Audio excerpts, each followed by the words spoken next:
Hey, everybody! Welcome back to another Sunday live stream. Today we're going to be finishing up our Beetlejuice render. Just going to wait for a moment to find out if my sound check works. But I think everything should be working so far. How are you guys doing on this beautiful, gorgeous day outside? It sounds like my sound's working. Awesome. Yeah, my sound is working. But good afternoon, everybody. How you guys doing? I've had another busy week. We're into a new project at work right now. I'm working on a Western film, which is pretty cool because it means lots of CG cows and muzzle flashes and fun stuff like that. Lots of smoke elements and assets like that. A lot of great stuff. Yeah, I'm really excited. What are we going to model today? How you doing, Adrian? Welcome into the chat. We are finishing up a model that we started last week. This is a part 2 live stream of the Beetlejuice house that we worked on.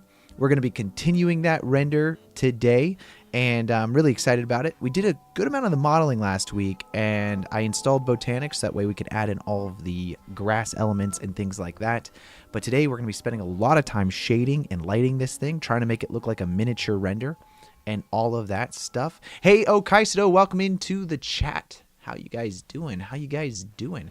By the way, before I get started, I just wanted to real quick let you guys know that I do have a t-shirt out right here. This is a t-shirt that is for my film, Bad Omen. You guys may have seen the trailer. It's on my YouTube channel. I released the teaser trailer a little while ago. I think it was near the beginning of the year.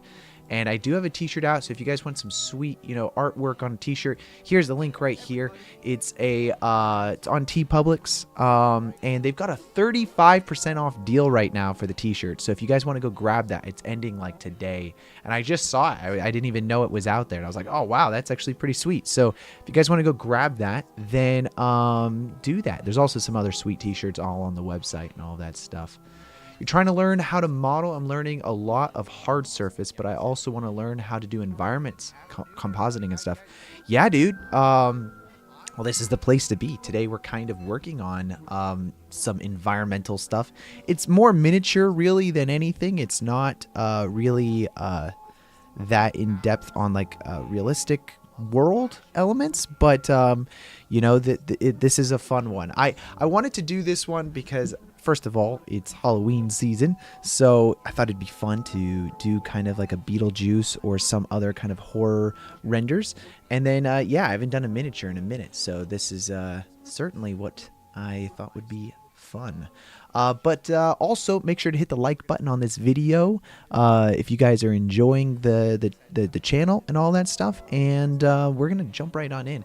I'll show you guys what our reference photo is right here. Let me pull it up actually real quick. I had all the correct windows before I started the stream, but then I was trying to get Botanic installed and stuff, and it became a little bit cumbersome. But this is the photo that we are using as our reference photo of what we are trying to create today. And we already kind of did quite a bit of the modeling on this. We haven't done any of the texturing yet, but we're going to do some atmosphere. We're going to add some smoke into it. We're going to do a lot of little fun stuff like that. Environments is the focus of your channel then? No, I'm to answer your question, I'm a visual effects supervisor in Hollywood. I work on feature films mostly. And this YouTube channel, I kind of try to do visual effects, CG visual effects, really anything that I, kind of want to do. In this particular render series, this was a part 1, part 2. Hopefully we're finishing up today. We are creating a full CG shot from scratch in Blender that should look like a miniature shot. That's what we're going for. And, with that comes creating the environment, but also modeling the house and modeling this creature and things like that as well. It's a little less creature focused or anything like that. We've done drone shots. We've done things like that in the past. But this week we are spending a little bit more time on the environments. Which, by the way, I mean, hey, you guys do what you want. I'm not, asking for this, but I want to let you guys know the channel is now on the first stage of monetization. So thank you guys so much for watching all of my videos and all that stuff and getting us there. We do have super chats now apparently enabled on the channel, and there is like a membership thing. I just haven't set it up. The membership thing is, I just figured we have Patreon already. Maybe eventually I'll set up the membership here, but the Patreon allows you guys to download all the project files. If the YouTube membership allows me to do that as well, then I will try to set everything up to work on both YouTube as well as the Patreon, because maybe that'll be more convenient for you guys. Patreon has all the ad-free videos and stuff like that over there as well as the Surface Imperfections pack that we'll be using today to create a lot of the dirt and grime on this building here. But yeah, no. Oh, thank you so much, Okaisido. It's been I had to learn a little bit about how YouTube monetization thingy worked, at least with the public watch hours. Apparently, live streams don't count towards that at all until after they are finished encoding, which can take up to 2 days. So you know, it is what it is. I like to live stream though. I'm trying to create the tutorials as well, but I do find it fun to, you know, interact with you guys as we're working on shots and things like that. That's super fun. Visual effects, even better. My goal is to make games and films. Oh, dude, that's awesome. I love to make games. That's actually how I got started in the whole visual effects in the first place. But, all right. Okay, cool. Let's go ahead and open up the blenders, and we're going to start from here. So this is our 3D model we've already created inside of our world. We have, you know, a little bit of some landscape already set up, the far away landscape all the way back there, but as well as just our house right here. And with that, we're going to have to do a lot of modeling. Obviously, we didn't do any modeling on the back of the house because we're really not seeing it. But, you know, we're going to have to get into all this today. This is what we're finishing up, guys. So there's a little bit of work with texturing and lighting that we're going to have to get going here. We're going to be using cycles today for rendering, and then we'll go ahead and render everything out, comp it inside of Nuke, and make it really look beautiful, nice and gritty. Trying to go for that like 80s, 90s vibe with the miniatures on how they look, and get that going. But anyways, here we go. This is our 3D model, which I'm thinking the first thing, since now I have Botanic installed, I'm going to try to add a lot of grass here and stuff to match our reference. We have this grass on the ground, and it's kind of like this popcorny grass. I think there's ways we could do this real, where with like geonodes, we could probably make ourselves custom little grass blades. I was talking about that a little bit last week. I'm not going to do that because I think that's a bit of a setup to do. So instead, we're going to try to do this using Botanic with some grass.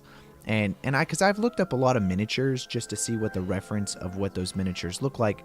It all looks like real grass. I mean, the miniatures nowadays just look so good. You know, you can try to get like that carpet feeling of grass, but I feel like that's just going to do a disservice to what we're trying to create here.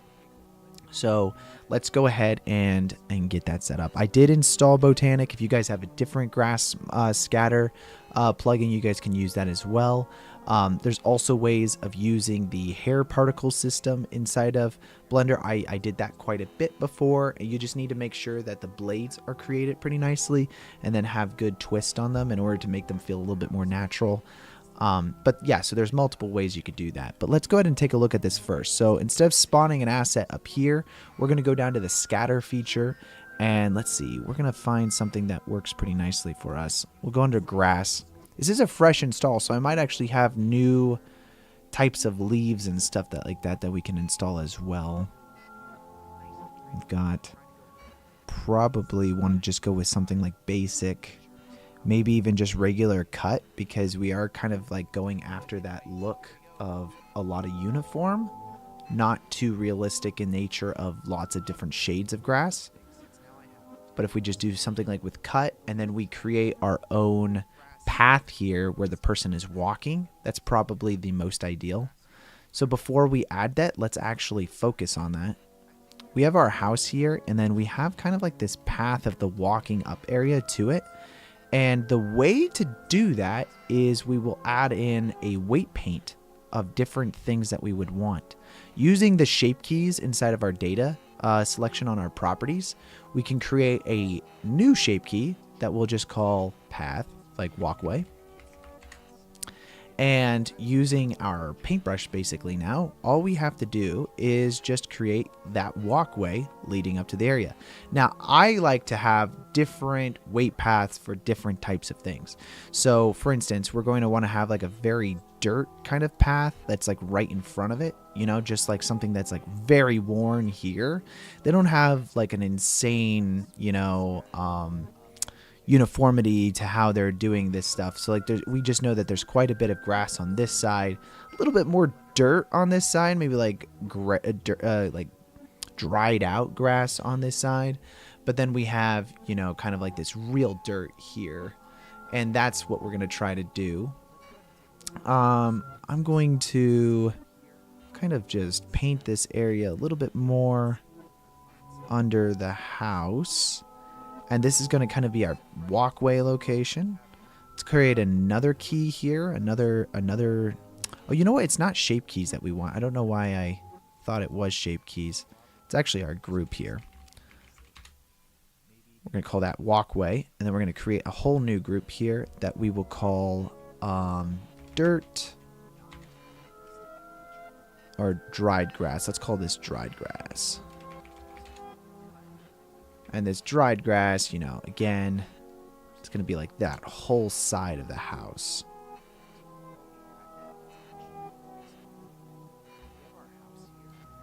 It's okay for us to not quite be perfect because, again, mistakes are nice because the way we're going to do this is we have all of that selected.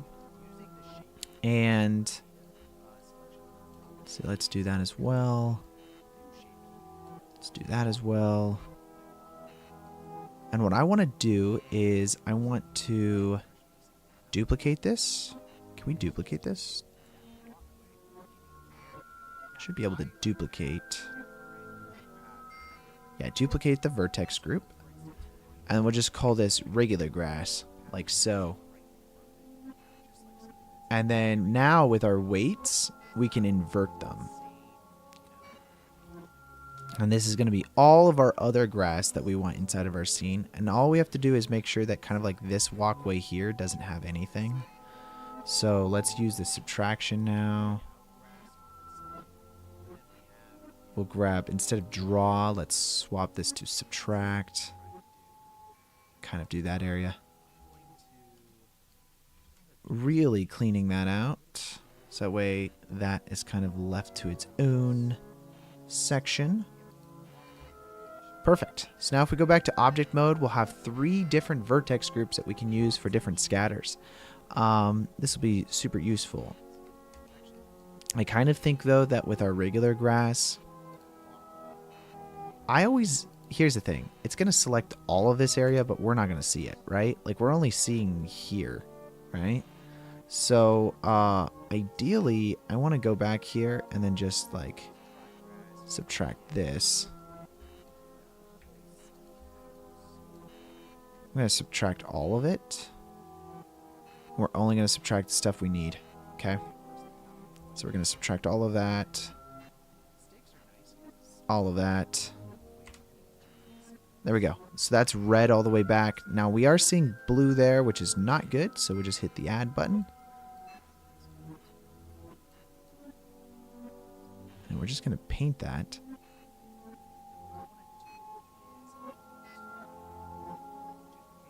And then once we go out of camera view, we're going to see that pretty clearly. Yeah, it's just this section here. Boom! Just do that. Perfect, actually. Okay, that should create some nice patchiness. Let's go back over to our object mode. Why not blue? So in weight paint, the more red an object is, the more grass in our particular instance, or more particles are going to spawn on it, whereas blue is going to be less particles. Think of it as like a black and white, you know, the more black something is, the more null it is in, like, you know, a binary. And so in this particular instance, we're basically saying, hey, all the areas where we see red, put more, yellow, a little bit less, and then green, a lot bit less. And then, you know, it gets all the way to cyan color here and then the dark blue. And it's basically kind of like falling off at that point to create nothing. And I'll show you exactly what that looks like here. So if we swap back to object mode, and the first thing we're going to do is I'll go over here to Botanic. We'll create a new scatter plane of our regular grass. So once we hit add, it's going to add it everywhere in the entire thing. And first of all, we're using this is a miniature, right? So we already set the scaling of our house in the last stream to the correct size. And this grass is massive, which is, you know, kind of fine, but we're going to actually fix that. And so now if we go over here, we can actually go ahead and then change the scaling of this to probably 1/10 of the scale. So if we do like 0.1, that should be a little bit more correct. And even still, it's a little bit large. Might want to do it a little bit smaller. 0.01. 0.01's pretty close. I'm going to do 0.02. 0.015.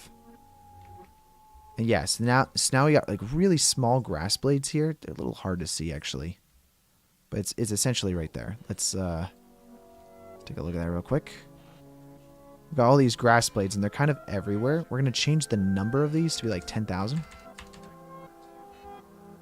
Maybe even more than that. Normally it... because normally we're not dealing with miniatures. Okay, we got like a ridiculous amount of these in here. Also, make sure to save like constantly when working with particles. Otherwise, you're literally going to crash your machine. But yeah, okay, so now we've got too many particles in here that my computer is literally blowing up right now. It's okay. Let's go back to camera view. We're going to calm, focused. This is the important part of this, is to not lose your cool. Because your computer is losing its cool, slowly but surely. But that seems to be about the right scale. I just need to turn off this depth of field so I can actually see what I'm doing. So I have depth of field checked inside of our viewport shading, and if we uncheck that, this will become less of a blurry mess.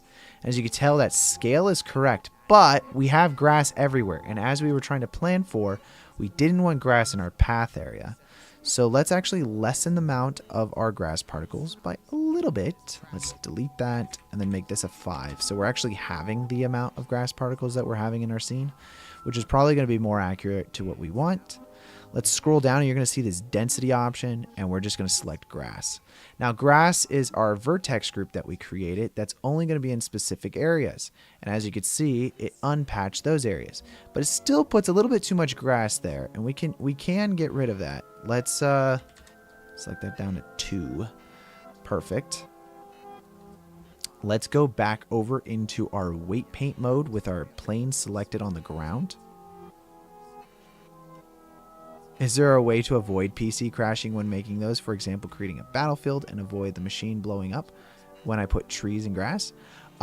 There is. It's called doing less particles. This all has to do with how many particles I'm trying to currently view. There's ways for me to half the amount that my viewport is viewing in here. Let's see. Can't remember.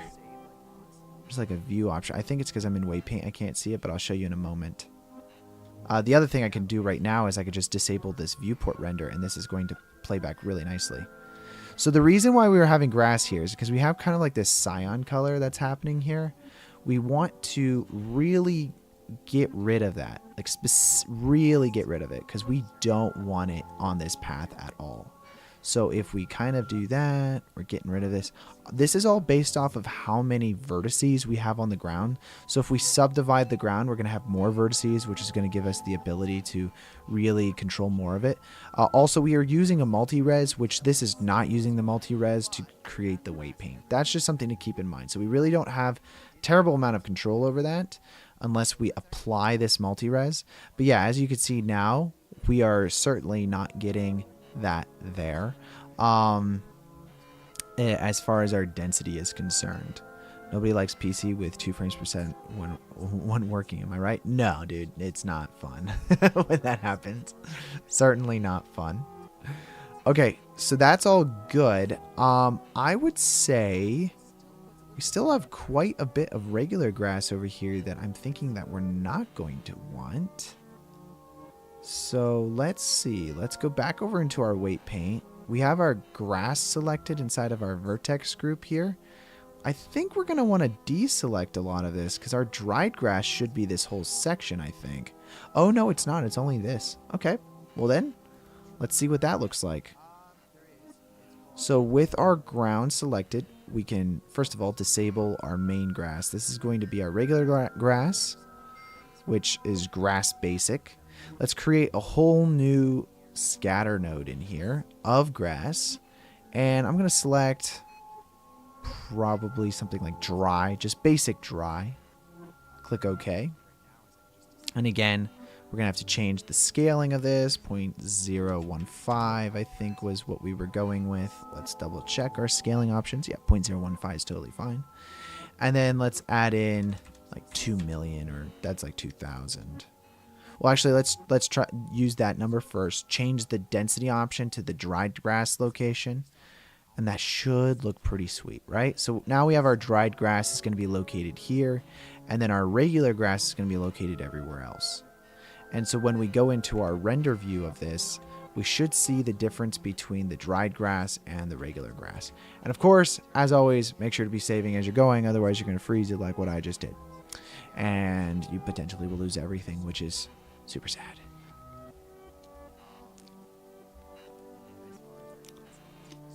Super sad. No fun. I think it's a little hard to see because I have no lights in the scene. So let's actually add some lights so we can actually see what we're doing. I'm also going to make sure that my music is on loop. I actually don't like that song, so we're going to skip it. Let's go back to solid view. Yeah, the add-on I'm using right now is Botanic to add in the grass. But other than that, I'm not really using any add-ons. I kind of do quite a bit of things in vanilla. Let's go ahead and go over to our world option here. We're going to say use nodes. Oh, it's already selected there. But we have our color option. I don't know why our viewing option is disabled on our world, but that's all good. Right now, our color is set to this like weird dark gray thing. I'm thinking we're going to want to find a HDRI that lights this kind of naturally first, so that way we have this really nice lighting. We could do like a studio lighting or something like that. I like to use HDRI Haven. If you guys go look at that, I also have a link in the description to this website. They have a lot of really nice HDRIs that they just upload to here for free. But yeah, you can grab all of those. Sorry, it's not HDRI Haven. It's Polyhaven that uses HDRIs. I guess they used to call themselves HDRI Haven. I guess that web address is now being used by something else.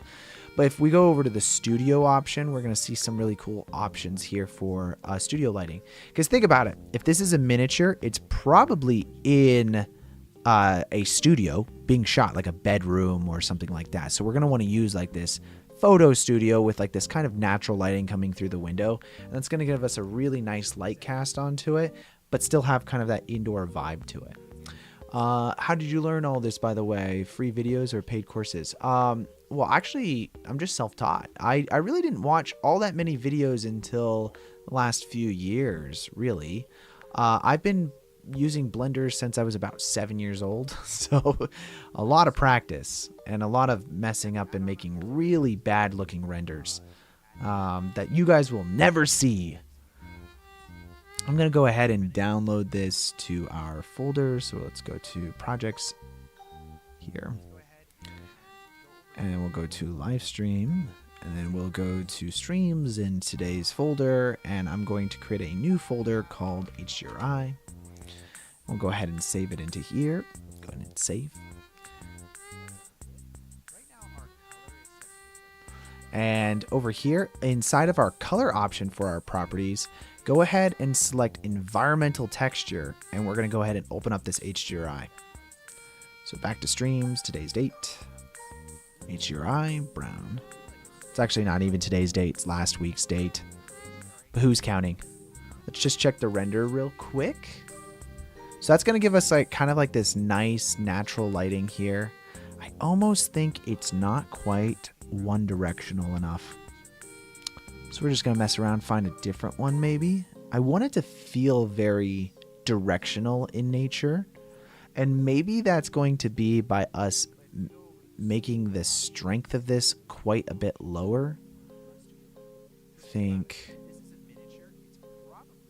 something like that. And then if we go in with our light now, we can actually create a sun. And we can make that more directional light. But this will kind of give us that overall lighting as well. And that creates like this fun little effect. Yeah, the first visual effects shot I ever did was a lightsaber video with my brother. So when I started using Blender, it actually wasn't to make films or visual effects or renders really. It was actually to make video games, because Blender at the time had a game engine in it. I think I started on Blender 2.4 was the first version of Blender I used. It's either that or 2.3. And it had a game engine inside of it that when you were in your viewport, if you pressed P, it would open up the game engine. So even the first animated shots that I did for our films was literally just a screen cap of my screen from the game engine, because I didn't know how to animate. So that was how I started doing it. You're 16, started for real this year. Oh, dude, that's awesome. Congratulations. I mean, if I'm being honest, I was terrible. So, like, it's not like I was, you know, was that much ahead of you as far as that use of that goes. Okay, I am pretty happy with this lighting here. So what we're doing is we're kind of using the HDRI lighting for that general vibe of how we want the lighting to fill on the rest of the environment. But we are creating this harsh directional light using the sun lamp inside of our scene. Now I want to grab our sun lamp that we have here. We're going to create a new collection in our main collection. This is like a camera collection and so on. I'm going to create a new collection here that we're just going to call lighting. I find this very useful to keep things organized by just dragging this collection up there, or even just below camera, because I always like to have camera at the very top. Then just throwing our sun in there, just so that way I can minimize this, but also if I ever want to grab any of those point lights, I can just go straight to that collection. Same with like all our botanic stuff. It's nice to keep it there. Our prefabs for everything we're doing, we just kind of keep it there. Our main layout of our house, we kind of keep it there. So on and so forth. I think it really keeps things organized. The only other thing I might want to add into here is it's nice to have like another area light. Let's go ahead and do that. We'll scale it down a little bit. And let's grab this behind the house. I like to have like a nice little edge light onto our objects. This will create a nice little effect here where we're going to catch the light in an interesting way. It's always nice to do something like that. It just gives it an extra little depth to it. It's probably something your director of photography would do in real life in order to capture some really nice imagery. Since our sun is coming from this side and we have a bit of a shadow here, it's nice to fill this up just to create like a nice edge, especially if our background is going to be a little bit darker in nature. We don't really know what that background is going to look like yet, so why not create that? So I'm going to create a plane down here and scale that up a little bit. And we'll go to side view. And I'm going to go to there. We're just going to extrude this outwards. And create a nice little backdrop. Probably going to want to rotate that the correct direction, of course. And then make that all the way behind everything. So now if we go to solid view,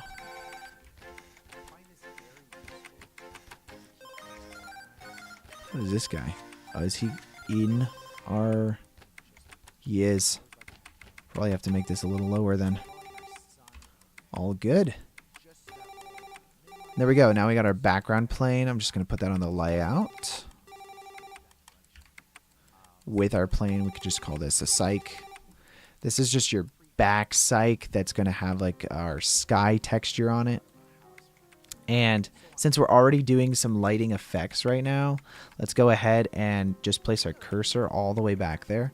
Remember, this is kind of like a miniature, so we can get away with some interesting lighting, something that, you know, really helps us make this look super sick and cool. So under our lighting collection here, I'm going to create a new area light. I think, yeah, that's an area light. Let's go to render view here.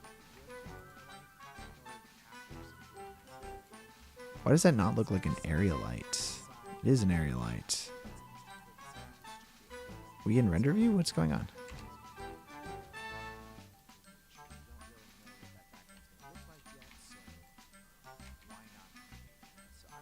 Let's make, we could go to our world options.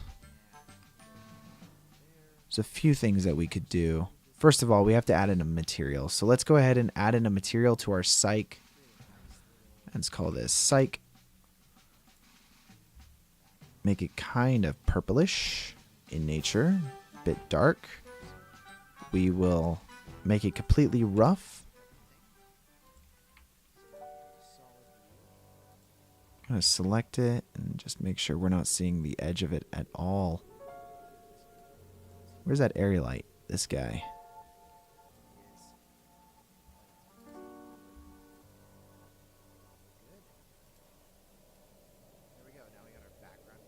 Might want to create some kind of material on it, so that way it has like a bit of a gradient to it.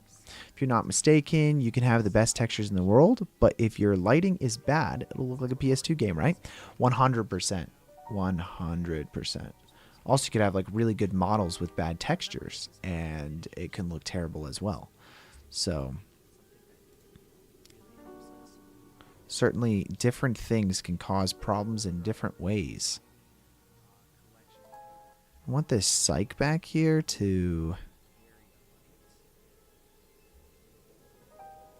just a little less roughness, I think, to it. Hey, thank you, Anthony. Appreciate it. Which, by the way, when do I get to see yours? Very excited to see yours. Just kind of increasing the brightness here of this light on the back. We're going to try to receive a little bit more lighting on the back of this psych. Not metallic. I don't even know why I slid that. But and then we'll create kind of like this atmospheric, you know, bottom side here. One of the things I'm thinking would be interesting is just adding some general atmosphere to this scene once we're done. Oh, which, by the way, look at this ground texture. We're going to actually need to adjust the UV size of like how these textures are being affected. And we can do that. This is our base soil texture. So we're going to adjust all of that. And I actually think that's a good idea for us to adjust right now. So let's go over to our shader editor and make some adjustments to that. Because right now it's using this vector mapping here, but the scale is completely off. Mostly because, you know, we are in a miniature scale of this whole house, and the texture doesn't know that. They use procedural textures for this specific add-on, but your trashy practice film's almost done. It's not trashy, dude. Work's going slow for a minute for a week though. Oh, okay, that's cool. Okay, so for our scaling here, I'm actually just going to pump in a value. So if we just keep this 1 here, and then we plug this into the X scale, the Y scale, and the Z scale, we can actually adjust this number here to be like just by dragging it. That way we don't have to adjust each number individually. And we're just going to find a number that kind of works. If we knew the actual miniature size of this, we'd probably do a little bit better of a job mathematically to get this perfect, but I'm thinking that's going to work just fine for us. So there you go. So now you got your like kind of dirt effect that's happening there. There are other things that I like to kind of do in order to create a nice little effect on the lighting here. if we go to our 3D viewport real quick, and let's see, we're going to add our cursor to the front. I like to add in a cube. But Anthony, my film is going to Utah next week, and then the week after that, it's going to London. So if any of you guys are in those areas and you guys want to check out the film, I might actually post those links on my Discord. I haven't posted those yet, but for those specific films, let's see. We don't want to. Let's do this. I'm gonna kind of create the lighting a little bit like that. So that way it's still hitting the house. And we're going to make that black. We're also going to make this so that it's not visible. So if you go to I believe our render settings on this, or viewport display as wireframe.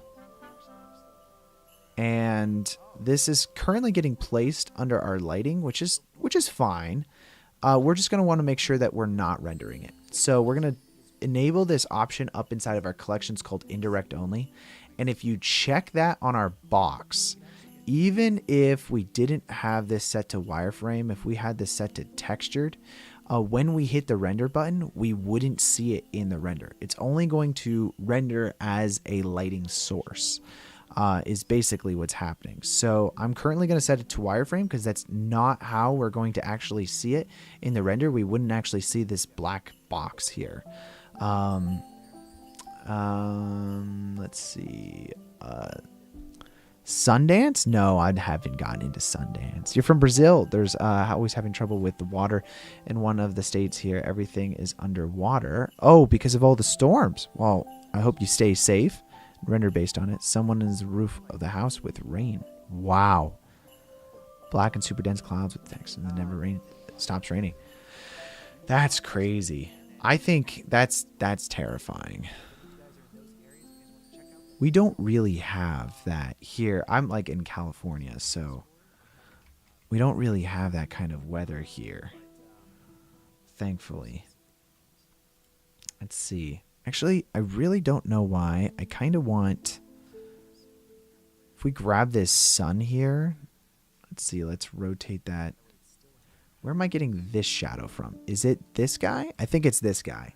This area light is casting a shadow. Now, we don't want it to cast a shadow, but we do want it to create kind of like this edge light. So we're going to cheat a little bit on this.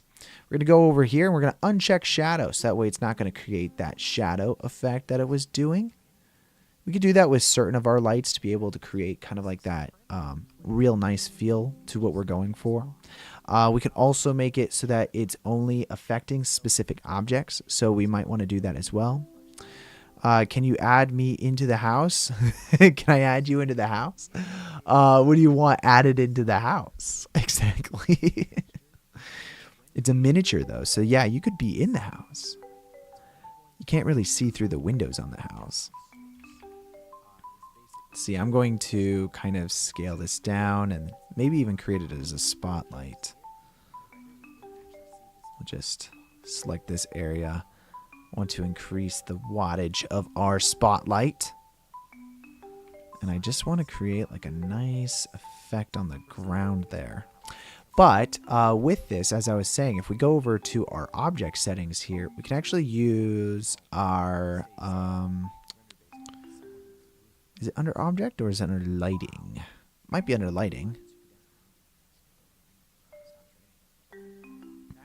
Custom properties. Wait, where did they move it? I know I have the option.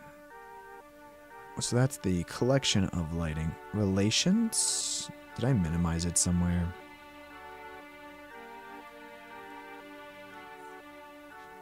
I always forget where they add these things.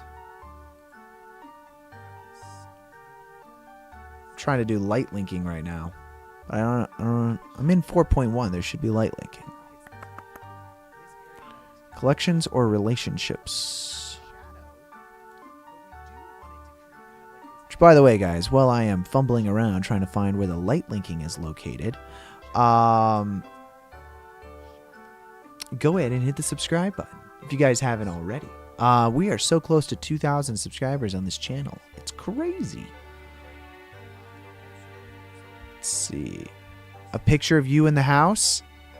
We could put you on a photo frame. It's in her collection? It's so funny. I don't remember not seeing it before. It is a thing, right, guys? I'm going crazy here. I can't find it. Normally, it's either under this window or object window. I can't. Light linking. Light linking.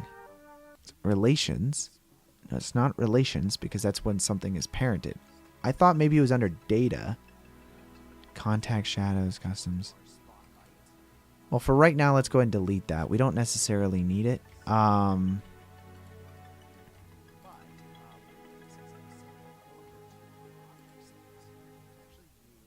Contact, shadows, data. Yeah, I don't know where the light linking option went. Am I going crazy? Light linking window in Blender. Just find that the manual. Is it only a 4.2 thing? No way it is. It's under the shading panel. It's not under shading, I can tell you that right now.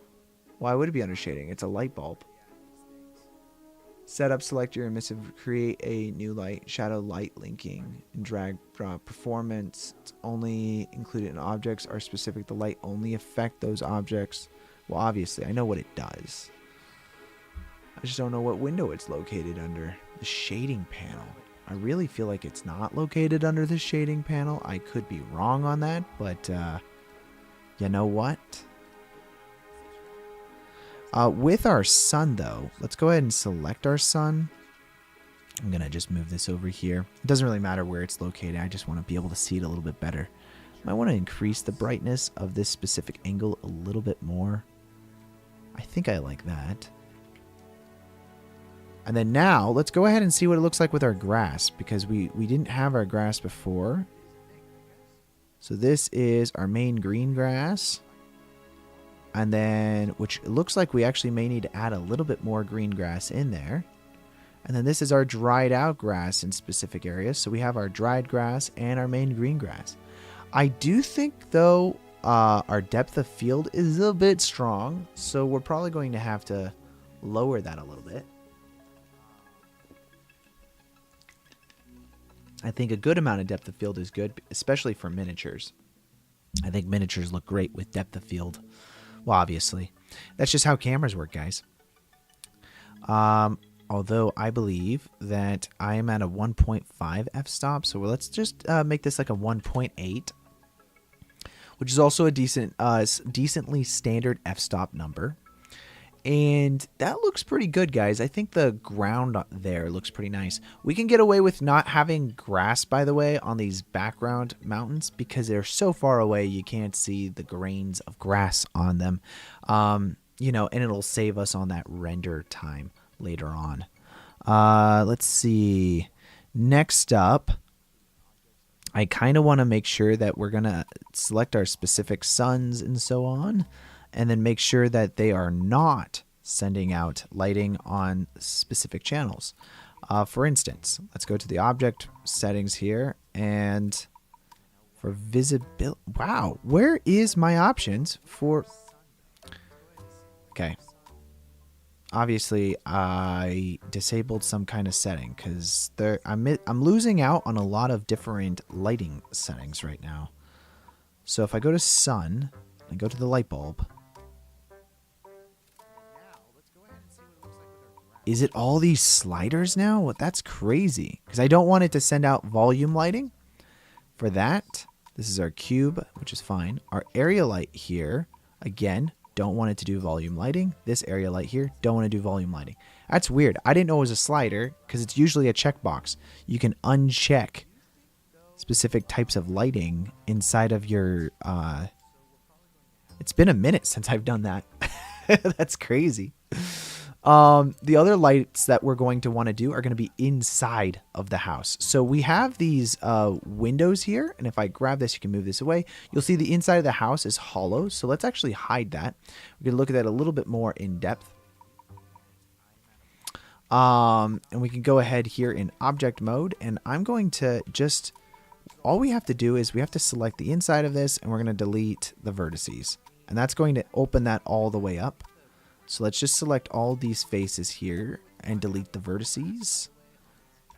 It's fine to have, you know, an object go in front of it, adds a little extra detail and so on. But yeah, if you delete the vertices, it'll kind of open it up so that way it goes into the house. And that it won't be obstructed whatsoever. We have those windows there, and we're going to create a glass material that'll have this nice glossy effect to it. But ideally, we want this whole side of the inside of the house to be completely open. That way we can, you know, have our effect.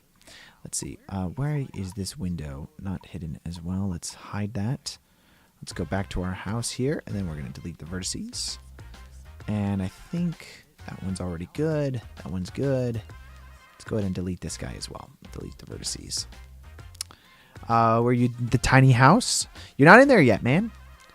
So are you going to put light inside the house? Yes, I'm going to add some lights on the inside of the house. I just want to make sure it's all hollow so that way we can add, you know, a few lights. We don't have to add a light to every single window. We're going to just select this window as well. We'll delete that. Okay. Now if we Alt-H that, all of our windows go back. I don't know why this window is not on the same windows as these. So we're just going to press Control-J. Now they're all in the same object. We can put it all in one area.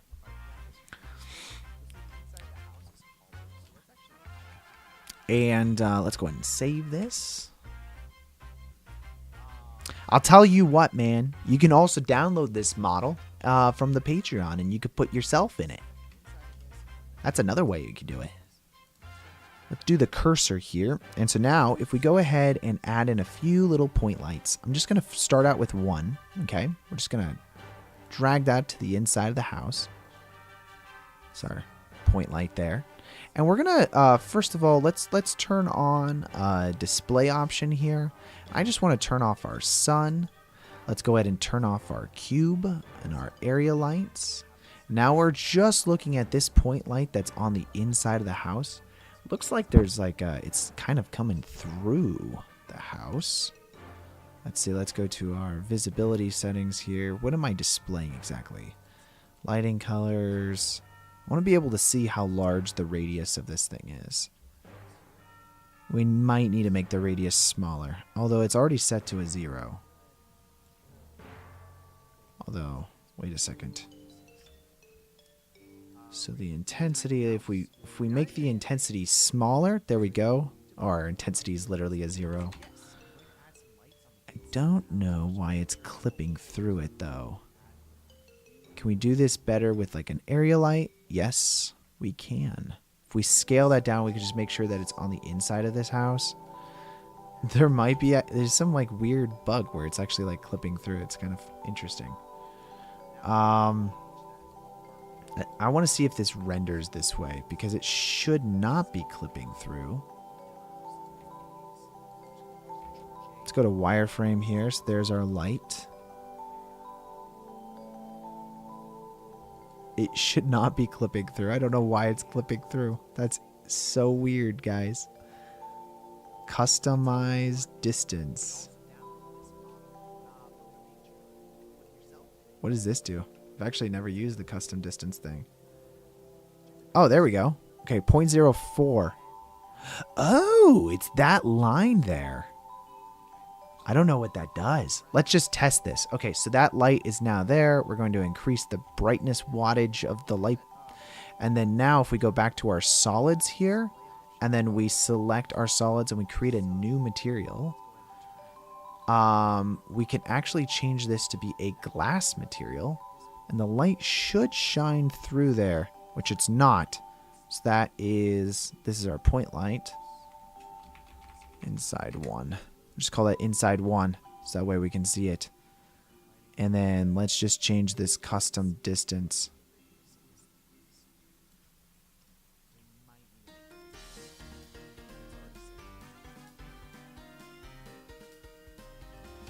Let's change that to a point light.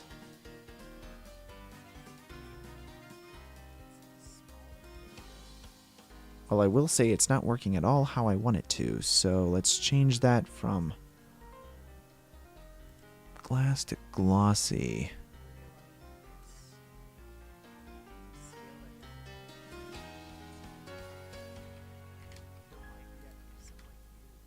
You can also do this by adding in a cube. Let's see, let's do this real quick. I'm going to add a cube. I'm just testing things out right now, guys. Let's create a new material. We'll call it an emission material. Increase the brightness on that. This cube should be lighting through this window, should it not?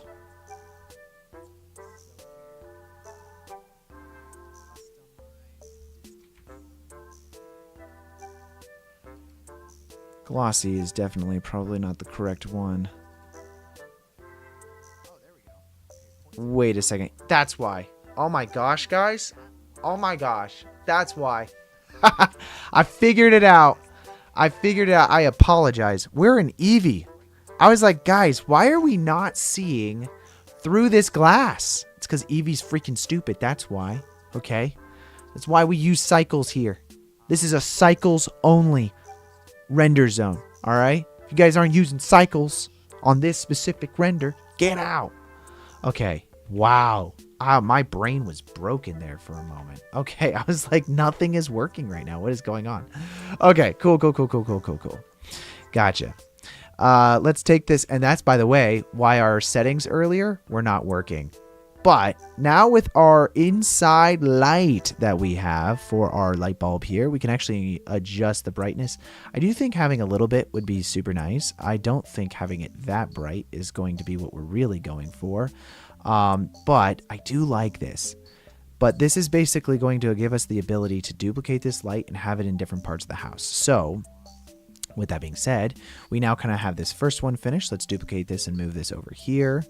Probably going to adjust the location slightly on it. Let's see. That's probably pretty good. I just want to make sure that our house is having some weird glitchinesses that are happening to it. So I might not do that.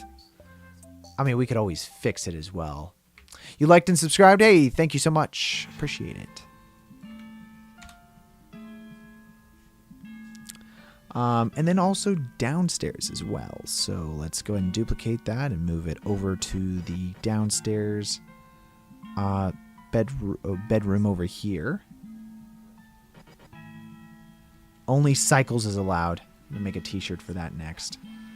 Cycles only renders. Let's duplicate that and move that to the front of the house. Okay, so we're having some weird glitchiness here. And that's probably because of bad topology. So anytime you're going to have bad topology, you're going to have weird light glitches and crap like that. So we're going to have to fix that in order for us to not have this screwed up effect that's going on. Let's see. Let's go ahead and select our house. Why am I not able to select my house? I want to select my house. There we go.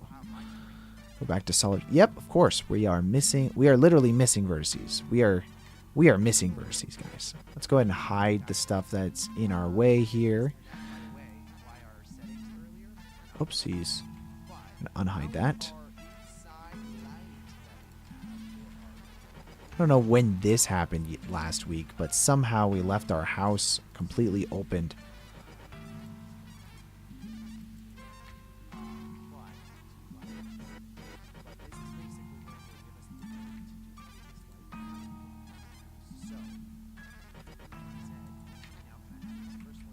All you professionals out there that know about bad topology, close your eyes. Close your eyes! Okay, there we go. Now we've got some nice lights.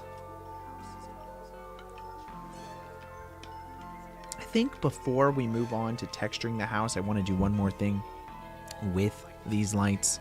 Let's go ahead and unhide everything as well.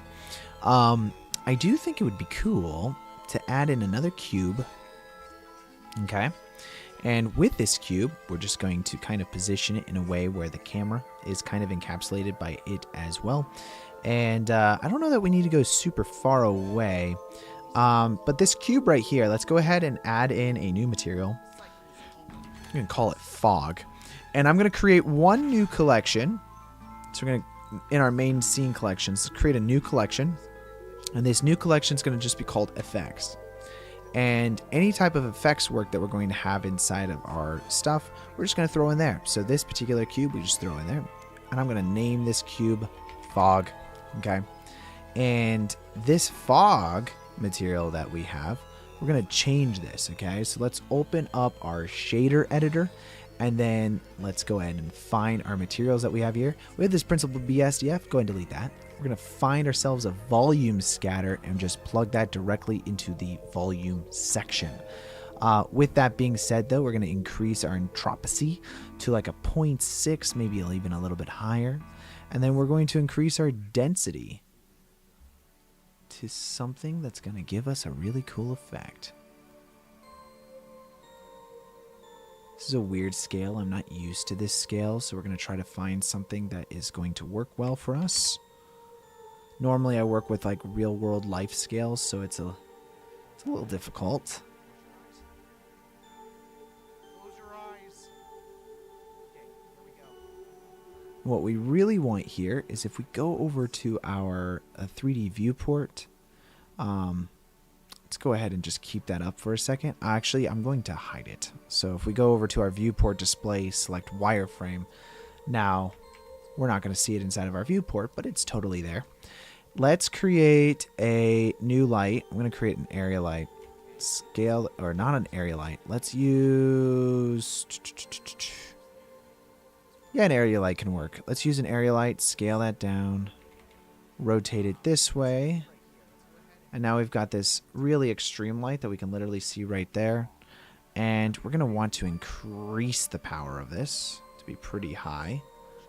And then our overall density fog that we have, let's go actually throw that in lighting.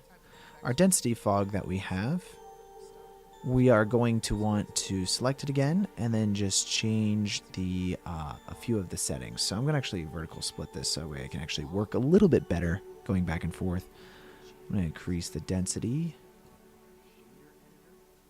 And there you go. Now you're going to get some nice fog in there. Now with our lighting, we did disable all of this stuff earlier. So we're just going to go back and re-enable it. So that way we can actually see everything. But as I said, I mean, you know, with these lights that are behind it and so on, we're not going to want them to affect the fog. And so... our visibility settings. There we go. See, we were just in Eevee. That's the reason why it wasn't working. If we go over to our visibility settings here, you're going to turn off volume scatter. And you're going to do that for all the light bulbs that you don't want to have affected by that. So all of that, let's select volume scatter. Let's select this area light. It's probably volume scatter. Which one is this one? Oh, that's the indoor one. We do want volume scatter selected on that guy. Cube, whatever. Inside light. These are all inside lights. They're all fine. Unselect sun from the volume scatter. I think we should be good. And now we really got to dial in the volume that we're actually using here. So let's go ahead and select this guy. Scale it up. We're going to change the density here.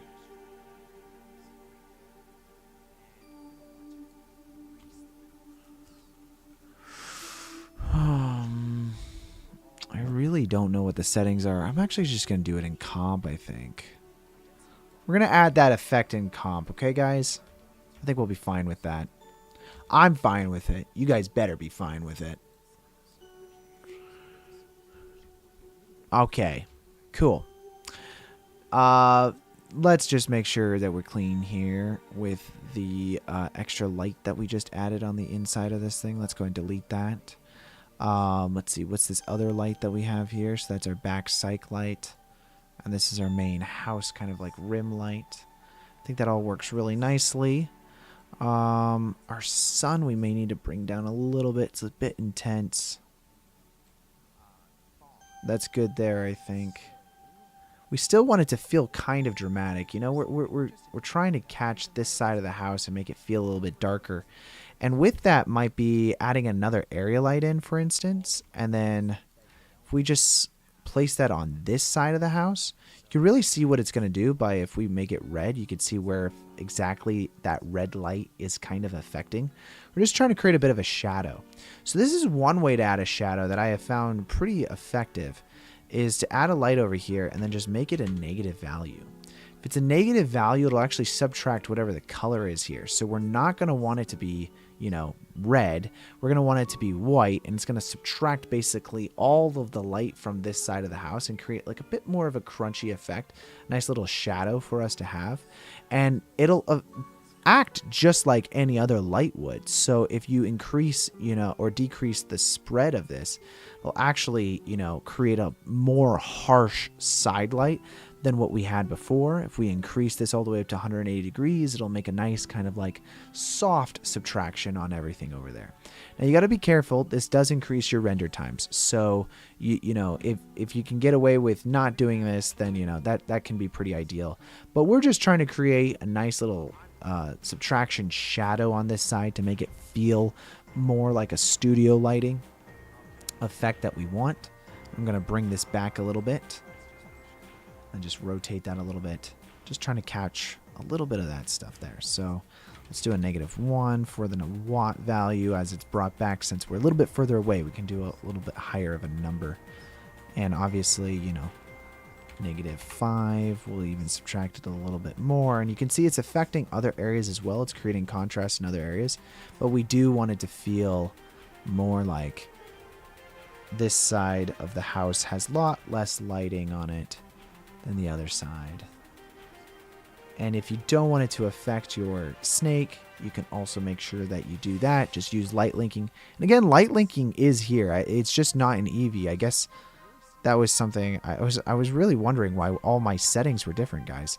But if you do go to light linking, go to shading, and then you'll see light groups, and you'll see light linking and shadow linking. And you can create custom values there. So because I was in Eevee, I wasn't able to see all of those options.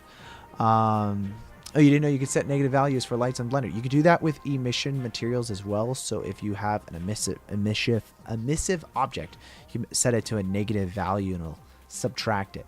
But again, keep in mind that whatever your color value is here, it's going to subtract that color, which actually could be very interesting. So if you have a character that is, you know, red, green, blue, or whatever it is, you can actually subtract specifically a specific color from an angle. So if you want it to have it feel more blue from one side, instead of trying to light it differently or do anything like magical compositing trickery in there inside of your shader editor, you can actually just use a negative value of a specific color.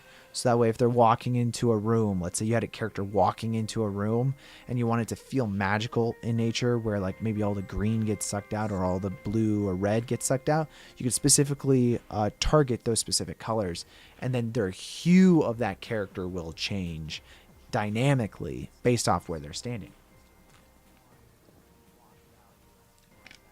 So it's a pretty cool little thing that you can do. Okay. Let's see. Right now, we've got that. I'm going to hit the save button, which, by the way, guys, very important thing to do. I don't know if you guys have heard of that before, but you could save things and not lose your progress on stuff, which is super cool. Something I definitely learned recently. These windows are a little too see-through for me. So we're going to go to the roughness option here. We're just going to increase the roughness a little bit, and it's going to create them to be a little bit more rough. And that way we're not quite seeing through them as much. Might even a little bit more. It's going to diffuse the light a little bit better, which is going to be nice because then we're actually going to be able to see that effect at an angle instead of seeing through that house too much. I think that's pretty nice. That's a good size there. Down here, you know what? I do want to have some kind of light coming out through this porch area. You know, I do feel like if you had a miniature, you should be able to have a light in there. Let's do a point light. Lift that up. That's a bit bright though, guys. Okay? It's a bit bright. Let's just bring that down a little bit. Let's do 50 milliwatts. And then let's just make that kind of blue. I like that. That's pretty cool. Do we have a porch light? I feel like there should be a porch light if there isn't one. So instead of 50 watts, let's do it 20 milliwatts. Oh yeah, that's just about right. You just having a little bit of light there, just a little bit. For this edge light that we have on the back here, oops, wrong tool. On this edge light back here, let's change the color of this. I think it would be nice to have a nice kind of like purplish pinky color. Just to add a little bit of the funkness to it. I think that's pretty cool. You can play with your lighting, and that really creates kind of like this nice, like it's just like, you know, you're artistically going to be controlling this, right? So you have a lot of creative freedoms for a lot of this stuff, especially if it's a miniature, because think about it. If you were to set up a miniature and then film it yourself, how would you do that? Are you going for more of a realistic where you want it to feel like a morning light? Or are you really trying to make it look like a little 3D miniature model? And for us, I'm going for like kind of this like funky, graded look, especially with our purplish background that we're going to be having here as well. And we can do that next, I'm thinking. We want to have a bit of a sunrisey effect going on in the background, and we can do that. So let's see. Our cyc light that's back here. What are you doing? I do love that you're like basically not affecting this back wall at all. There we go.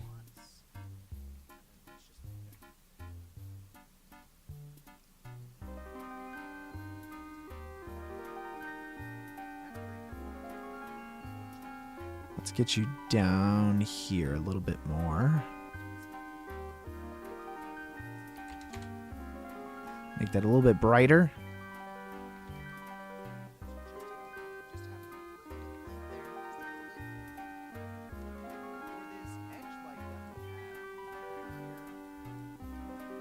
We're just going to create kind of like this horizon effect.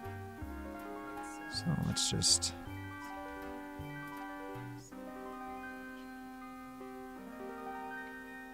rotate that down a little bit. There we go. Now we have a little nice horizon. And if we want a specific area to be a little bit hotter, we can actually duplicate this, scale it inwards, and then we're going to change this from square to disc. It's going to make it round.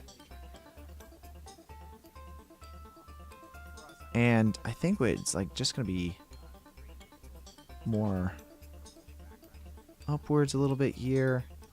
Something like that. Might even make this one a little bit more round as well. Let's do round. That way it still has like a nice fall off on the edges. Feels very bright in the center, and then it kind of like has a little bit more of a fall off. I'm going to adjust our lighting a little bit on this to be a little bit lighter. So that way it's a little bit lighter in the center, and then it has more of a fall off on the edges here. You see that? And that's the full image there. So really playing with the lighting on the back sight to kind of give us, you know, whatever effect we really want.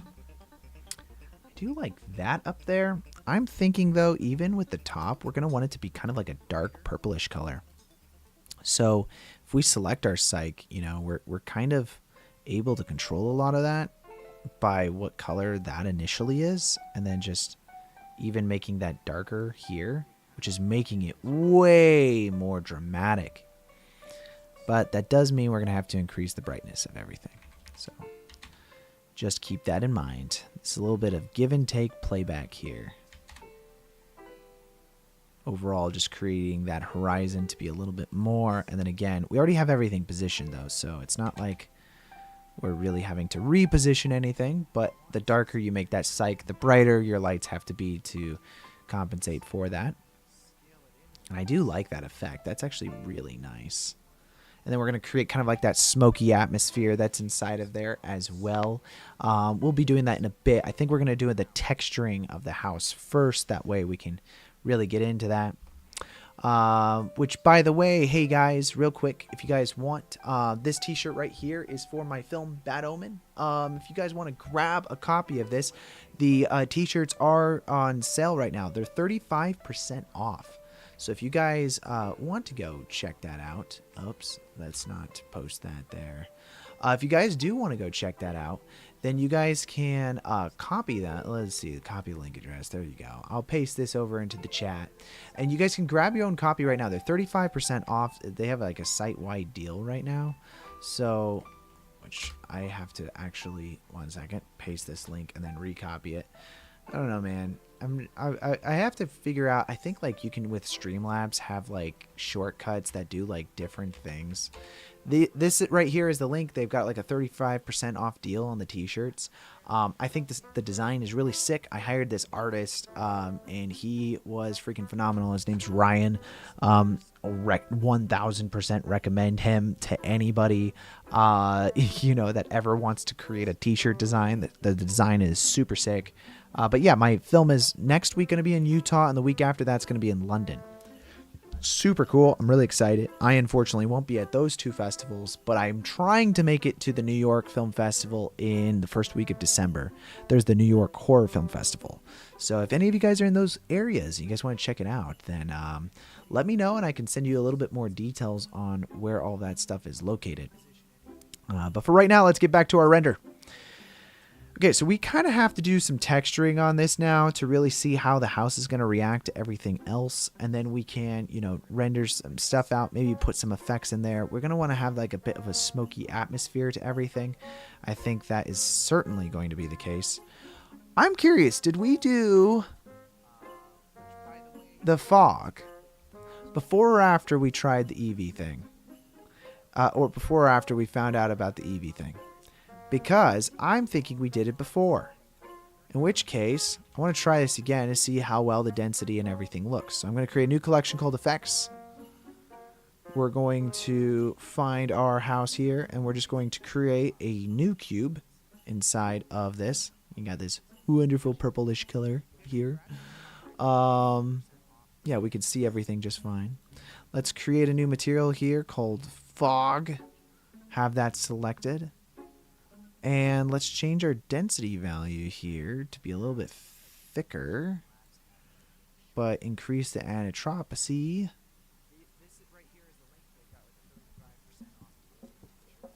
I cannot remember if we did that before or after.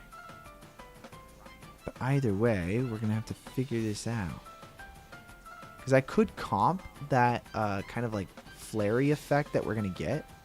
But I wanted to see if we could do this directly inside of Blender. This density, what does it look like with set to a 1?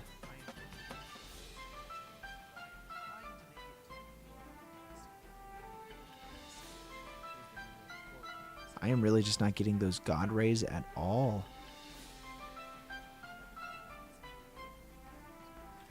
Yeah. Okay, we're gonna, I'm sure I could eventually figure it out, but it's gonna probably take a little bit longer than 2 seconds. I will say I like kind of how the density looks. If we increase the density a little bit. Which this is all just color grading as well, but I actually do like the way that it creates the contrast here a little bit better. It's creating a slight bit of blooming, but it's really not doing the amount that I want. That's the problem. Like, it's not doing the amount that I want. Let's keep it for right now. I don't mind having it. I think it actually looks kind of nice. Like if we disable it versus having it.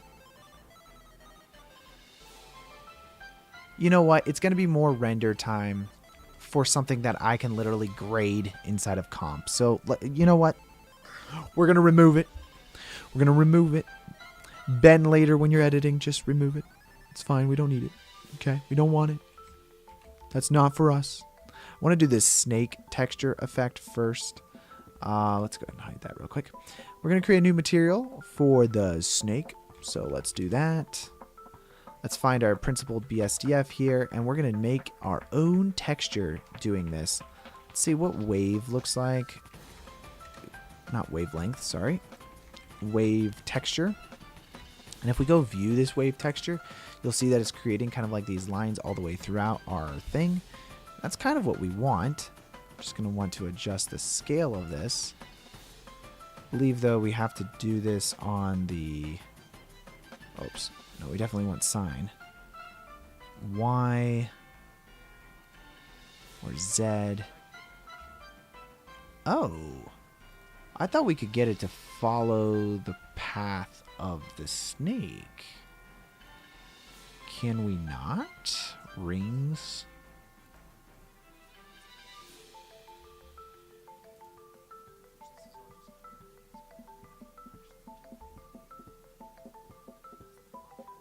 I thought we could. I did not know that we couldn't. But let's use this and then adjust the color ramp here. And then adjust the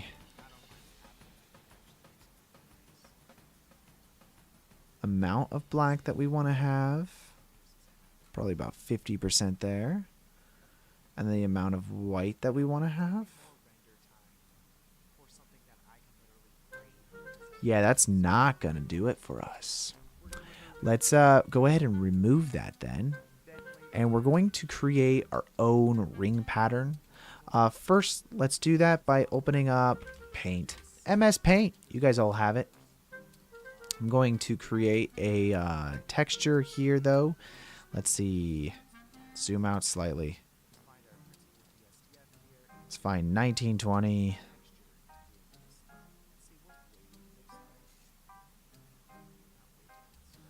$1920 by 1080. That's all we want. Is that bigger than our thing? Fine, 1080. We'll do 1080. I was just trying to create like a good number. 1090. We'll fix that in a second. 1080. It does have to be square. That's the only problem. So 1080. Zoom in slightly. 1080. There we go. Okay. Now all we have to do is halfway through our effect here. We're just going to, or halfway through our image here. We're going to select that. Yeah, we're going to add in black. And then halfway through our image here, we're just going to select that right there. Delete. Is that halfway through? It is. Perfect. Delete that. Delete that. And it looks like I still screwed that up. 1 second.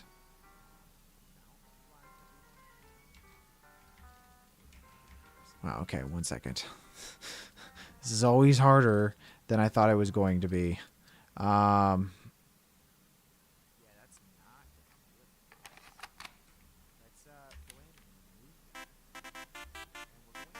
It's wonderful. I'm almost there.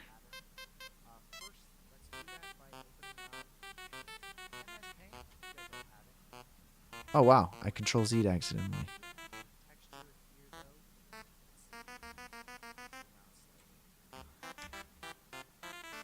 Boom! That's so close to being perfect.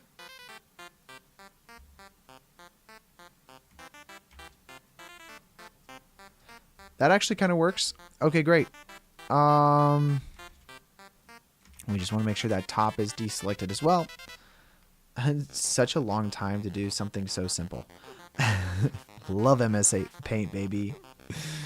So the first ever visual effects shot I ever did was a lightsaber video where we screenshotted every frame of the shot with lightsabers, and then every time we wanted to have force lightning, we would screenshot every frame. We were using Windows Movie Maker at the time on a Windows XP, by the way. And we would screenshot every single frame and take it into MS Paint, hand draw the lightsaber using the line tool, and then using the line tool twice, one with a red and then one with a white that was a little bit thinner, and that was a lightsaber, and we had the plastic lightsabers, and so the whole fight we screenshotted everything and then added the lightsabers into every shot. So if you guys ever want to know what pain looks like, that's what it looks like. This material here, we're going to go ahead and save, and we're going to call this stripe 1. Let's call it stripe 1. And now let's go ahead and add in an image texture. Find today's stream and the material folder and that stripe 1 effect. And if we go look at that stripe 1 effect, it's going to go all the way down the center, which is perfect. That's actually totally fine for us right now because we have this little vector option here. And if we go ahead and add in some mapping and texture coordinates into this, we can actually make some adjustments. So first of all, we're going to want to rotate it by 90 degrees. So let's go take a rotation of 90 degrees on the Z-axis. Is that what it is? Yes. And now you can see that it's doing the whole thing by 1, which again, totally fine because currently our scaling is set to 1. And as we scale this out, then it's going to create more and more stripes. So we just take this value, plug it into the scale, and then we zoom this up, and then we're going to get more and more lines depending on how large the scale is. So I wasn't able to create it with the wave texture, but you can do it really easily with this stripe.png. And again, after this stream is over, uploading all these project files over to the Patreon. That's the best way to help support this YouTube channel, other than super chats, which by the way are still a thing. We just got it. We're just monetized now.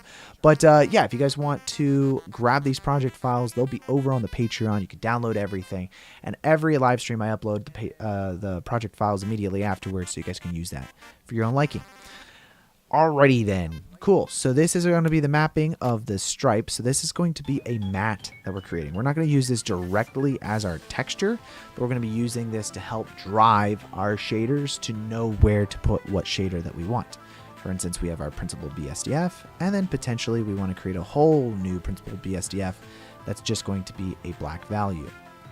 We could do that, or we could actually just plug this value directly into our base color, and that's going to be the white and black values. And then if we go view this, it's actually going to create a whole shader with that effect there. So now the lighting is all going to go on the correct spots. If we want to make any adjustments to the roughness, it's going to adjust everything overall rather than us having to have two separate principal BSDFs. You use Movie Maker? That's hardcore. Hell yeah, it is, baby. But it's also like, it was like the coolest editor because it didn't have that many features in it. So like you really had to be creative, and it's just so funny. The tools in it, like you could actually adjust the duration of stuff. So once we figured that out, you can actually take frames of every single frame of an image. It had a screenshot button right below the viewport of visibility of your film. And you just go frame by frame by frame by frame, screenshot those, and it'll save everything into a directory. You could re-import that stuff and then play it backwards. You said it's like 0.04 frames was the duration. If you set it to like a 0.04, it would play back at basically real-time speed. And so you could play stuff backwards. And so if you jump down backwards off of a gate or something like that, or our house, which by the way, don't do that at home. All right, you guys can't, you'll get hurt. Okay. But we did that, you know, we jumped off of the roof of like the garage onto the ground backwards. And then if you reverse that footage, it looked like you're jumping up onto the roof of the thing. So we were like, oh yeah, we've got like super jumps, because, you know, Star Wars was my whole childhood. So we did like lightsaber fights and like superhero jumps and things like that, all just by reversing speeds and doing stuff like that. Really goofy. Hey, Anemo, welcome to the chat. Welcome, welcome. But yeah, no, that was basically how I did my earliest VFX, was just reversing footages, you know, to create stuff. You're back. Welcome, welcome. Okay, I think that's not bad. I mean, honestly, that looks totally fine. It does have like this dirty effect on it. I kind of like that. Let's add that dirty effect. Also, it has kind of a bit of a grunge to its reflections, so that way it's not just so straight on. Like right now, our reflections are kind of just straight on, and that's all through this roughness here. So we can create our own custom roughness. Let's do that. We could either paint it on, which is probably honestly the best way to do it. But yeah, let's see what this looks like. We're gonna paint it on. So if we go out of full window here, first of all, we're gonna create a new image texture here. Add in a new image texture. Create new, and this is set to 1024 by 1024. I'm fine with this being a little bit larger though, because this is going to be something that we're actually using overall the entire character. All right, so we're going to set this to 4096 by 4096, and I want to change the name of this to dirt. Let's call this snake underscore dirt and then underscore matte. Okay, I'm going to create a new image, and we're just going to view that for right now. So go ahead and just select that color input, and you'll notice that everything is black because by default, when you create a new image, it just makes everything black. So for right now, we're going to have that selected, and then we can go paint on everything that we want. You just want to see how you make the grass. Well, we already made the grass a little bit earlier in the stream, so if you want to check that out specifically, you can do that. But we're using Botanic scattering node to basically do that, as well as using the weight paint inside of Blender to tell it where we want its specific types of grass. All right. So now we've got this snake dirt matte. If we go over into our texture paint window here, it's going to give us some different options. First of all, we want to select that snake dirt matte over here inside of this window. And of course, it's all black as I was mentioning before. And then we're also going to want to select our snake, okay? Because that is specifically what we're trying to adjust here. And if we go over here into our object mode, let's see, we want to adjust this. Forget what the... Should be able to change the paint option, right? That's edit mode. Oh, is it because this is a Bezier curve? One second. Let's swap this to object. We're going to convert this real quick, guys. Convert this to a mesh. So now it's going to be a mesh so we can actually paint onto it.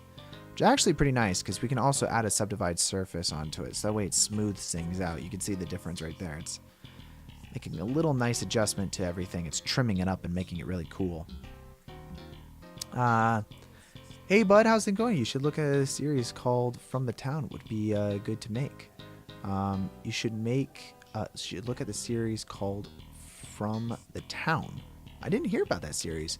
Would be good to make. I'll check it out. But hey, Lancey boy, welcome back. I haven't seen you in a minute. Welcome back to the stream. So excited to see you back. How was the movie? Which movie are you talking about? Which one did I watch that week, actually, that happened? I remember talking about going to watch it. We're going to swap this from object mode over here to texture paint, and that's going to give us the ability to paint onto this object here. One thing, though, I'm going to be changing our brush that we're using. You guys can use whatever texture mask you want. I'm going to be using one that I've created for my own thing. On the Patreon, if you guys join the Patreon, you can download this whole pack yourself. It's a Surface Imperfections pack. I actually created them using different photographs of like really high resolution stuff. They're all 32-bit, so on and so forth. For this particular stuff, we're not going to be doing anything crazy. We're just painting on a little bit of dirt and so on onto this. Bad Omen. Oh, it's Bad Omen, not Black Omen. I guess the name is wrong. Yeah, Bad Omen, which is my short. It was great. It was awesome to have it released into festivals. You know, it's been a long time coming. So this is texture 1 here. So let's go to the texture window here. Hit new, and you'll notice that this is image or movie, so we're going to need to load in our surface imperfection. And obviously we have 6K all the way down to 1K. I'm just using 1K for our paintbrushes. And we're going to set this to visibility here so we can just see everything.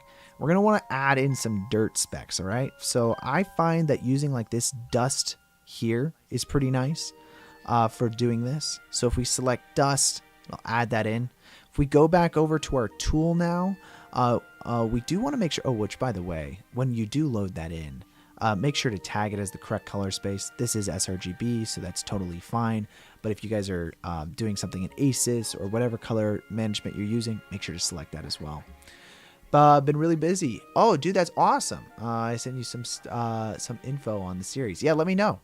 You're over on the Discord, so I'm sure I'll check it out then.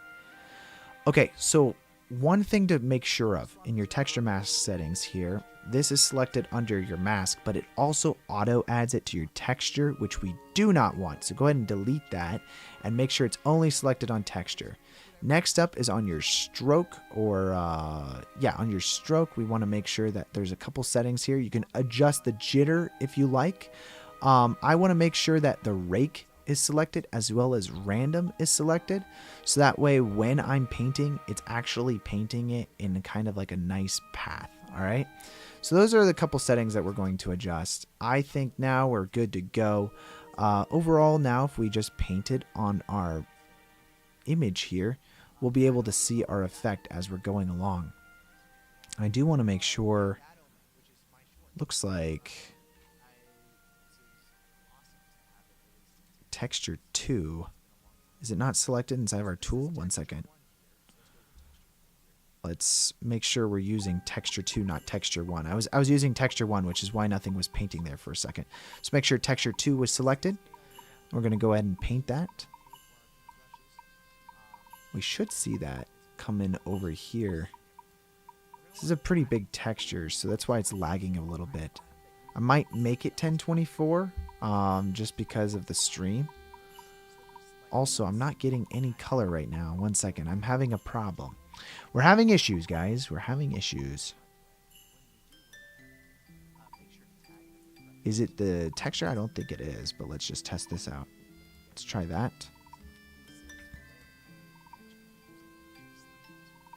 It's like not painting on as all.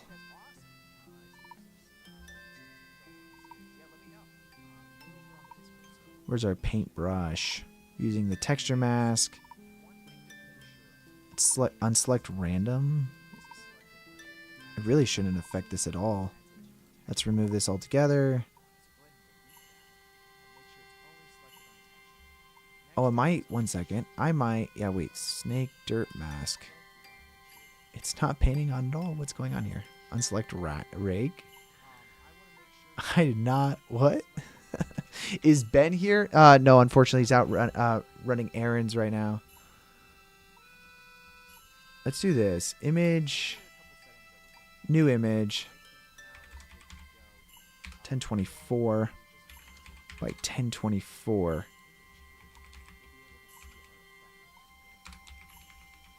Let's call it Snake Mat 1. New image. And then if we, one second, go back to our layout real quick. And then let's change this to Snake Mat 1. Perfect. And then we'll go back over to our texture paint real quick. Snake Mat 1 is selected.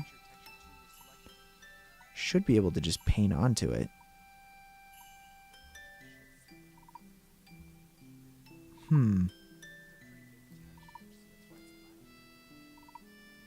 I don't even have a texture mask selected. What is the bug right now? And I'm running into... Oh, wait. What is that?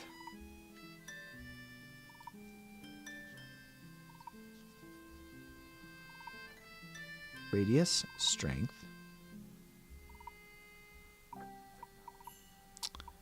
Did I buy the Minecraft movie yet? Is it out? I thought it wasn't out till April. I've not checked it out yet.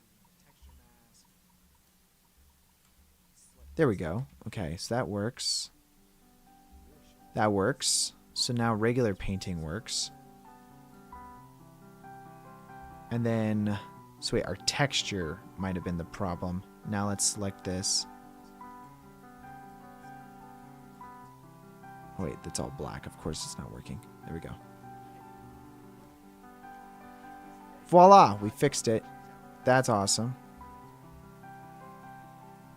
Cool. So let's go ahead and paint the areas that we want to have painted here. We're just going to create kind of like a nice little dirty texture. Unfortunately, because it's fine. It doesn't need to... I have it set to 1024. It's going to be a little bit stretched because of that. That's fine. we'll see how it looks first. So I'm just painting randomly here. I want to change my picture. I think I had the this selected on it, and that was what my problem was. Let's create a new texture, texture 3. Let's go over here to texture 3. And then let's open up a new surface imperfections. I want to find, let's do this. Oh, I'm gonna do some stains maybe some smudges. Let's use the smudge texture here. And we'll go back to our tools. And then under texture, we want to make sure that it's removed from the texture. Let's use the rake thing again.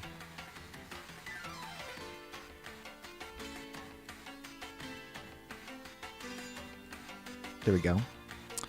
No, like you told us, you'll buy the movie and remake. Oh, I never said I was going to buy it. I don't got that kind of money, man. Find the clip. I'm just kidding. Did I say it? I don't know. I don't remember what I say sometimes.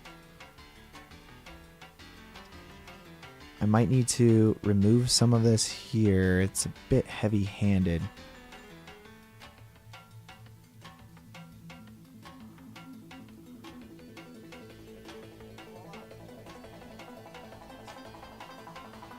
Okay, that's good. Let's see, let's find the other texture real quick. So if we remove that texture, we got texture 4. Select texture 4, hit open. Let's find another surface imperfections. And we're going to use this as a subtraction, I think. So we're going to use, let's use scratches. I like the scratches effect here. So we'll go back to the top and then make sure that under texture, it's removed. But then under the texture mask, that's selected. And then let's use this black feature here. And what we're going to really do is we're going to kind of like remove some spots. And what this is going to do is subtract our kind of like a painted effect that we were doing. Might make that a little smaller. There you go. It's going to break it up a little bit more.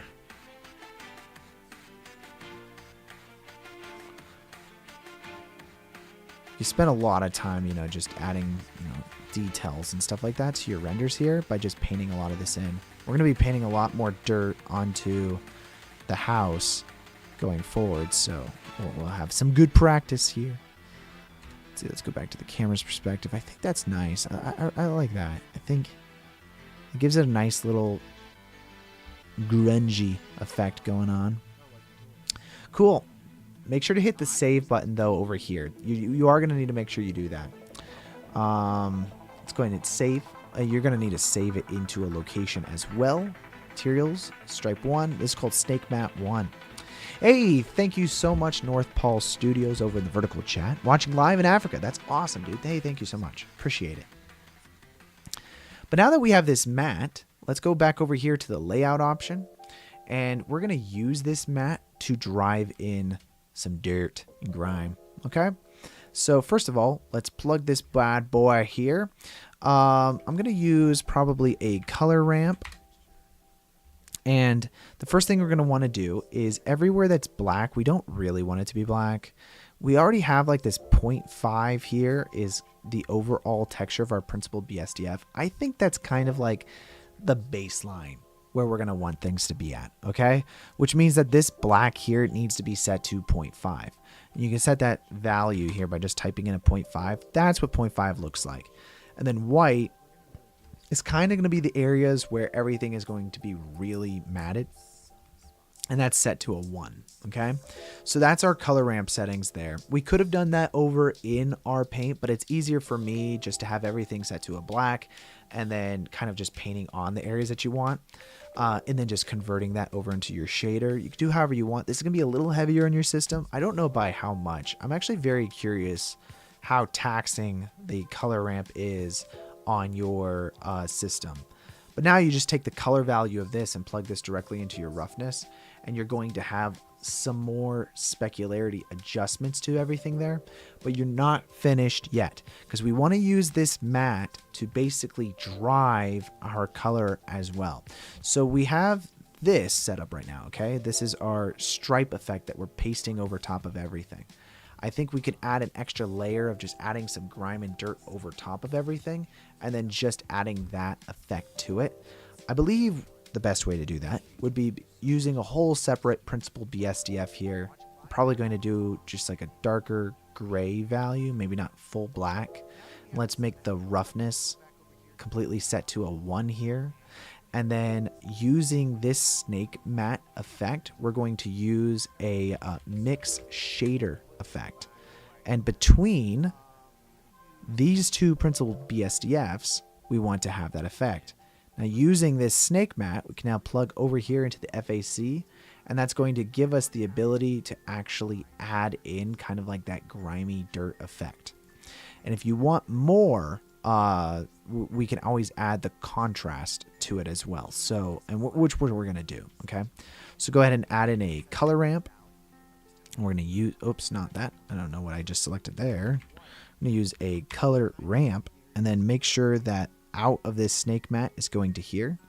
And we're going to make this a little bit more contrasty. The more contrasty it is, the more visible your dirt's going to be on your snake. Now, one thing that you're going to notice is that actually our depth of field is a bit much. So we're missing out on a lot of the details that we added into our snake here. So we might want to see those, okay? Before we didn't really notice how heavy-handed our depth of field was. Now we can. So let's set this to like a 2.4. Something that's a little bit larger. It's going to be able to see, you know, the details of the snake a little bit better. And that already looks pretty nice. I like that effect there. I may actually make some more adjustments to this. You know, just make this a little less heavy on the dirt because we kind of want that to fade pretty nicely there. And also another thing you can do is instead of it being full white, you can make this a little bit darker of a gray by selecting this guy here. So that way it mixes onto the other shader a little better. Right now it doesn't mix at all, so it's one or the other. For us, it doesn't really matter on this particular material, but you know, in the future, if you have like a character and you want to have like tears or something like that, and you want it to mix over top of it rather than completely changing the material, then you might want to do it this way. Might want to adjust the grayscaleness of your matte. But other than that, this is looking a lot better. I'm going to just clean that up a little bit better so we can see what we did. And perfect. This is our snake character. Let's move on to creating the house and some of the other effects there. I am thinking this back sight could be a little bit brighter now. You know, now that we're kind of seeing some of this other stuff, makes it a little easier. We can always make some adjustments. I'm going to select that back sight. Probably, let's just add up like a 5, I think. Yeah, it's pretty nice. These numbers are really extreme, I know, but I think that works pretty nicely. And then obviously in comp, I'm going to add a little bit of a vignette. Not much, just a little bit of a vignette to help sell that. Okay, so that's all our lighting. Let's go to our house. We're going to kind of create like this overall wooden texture to everything with these slats. We're going to need to find some materials for that. Did you clear chat? No, this is the vertical stream that you're over in now. If you go over to the other chat, you'll see the other chat. Vertical chat versus horizontal chat. You know, we got 2 chats running here, guys. Let's see. Okay, let's go back over to here. Now, you'll notice that on Polyhaven, they actually do have textures as well. So we could drop over to the texture side of things and then find ourselves some slats to work with. But whatever you prefer. If you want the vertical, you can go with the vertical. If you want the horizontal, do either or. I think both chats work pretty nicely. Which, by the way, super chats work in both, by the way, guys. Let's see. Let's find some wood texturing. We're going to want, is it brick or, yeah, let's see. We can find any of these. Like these plankings might work. We can just regrade them to be whatever color we want. That also, these blue painted planks work really nicely. Yeah, let's do these. I like these. These work nicely. Download the 4K ones. I'm going to download these to the material folder that we have here. Okay. And let's go unzip those. Materials. Let's just extract these real quick. Textures. All right, here we go. And it doesn't really matter that they're blue because we can always adjust the color inside of our shader editor. I'm going to select our house because that's the first thing that we're going to add our planks onto. We're going to create a whole new material for this guy. Let's call this planks house. Okay. Inside of our planks house, we're going to import our textures, which all we have to do that is just drag over our images, use the displacement, normals, and our roughness. And all of these are probably sRGB. Let's first take a look at these planks just to see how they're oriented. Yep, they're really screwed up. And actually, that's probably because our UVs are really wrong. If we go ahead and check this out, this is using UVs right now. If we use generate it, whoopsies, that's the location.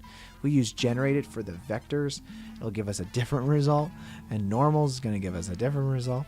But we want UV, okay? Because the way we're going to set this up is we're going to UV unwrap our house to have the correct amount of textures into it. And how we want that to be oriented. So with that in mind, let's take our house here and let's select everything and then say Smart UV Project. Just see how this first does it. Firstly, does it really wrong. So we're going to spend a little bit of time doing UV unwrapping right now, which nobody likes. I don't like it, okay? I mean, let's just be honest. I don't like it. If you guys like it, you do whatever you want. I do not like UV unwrapping. It is not my thing. I usually try to find one of these that works fine. It's like cube projection or something like that. And then if that works, then I don't have to do the seams and, you know, like all that crap. It's just not something that I ever got into, so I never really liked it. This works perfectly fine. So I used QV Smart Projection, okay? And that creates all of the plaques or whatever to go in the right direction. Anthony, you could do all the UV unwrapping for me in my life and I would be happy because you know what? You're the pro, I'm not. But let's see how the scaling is for our house. That looks perfectly fine. Now these are, as I said, blue still. So we're going to want to adjust this before we plug it into our principled BSDF because our house is not supposed to be blue.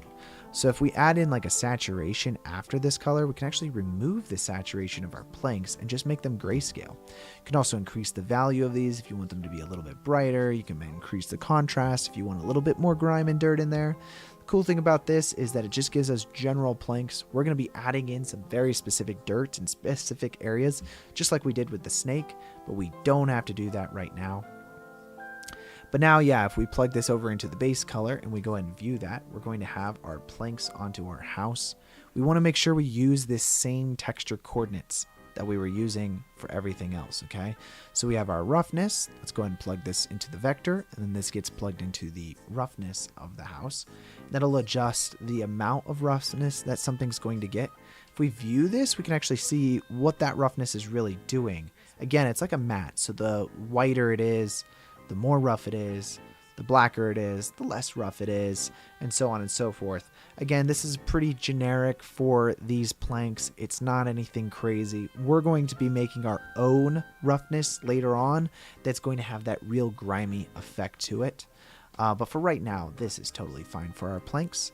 And then next up is our normals. So again, plug that vector in, and then we're going to plug this over into our normal output. But again, before we do this, this is an image, okay?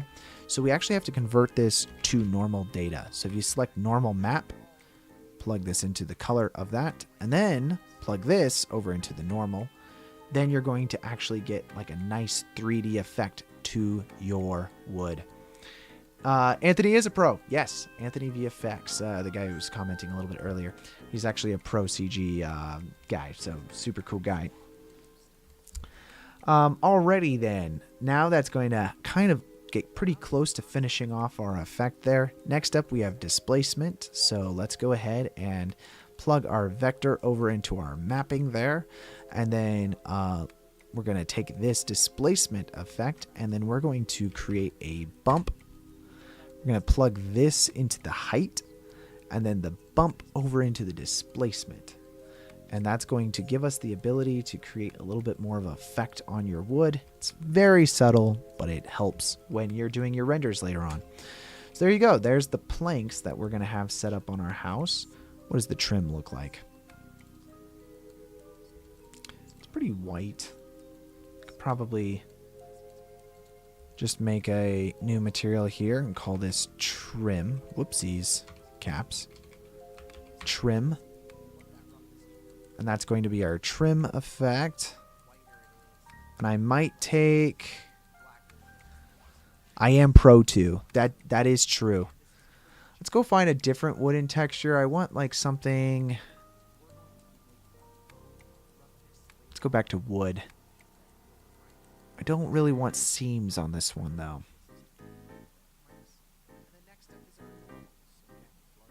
It's fine grain. Do like the rough wood idea. If you have like a rough wood trim, that's kind of cool. Really not that many wood options.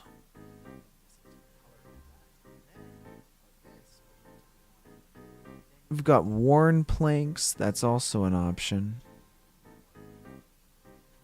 I might go with some like kind of bark effect, you know? You know what? Let's go with this. I like this. This works well. We're going to download the wood peeling, which you guys can all go download these yourself. But if you do want all of the textures that I'm using, it'll be over on the Patreon, of course, as with everything else. Let's see. We've got the painted planks. These are the peeling planks, so I'm just going to unzip these, extract it.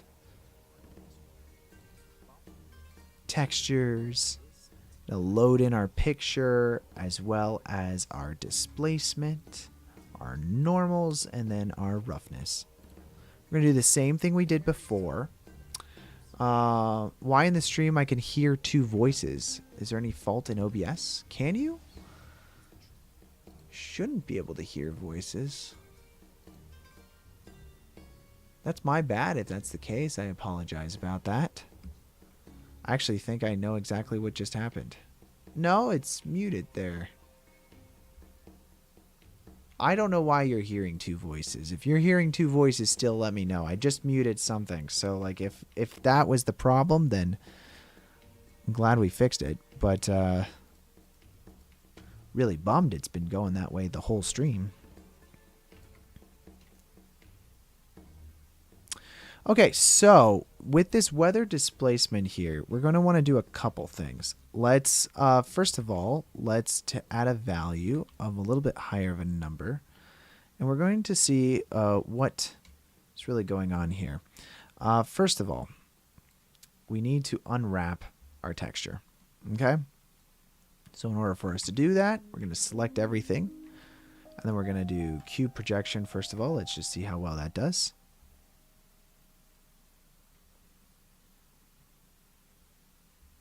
Is it still going right now?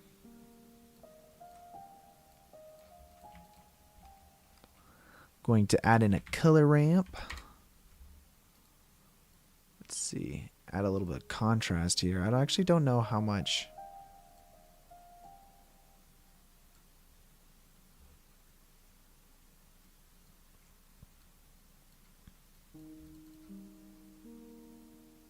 The only other thing is I'm playing music, but shouldn't have a voice in it. Okay, so as far as this other texture goes, I think that actually works pretty nicely. We're going to just add a little bit more contrast to everything here with this roughness. And this is our diffuse as well. It should totally work. So let's plug this into our base color. So now if we view our base color, it should have kind of more of this wooden trim effect going on.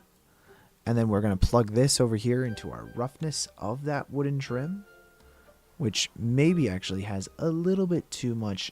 I mean, it doesn't really matter. I actually kind of like that. And then let's plug this vector in down here. And this is going to be our normals. So again, just line everything up, trying to keep things clean. Let's use a... Yeah, I don't know why you guys were able to hear that whole time. I apologize about that. We're going to use a normal map. Plug the color into that, and then plug this into your normals. And then there you go. That's going to finish off that trim effect. I don't think we really need the displacement, but because it's such a small shader, we're still going to do it. Let's plug that in. This will get plugged into the height.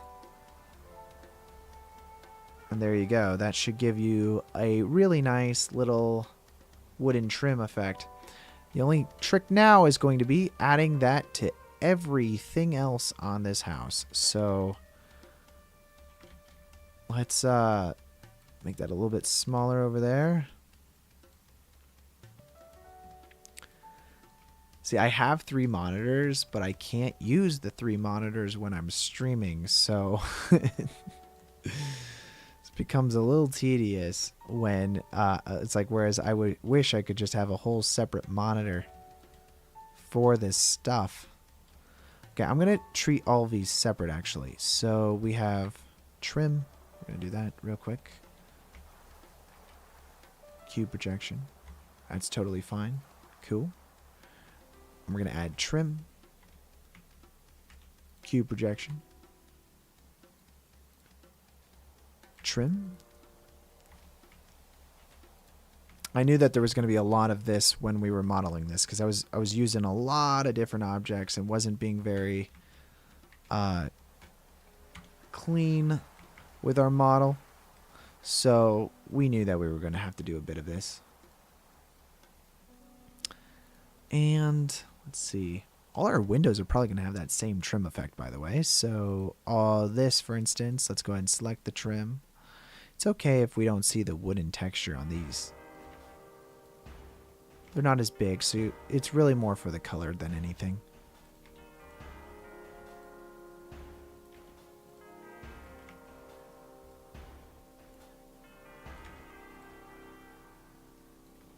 And that's going to create like a nice little rim to everything. We're going to have to go into this model for these top trim pieces because it's all part of that same effect. But it's okay. We'll get to it. Trim.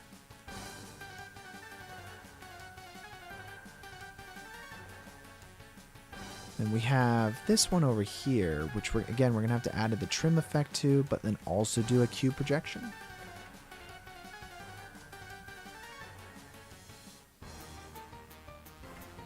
I'm going to use the trim for the door. We barely see the door, but you know, it's nice to have it. And again, for this, you know, just keep it consistent.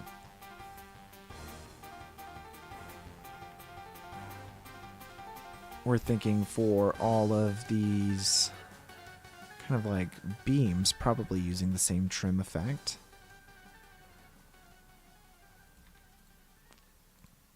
I'll be honest though, that one stream we did where it was creating a whole castle was the most amount of different objects ever. And it was just a lot of this, basically just selecting all of the different primitives and adding our effect to it. Now with our stairs, we're going to have to probably be a little bit more artistic with how we want that to be affected. But you'll notice that this is a lot less bright on this side now from our lighting. And so let's go back over into our sun and just increase this to like a 4.5 or something. Just increase that harshness of the light over here. We are using a sun, but we could also add in additional lighting. I'm thinking we were probably going to have to do that anyways. So let's go ahead and add in another area light. Just rotate that here. Probably a little bit more sidey. Because again, we're just trying to create that edge there. Scale that down. That way it creates a really nice... You don't want it to be too big because it's too soft and then it like kind of blows it out and doesn't have as much texture to the lighting. This will feel more like a source lighting, which gives it more of that realistic vibe to the scale at least that it's at. You don't want it to be too diffused. The more diffused it is, I don't like more diffused lighting on something like this. I think we want to have more of a punchy lighting effect here. We're just going to grab this area light and then also throw it into our lighting. That way we're just keeping things a little bit more clean for ourselves. Next up, we have this whole thing. Let's go ahead and add the trim effect there. We are going to want to cube unwrap these, though. That's going to be important. And then last but not least, we're going to do all of these guys up here. Let's add the trim effect.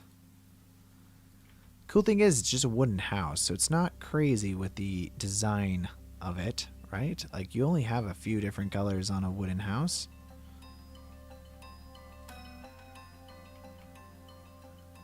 You don't have like metal and like, it's not fancy. It's just a tiny little miniature.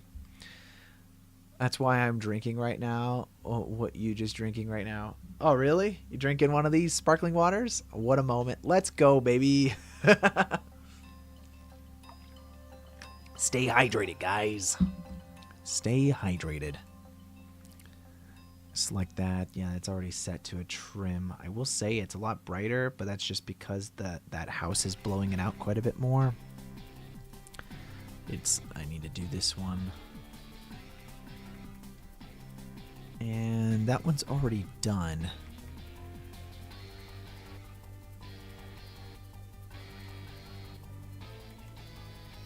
It's kind of the only drink I can drink right now other than just like regular water, because I'm on a diet. I'm doing this crazy thing where I'm only eating 500 calories a day. So I don't recommend that, by the way, guys. It's not a recommendation to anybody to do. But I'm just doing it because I'm going on a cruise here in a couple days, actually. So I was trying to lose a little bit of weight, trying to get down to some weight that I wanted to be at. Definitely not recommended. But I will say this: the last 2 weeks, I've lost 13 pounds, which is crazy, which I am pretty pleased with. Let's see, we're going to add the trim effect to this little guy here. That's going to create a little bit of a dark rather than our plank effect. It works nicely. Let's do this again over here. We're going to select our...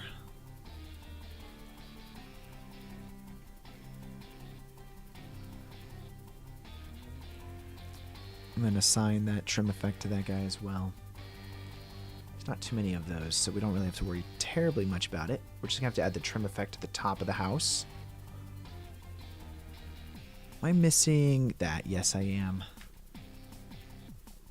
It's so funny, though. So when I was doing that castle, this was last year. There's actually a mistake in that render because I didn't select one of the gates or something like that, and it's still like white shaded.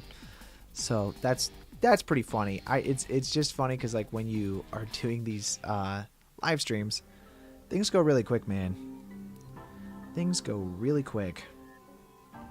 It's hard to remember to do everything, honestly. I'm going to just select these two faces on the outside edge here.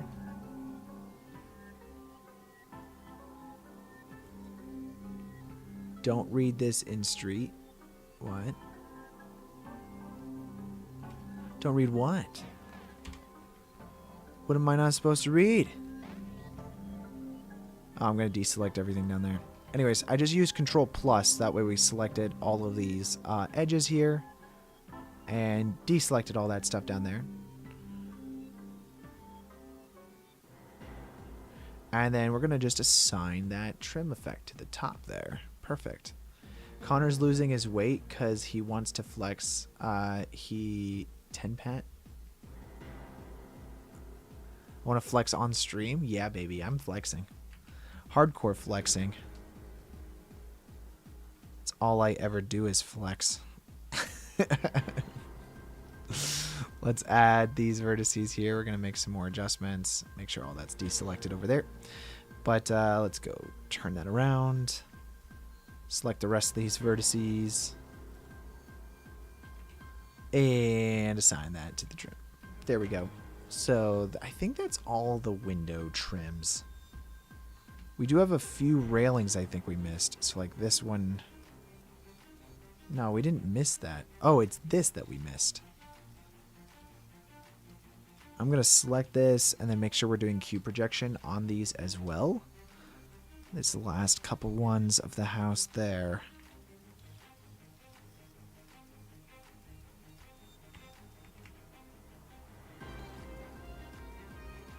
I think, is that one? Yeah. Don't miss your trims, guys. Gotta make it look good. Do I know how to separate two objects from one? No, I don't. Oh, wait, what are you talking about? Like in Blender? Hell yeah, I do. Am I going to? Not at this point. See, I think you forget. There is a level of laziness. You know, I'm just kidding. I'm not lazy. It's just, I don't have to. You know what I'm saying? When you don't have to, you don't have to. I'm going to select these outer edges here, and I'm going to add the trim to that outer edge. I think that looks pretty nice. We're going to have a separate texture for this boardwalk area. Let's see. What are we doing? We could have a lighter wood color. So let's select that. Let's go back to wood. Like these plank flooring is probably what we're going for. Just download that real quick. And then extract it, of course, once that's downloaded.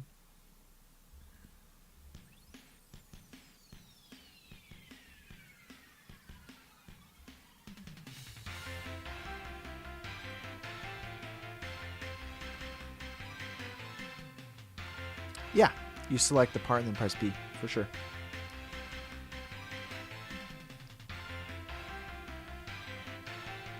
I'm going to create a new material here. We'll call it plank floors. Floor planks? Plank floors? Flooring planking? Planking? I'm going to select that now and make sure the floor planks, planking floors are selected. Okay. And then inside of our materials, we'll go ahead and just import everything real quick. So we have, of course, our diffuse, displacement. You know, all the normals, guys. We got everything, man. We got everything. And then we're just going to use that as our base color. Let's just see what it's really doing here. It's the correct scaling. You know, it's actually almost correct. Kind of. Not really. It's a little big. So now all we have to do is adjust the value. Yeah, something like that. Do we like that direction or do we want it to go the other direction? The model, it's kind of going both, but I feel like it would just go one direction. Like, if it was real life, it would all be one direction, right? Let me adjust the scale slightly. I think something like that kind of works. Yeah, that lines up pretty nicely. You know, honestly, yeah. We're going for it. So there's your wooden textures. We're going to use that for roughness as well. So plug that vector value in there. Adjust the color into your roughness. And then, of course, we're going to do the same with normals. Plug that there. Normal map. You have to go again? All right. See you, man. Hey, thanks for dropping by. Peace. We're going to use normal map here and then plug the color into the color and then plug that into the normals. And then that's going to give us our wooden grain effect. And then, again, we're just going to go ahead and use the same vector for our displacement. Whoops. We're going to use the same vector for our displacement. And we're going to go ahead and add in a bump node. See you next... actually, real quick, won't be back next week. I'm actually on vacation for 2 weeks. But I will have a couple videos that are going up in the meantime. So check out those. But yeah, I'm unfortunately not going to be streaming for 2 more weeks.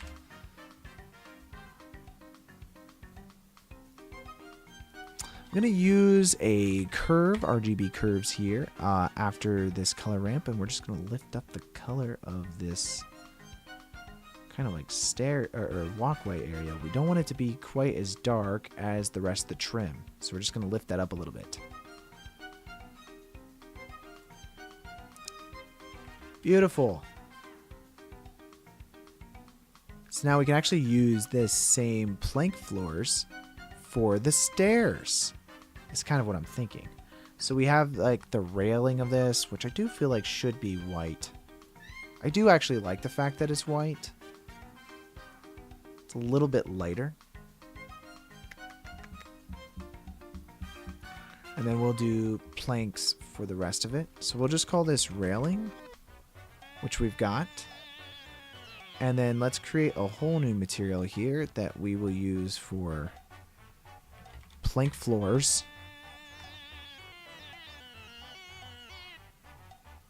And I'm just going to select all of these guys, and we'll just hit assign. It kind of works. We'll need to adjust the white one a little bit, I think. But I do like that. I do like that. So we're going to do the same thing over here. So we're going to call this railing, add a new one, and we're going to call this plank floors. Oops. Plank floors. And again, everything is already railing because that's our first material that we have in here. We just have to go in and select all of our stairs and then hit assign. We can't even really see that one. Just do the same thing over here though. Railing. New one. Plank floors. And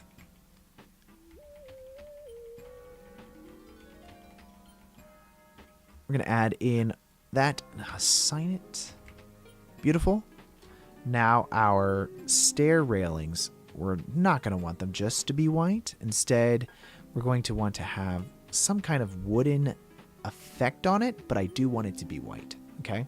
So let's use... Let's see, what do we want to do exactly about this? So we have wood peeling. I kind of want to maybe use this. So we're going to use the texture here for this. We have the normals as well as the roughness. I'm thinking we're going to use the roughness, we're going to use the normals, but we're not going to use the actual diffuse of it. So if we plug roughness directly in, what do we get? I'm thinking we're going to want to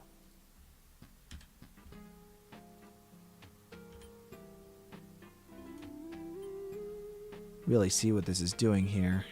Select our railing, add in a effect here. We're going to want to adjust the color ramp of this. Let's just view this real quick, and then we're going to increase the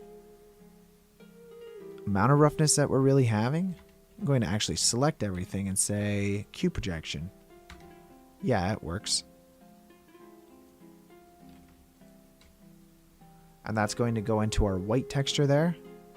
But also, we're going to use that for the actual shading of everything as well.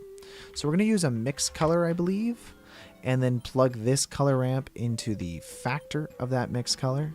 And then I'm going to keep the white effect here, and then we're going to do like a bit of a darker gray. And then now if we go view this real quick, we're going to actually plug this color of this into the factor of it, and we're going to create a little bit of the effect that we're going for with the wooden effect. And we're just going to move that back a little bit.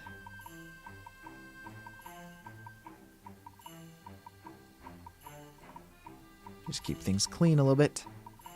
Plug this into our base color, and then now if we view our base color, it's going to have this wooden texture effect on kind of like this white railing, which is totally cool. Now we're going to use these normals, which again, we're going to use the exact same vector path that we were using before. But this time again, just normal map. So that way we could plug this into our principal BSDF. Like so. And that's going to give us our white railings that are painted now, just like pure paint white, you know? We can use this same effect on everything, of course, because we are using railing, but we are going to want to select everything here, probably, you know, select everything in it, and then we're going to press U, and then just make sure you're doing Q projection. We'll do the same with this back railing as well. And cube projection just so happens to work well for this because we used cubes to basically create this. So all the, you know, the general topology is already set up for that.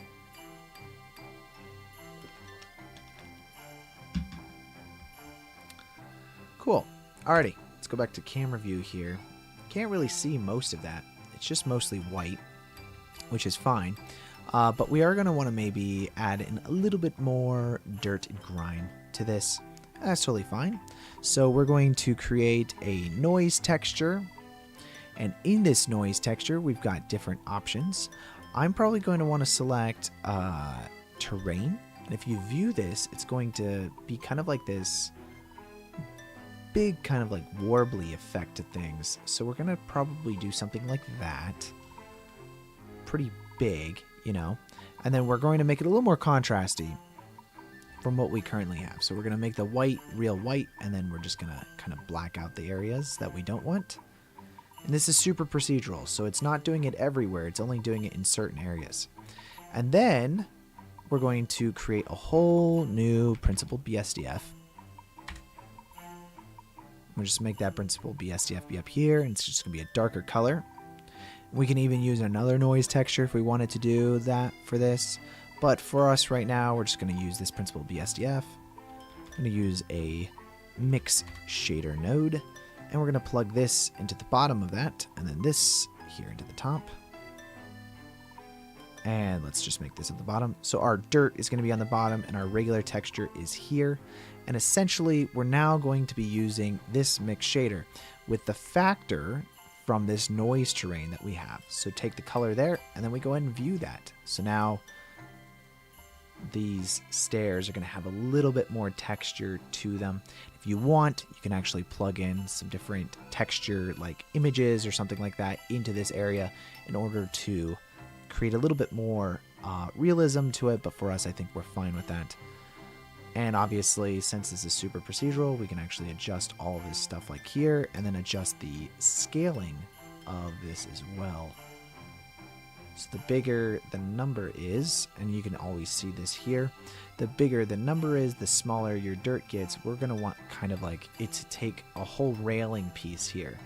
And so if we go ahead and view that color ramp, it's making that section way more contrasty. And then we're mixing that basically in. So, you know, you're having like that darker area of your image that potentially is a lot rougher for your dirt and grime. So I'm going to mix that a little bit better here. And so that way it feels like we're adding a lot more stuff. Hey, LoxLispSP, how you doing? Welcome to the chat. Thanks for subscribing in order to join the vertical chat. Appreciate it. Okay, great. So that is pretty nice effect for that. Now I want to kind of see everything with the grass. I'm going to hit the save button. Make sure you hit the save button, guys.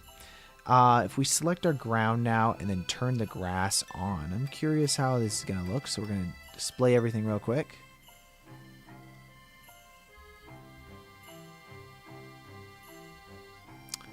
Do I have a YouTube channel? I do. You're on it right now. You're on the vertical stream of it. I think if you're on the vertical chat, just go to the bottom of the thing. This is my Patreon, by the way. If you go all the way down, there should be my name right there. Just click on my name, and it'll take you to my YouTube channel. Try live streaming once a week, and then there's also a vertical or horizontal chat if you want to check that out, where a few other people are watching over there.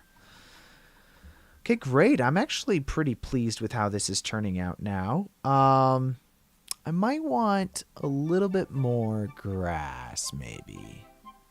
Maybe a little more grass. We'll be fine with that.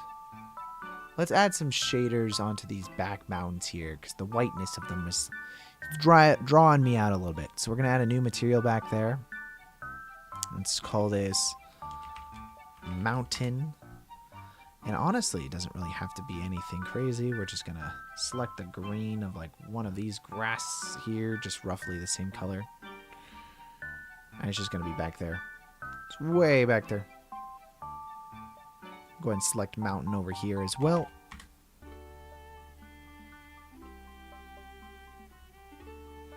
And we're getting a little bit different colors on it. Yeah, I think I need a little bit more grass. It's just like pretty laggy right now. I think it's a little laggy, guys. So this is our main grass setup here. Let's re-add that in real quick. I'm currently using 2 million particles of grass. 2 million. Let's do a little bit larger, though, on the grass. I think maybe making it a little larger will be nice. Not a lot. Just a little bit. But Okaido, you're right. I think we need a little more grass. Also, we're not getting quite as much grass over here anymore. Which I know why. It's because of our weight paint that we did. But, you know. Oh, you know what? We're getting this grass. Why don't we do this? So we're getting grass. It's just dry. This is using like 2,000. It's using, it's just a little dry. We can, you can also change the display of this, by the way, as well.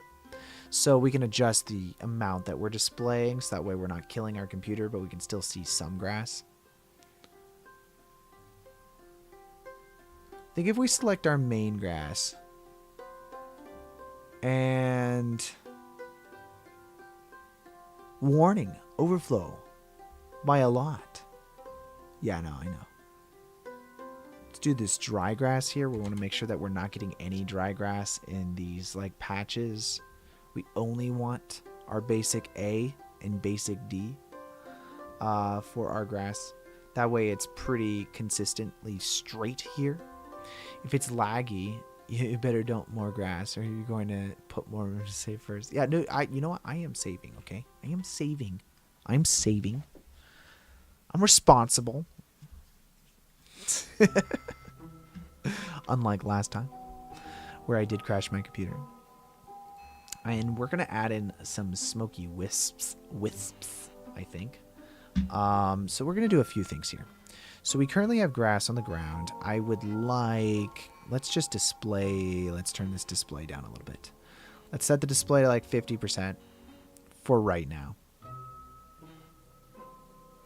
I think that's a good idea. So let's do 50% on the display.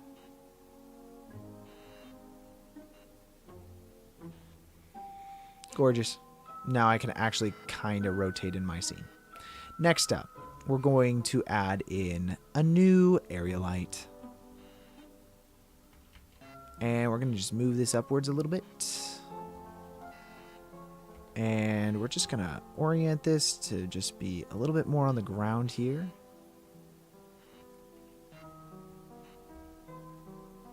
I just hit it. Shouldn't be hiding it.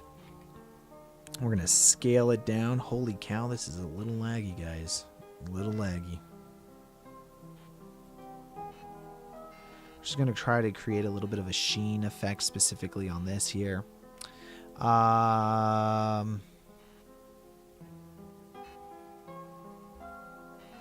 Let's go back to our display settings here, and we're gonna, for right now, just for right now, okay? And now let's grab this guy. This is the new one I just added. I'm going to scale that down a little bit.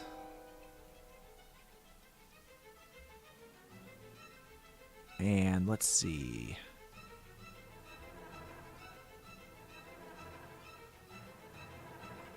Kind of just want that area to be lit up. That's what I'm trying to do here. So let's select the ground again and just make it visible. A little bit of trial and error. Only make the main grass. Yeah, you know, now it feels a little less flat than it did before. Because without this, you're kind of getting that where it's getting dark over there. And I feel like this is unjustified how bright this is. So I'm just adding in a little bit of light on this side to make it feel like we have a studio lamp over there that's kind of like making it a little bit brighter, you know, from over there. Do you think that now feels a little bit more justified in nature? Which is pretty nice. So let's throw this under our lighting.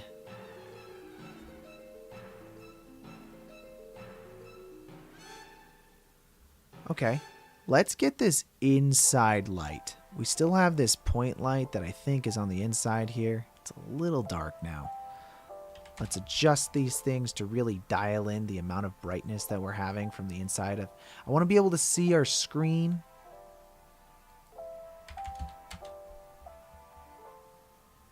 Just this little purple light in here. We don't want it to be too bright, but we do want to have something in there, you know? I don't know how bright that is. I mean, we're probably going to get to the point where it's a little too bright.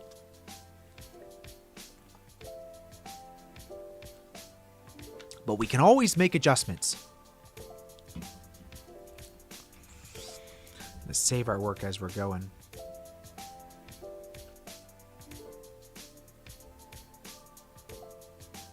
It is funny. Having it more patchy kind of works as well. Maybe you could put some grass in the front of the camera to give it some depth. Yeah, maybe, but think about this also. This house is up on a hill, so there wouldn't be any grass this high, and also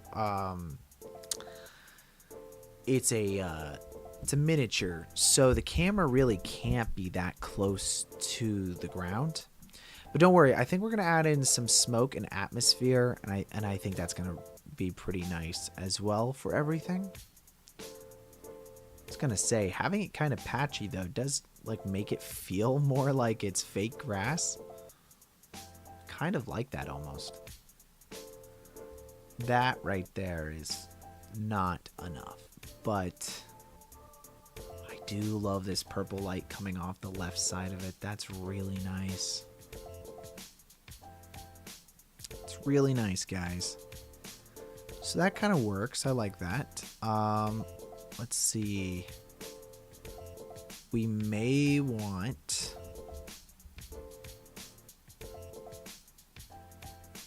see what that looks like.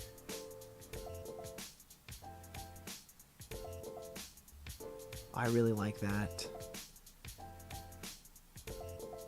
Now this displaying as 50%, does that really make it 50%? Or does that only change the display? Percentage of particles display in 3D view. Okay, so the render is still going to be twice as much. I think that's fine to display it as less. I mean, we're going to render it out and it's going to have way more in there. I'm trying to figure out if I want to do the comp to have the smoke in it, or are we wanting to add it into our 3D view? I think I'm going to want to add it into the 3D view. That way everything is kind of like all from the same area. Let's do this.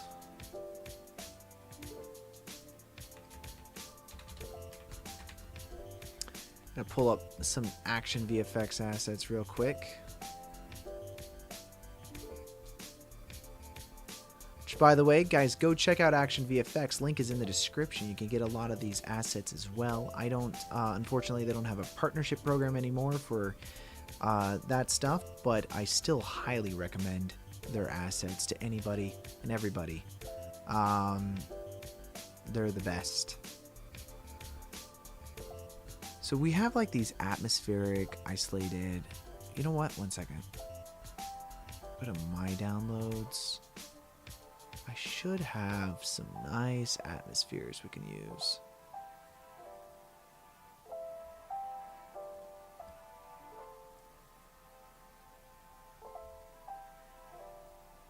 So what we're trying to do is we're going to copy like this wispy effect that's happening over here.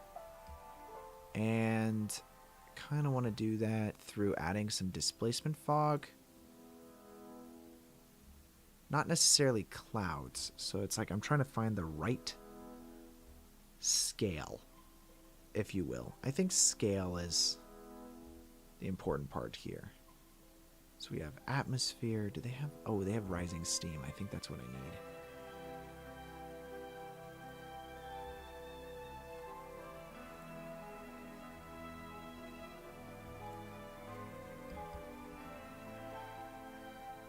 I really don't. I only have one Steam trail that I own on my library. That's unfortunate. Let's see. Let's use some of this. This is some foreground atmospherics. I really like some of this. This could work well. Okay, so what I'm looking at here is some of these things. What just happened to my That was weird. I have some of these like different atmospheres that we could use different parts of it. And you can import these as like an image as planes thing in Blender, and I think it works really nicely. So like the blooming effect is really what we're trying to get right now. You don't want it to be too overt though. So let's do close. Wait a second. A little much. Oh, I really like this. Yeah. Let's try this. We're going to download this asset. Save this over into our project folder. So let's go find that real quick. Live stream, streams, today's date. I'm going to save this into material. I'm not going to give you this file, guys. So under Patreon, I don't upload these types of things just because I don't have the rights to redistribute them. But you guys can go purchase it on Action VFX. It's a good asset to have.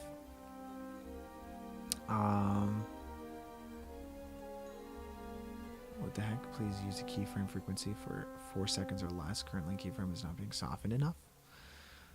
I think my vertical stream is having some problems. That's unfortunate. Anyways, so now that that's downloaded, we can actually go over here into our scene. And I'm actually going to disable our grass for right now. I don't want to be laggy. I just want to import our thing and work with it. So we're going to make sure that image as planes is selected in our add-ons. Like this is a free add-on that's part of Blender. So you can just go ahead and enable that. And then we're going to find our material of our close fog that we have here. And we can go ahead and import this.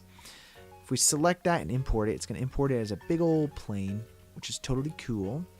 But now inside of our material, you'll notice that it imported a material as well, and that's this guy right here. So if we go ahead and view this directly, you can actually see exactly what it's doing. Right now we're just on frame 1. This is frame dependent, so you know, you can always just offset things and whatever. I'm going to try to find a frame that I need. You can kind of see that it's right there. Might need to scale that down a little bit. But if we have that kind of come over in front of the house, we're now having this big black plane with this smoke coming in. I think if we offset things, we should be able to get some more smoke.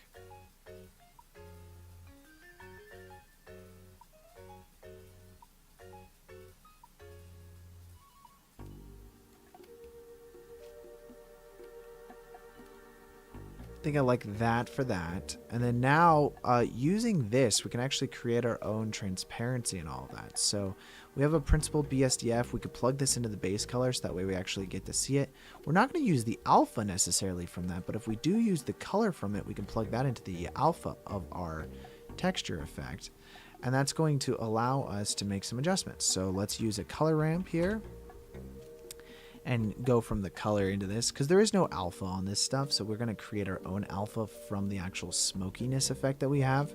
And the more contrast that this has, the more visible that smoke element is going to be.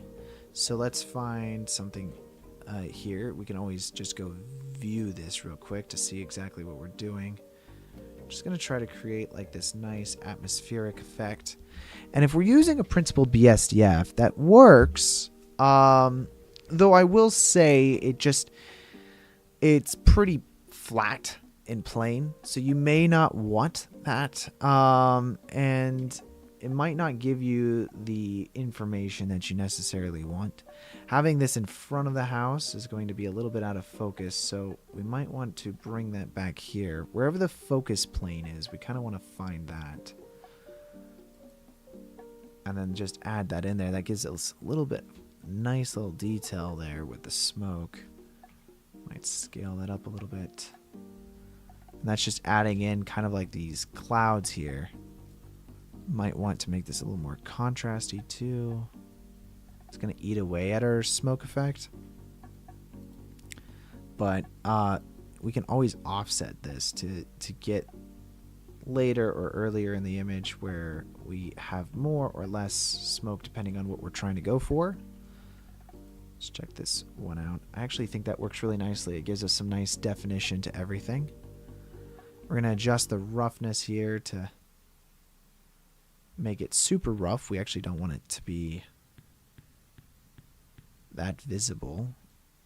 And then the base color, we could either use a base color or not. So if we don't, it's going to just use this texture here. And again, we can probably add in some detail to this as well by just using a noise texture and then changing this from FBM to like a hetero texture. This is going to give us like this, pattern that we can play with. So maybe that's what we want with like a nice little color ramp. And on our black value here, we just lift that up so that way it's darker gray, and can adjust the amount that we're seeing here, probably wanting it to be a little bit more or less. We want the fade to be pretty nice. Let's add some more detail. Make that a little more contrasty for a second. And adjust the scale of this to be smaller, I think.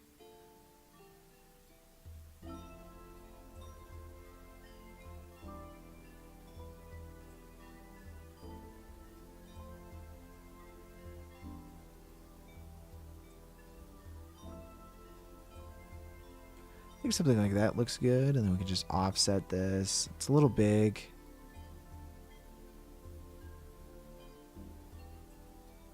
I think my offset's off. Let's just adjust that real quick. There you go, and then we can make some more adjustments here. This is really just going to be adding in a little bit of detail. Some distortion, maybe. I like that. So this darker gray value could then just lift upwards. So it's pretty close to the same value, but it just has a little bit of a different color. Plug that into our base color, and now if we go view that, it's going to actually give it a little bit more shading to our cloudy smokiness that we have. I do think maybe overall adjusting the color ramp is not necessarily a bad idea. Just adjust the wait, I don't need a color ramp. I need curves.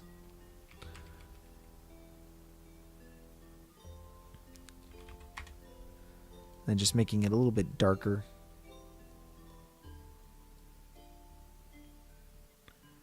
That just makes it a little more subtle, but now you've got like that effect right there. And I don't know, I mean, it's kind of like throughout the entire image, so we could also just scale this guy up.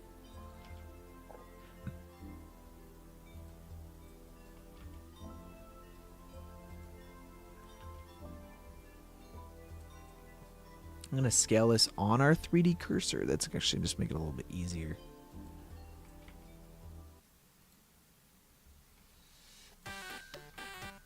And that smoke effect's going to come all the way over across the house there. Actually, it works nice. I like that. Might make it a little less overt, and that's again through our alpha channel here. If we select this white value, just bring that down. Visibility of the actual alpha part is going to be a little bit less, and then we can always make this more contrasty if we want to have it a little more visible but less opaque. That's what we're trying to go for there. And then overall, I mean, even with this, here's another little cool trick you can do. You do a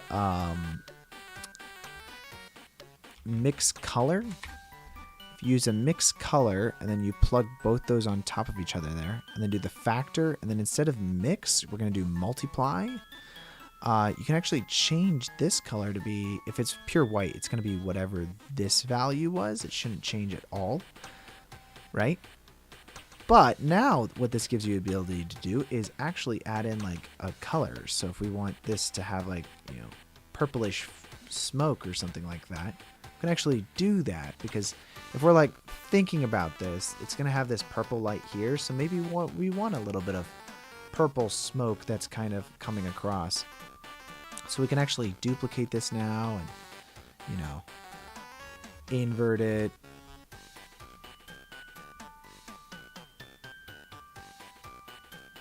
Rotate it a little bit.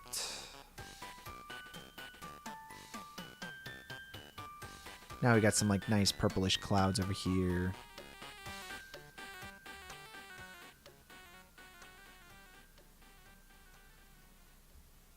Thinking we're gonna want something like that maybe.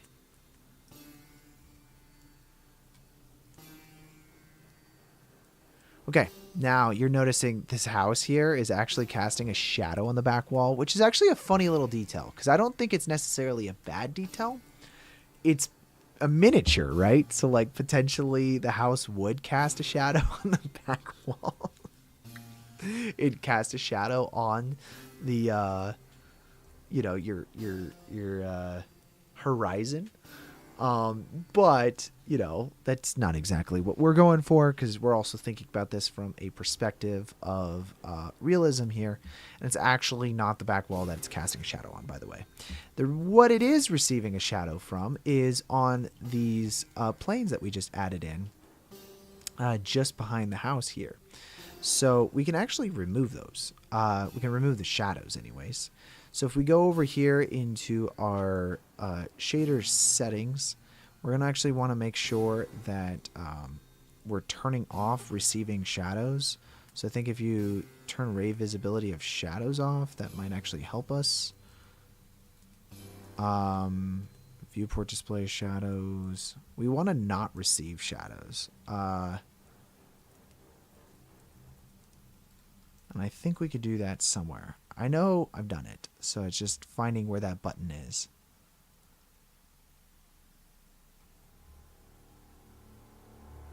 I mean, you could also do shadow linking. It's just a whole thing that I don't think we need to do. Shadow terminator. What the heck is a shadow terminator? Light linking, shadow linking.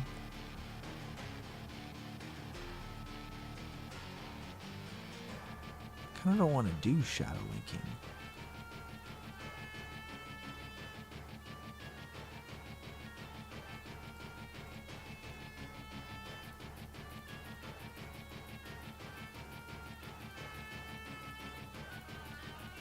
Which, by the way, if we delete that, that's not even the one. It's this one that we need to adjust. So does shadow linking if we hit new on it? Nope. But if we go disable shadows,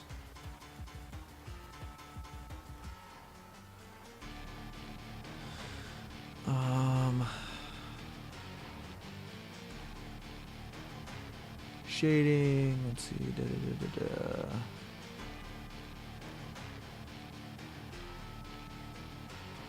I could say that the only lights that we really want to affect it,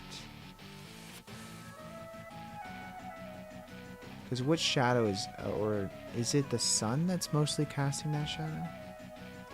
Yes. What does this look like without the sun? It's not visible. Cool. I just don't want the house to cast a shadow on it, so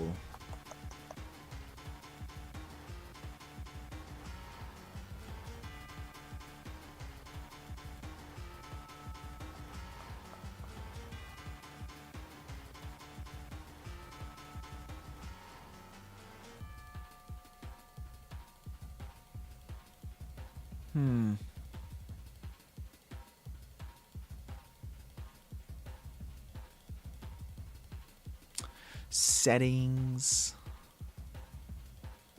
show black face, shadow mode, none. I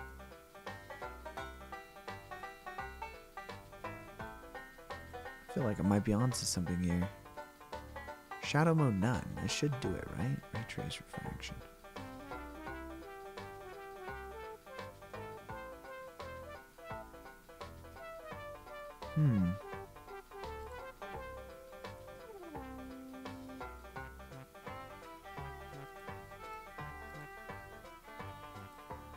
The other thing we could do is, this is the one that is casting the shadows. We could just always put this in front of everything and then scale it down.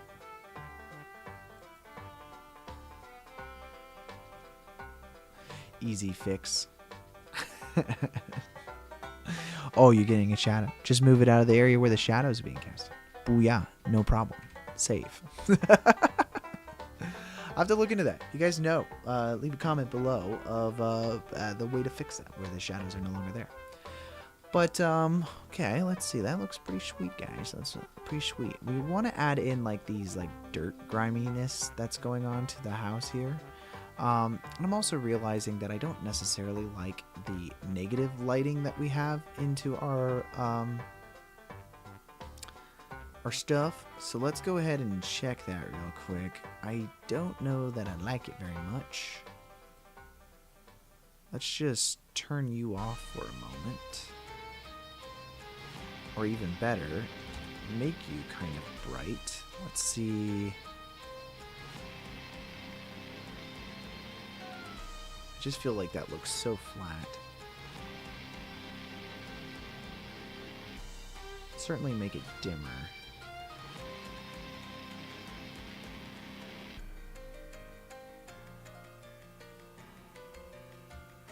Where's this light at? Change that to a medium in.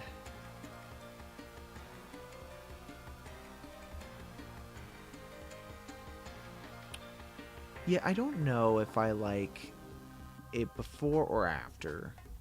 Do we want it to have that negative on it or not? It's kind of hard to tell without seeing it with the grass added.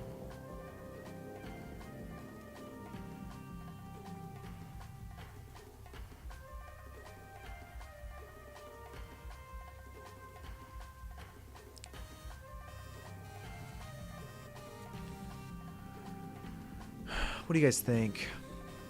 Just kind of without the negative light there.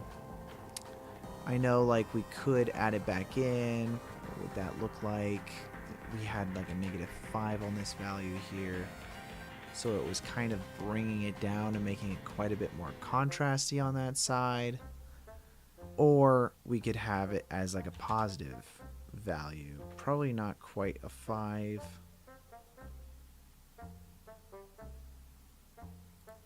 What do you guys think?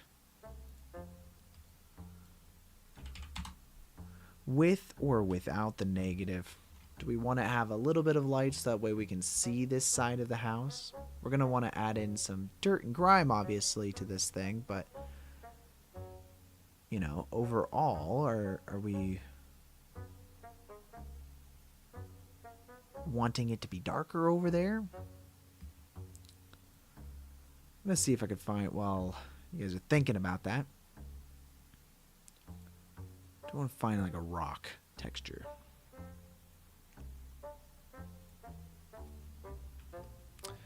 Looking for some rocks.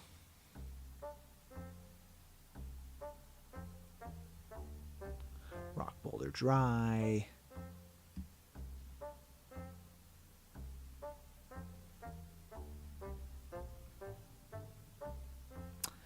Hello, how's it going, Stormbless? How you doing? Welcome to the chat.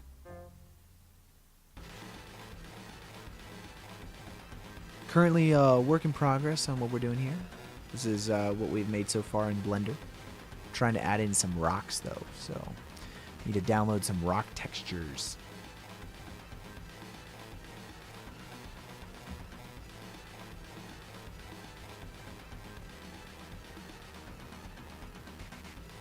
A rock wall? Didn't know it was a rock wall texture. Doesn't really matter.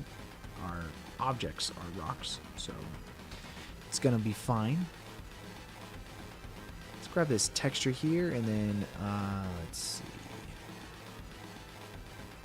I'm gonna select one of these rocks. We add in a new material. I'm just gonna call this a rock. There's actually a cool procedural way we could do this where not all the rocks are going to look the same. I think with the negative light it looks good. It's more contrasty. I think you're right.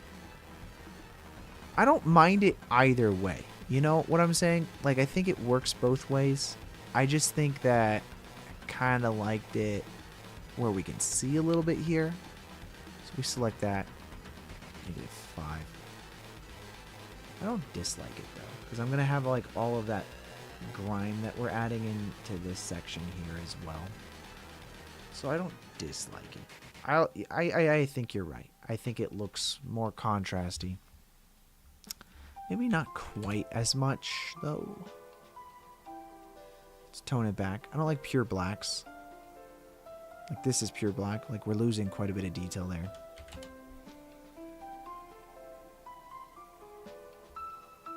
Like I want to see something, right? Like we're losing everything here.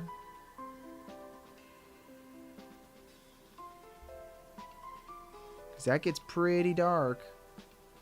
Although we're going to be doing some blooming and stuff like that, so I'm not terribly concerned about it. But, you know, you don't want it to, you don't want to lose too much. You don't want to lose too much.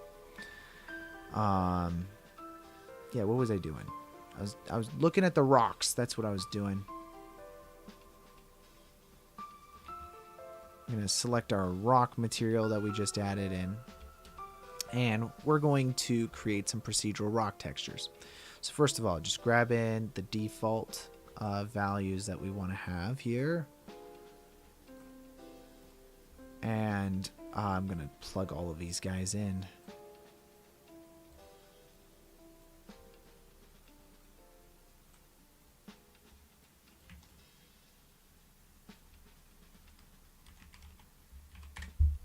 Swap that to a normal map, I think. And then finally our displacement as well, but we're going to need to swap that to a bump. And this needs to go to height.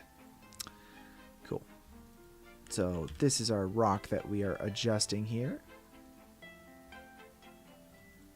Shade smooth it.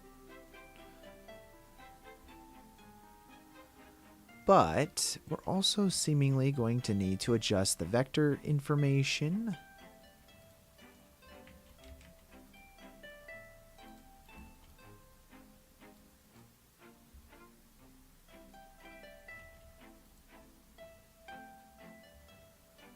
Although, you know what? Maybe this is a bad thing to look at. 1 second. Let's try to find... So that's UV generated? There we go. The UVs are all screwed up on these. This is from Blender's default rock generator thing. It shouldn't have any problems, should it? Let's go into edit mode on this and then do a smart UV unwrap. And then we're going to use UVs on this. Wow, it's still screwed up. So if I... 1 second. I need to see if I'm actually selected on the vertices. Here we go. Oh, it's all a modifier. So if you do follow active quads. No, interesting. Okay, so then we'll just do this as object.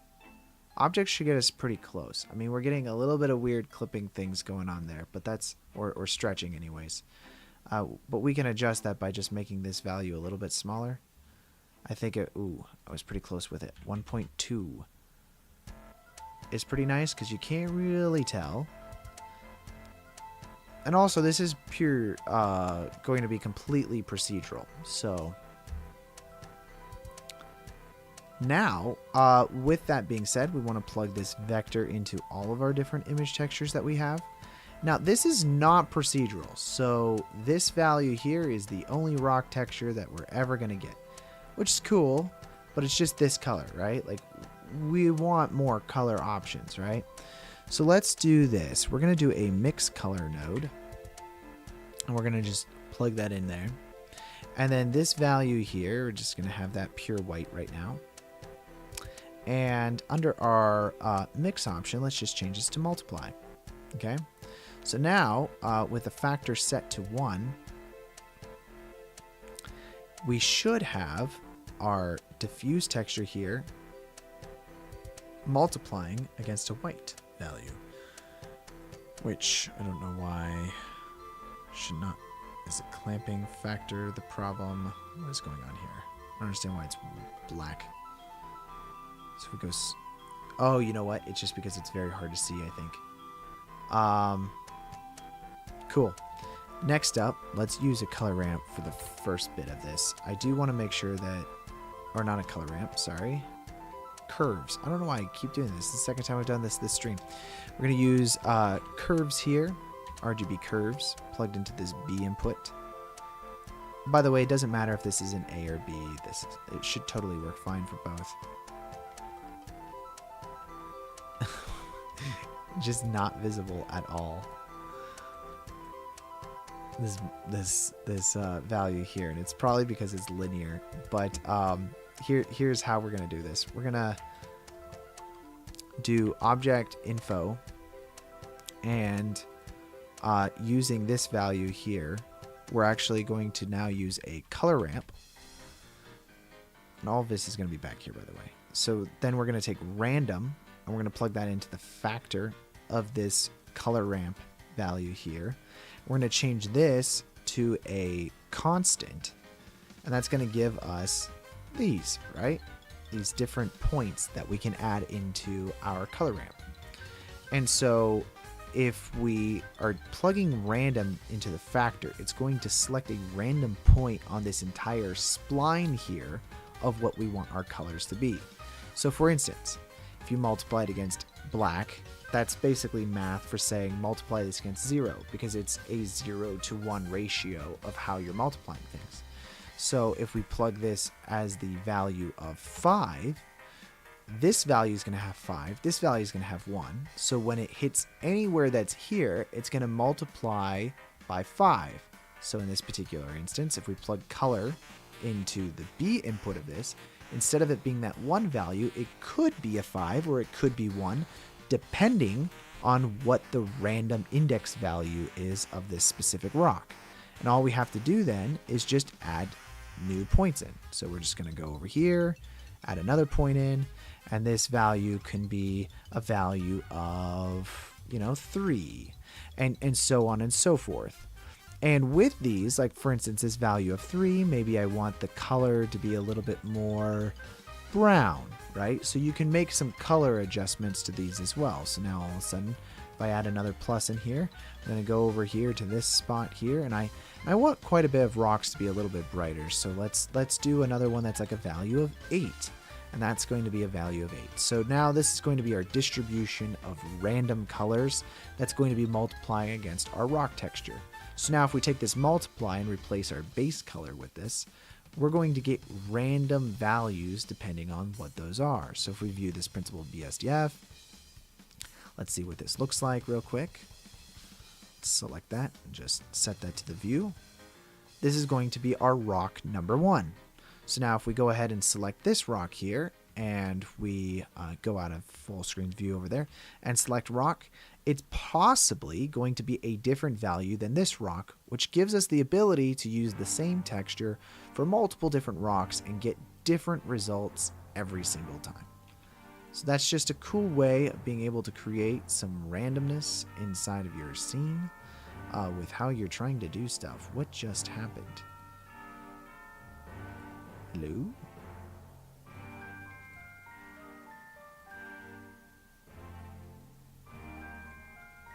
I don't know what I'm selecting. Oh, did I accidentally select like the wrong thing here? I'm going to deselect. I'm going to hide this just so I can actually get viewport control over here. And then now let's go ahead and hide that real quick. So we're going to do this last one here. And select rock as our texture. Let's just go through and add rock to all of these. I don't know why that freaked out. You can also go in and out of viewport render. That was probably just a bug.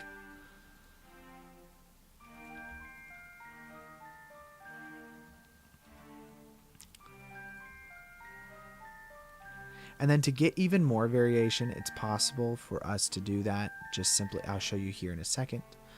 Currently we're using constant, but you could not use constant, and you can use just like a B-spline, and that will give you infinite results depending on where everything is at. So right now everything is set to constant. If you use B-spline, then it'll be more linear, and so then there will be less chances that it'll be just the same result because you're actually fading between everything.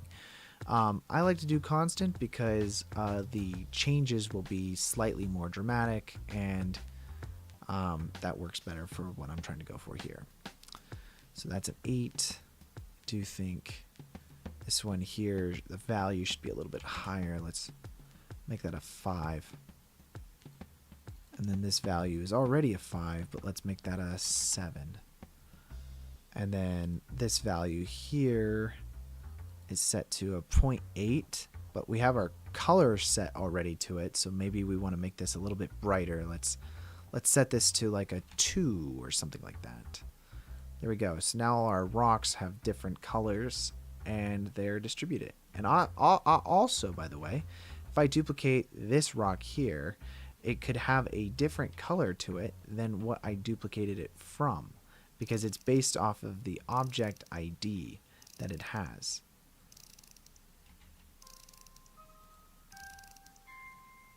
There you go. So now we've got a few rocks that are kind of just lined up on the ground there, and that just adds a little bit of visual interest to our environment without seeing our grass or anything like that.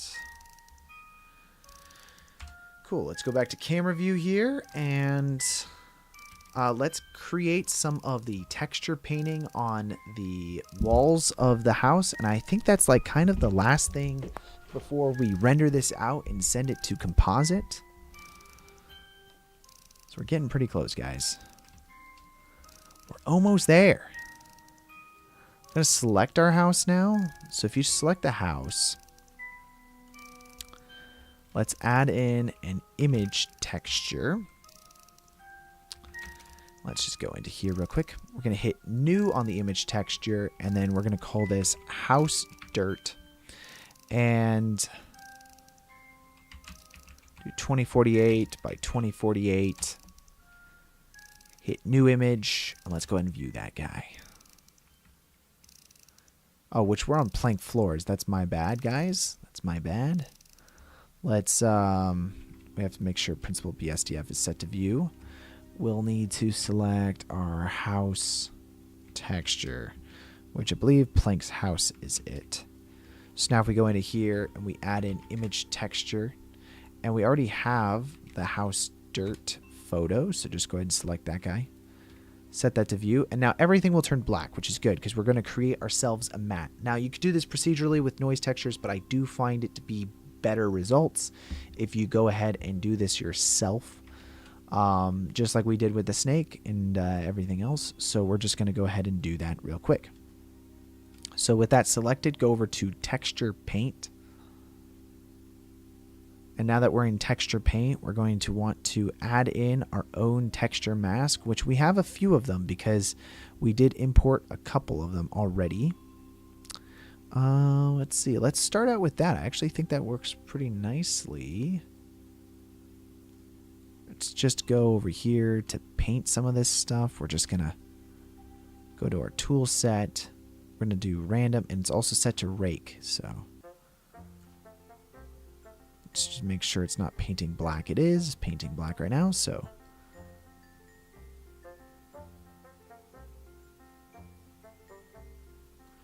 and now the process comes in of just, adding in some of this dirt. I'm going to open up this image here, and we're just going to use this as a reference of where we're trying to paint. So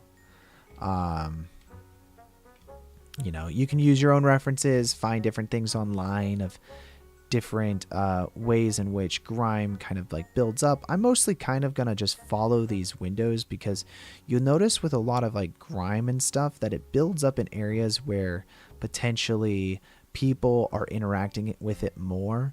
So crevices or things that don't get cleaned quite as much, you kind of want to follow that as well. And then we're just kind of create a little bit of a drop off there. which is pretty nice. And just following along, we've got all these different spots. Now, the only thing we have to worry about here is that actually this is probably going to repeat this pattern in multiple areas. But that's because, yeah, it's even repeating it over here. And that is problematic. So we're going to go ahead and first save this. We might actually have to start over here in a moment. But let's go back over here to layout.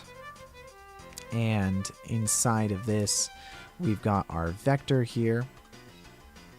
I believe we can have multiple UVs. I think so anyways. If we go ahead and swap this to a UV editor real quick. And we go ahead and just select everything. You'll notice how it's all over top of each other. It's just crazy.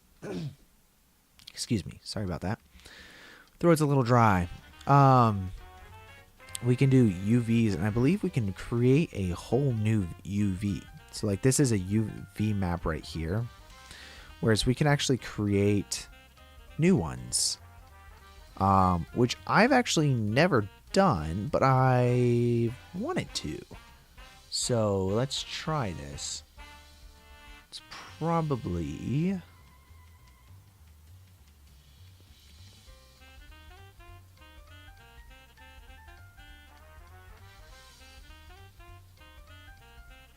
So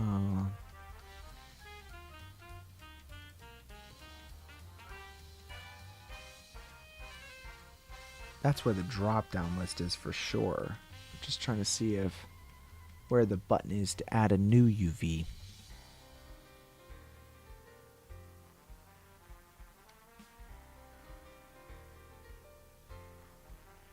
It's like copy UVs and paste UVs, but I don't want to do that.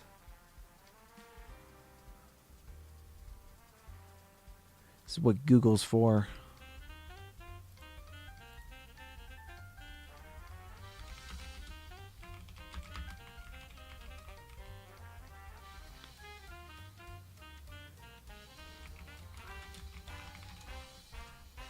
Click Add button next to the UV map in Object Data Properties Editor. Object Data. Oh, UV. Aha, guys. Here's how it is. Right down here in the UV maps, hit New. We're going to call this Dirt. So here's our new one. Oh, and you can set the visibility of it here. That's really cool. Okay. So now, let's just make sure, yep, Dirt is selected over there. Press U, and then we're just going to do Follow Active Quads. Or Smart UV. I think Smart UV is probably the best for this particular instance because we're painting it on in a specific method. The only other thing we're going to need to make sure of, though, is in our shader editor here, this needs to be using specifically the UVs of...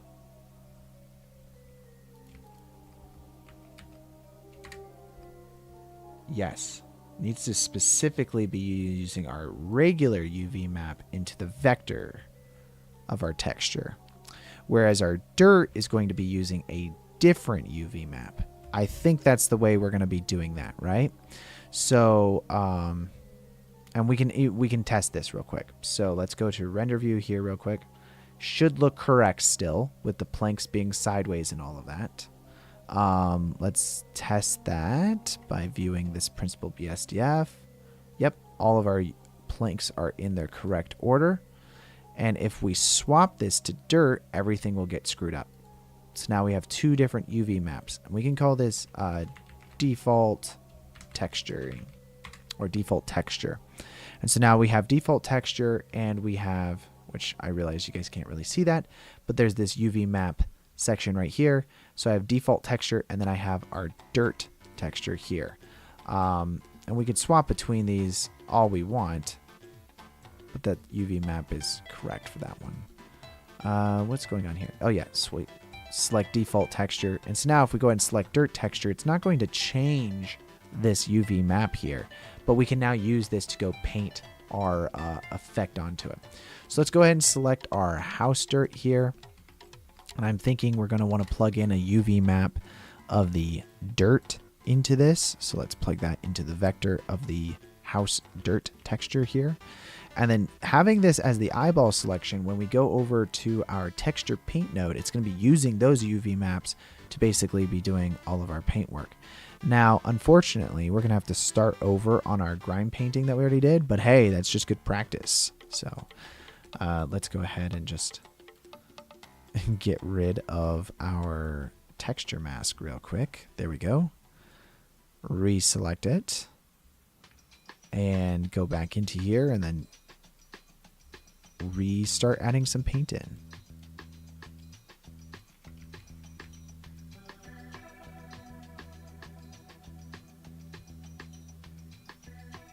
And again, we're just going to kind of go in,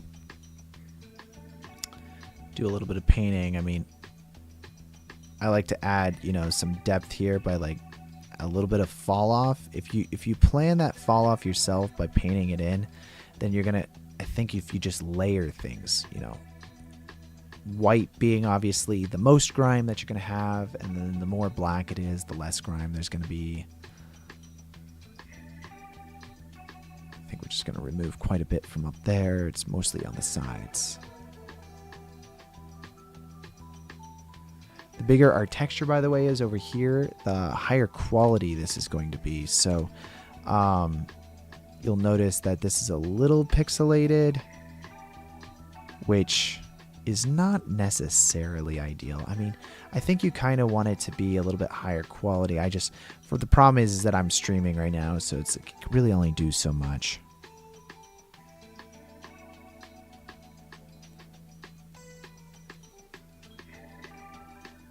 Beautiful, guys. Probably paint that out.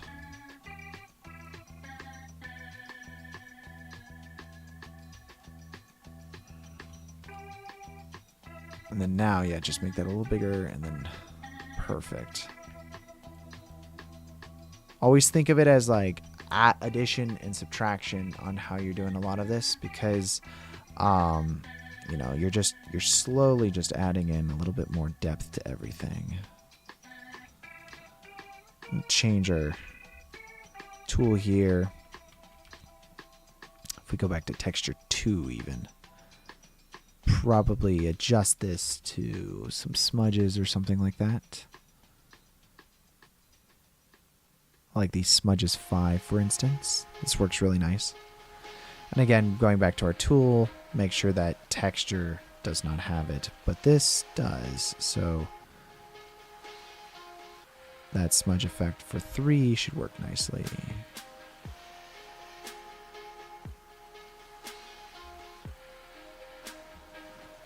And even still, I don't think I really want it on this here. Just a little bit maybe, but not quite a lot.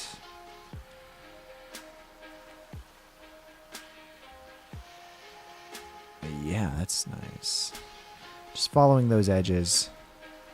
Really take time on this. This is the fun part, really, because I mean, it's just pure artistic. Like, you could just go in and paint everything that you want.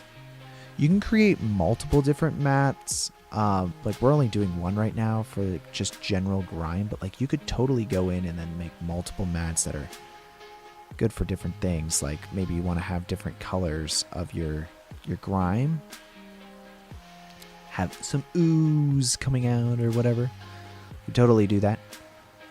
For this anyways, it's just a little bit of dirt. Then we're just gonna make this kind of gray. Just overall, just get that whole side of the house there. Remember, we're using this as like an overlay, so any amount of detail that you add in certainly is going to help.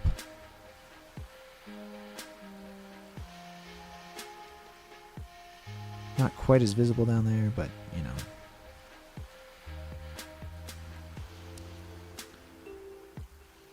The most visible it is going to be around these windows. Which, you know, like, let's do that.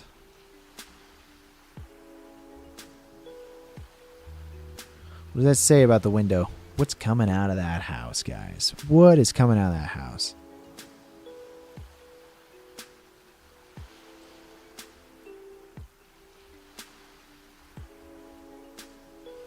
Is that a separate object? Is that why I can't paint onto it? That's really interesting. I think those might be separate objects. It's fine. We'll get to it later.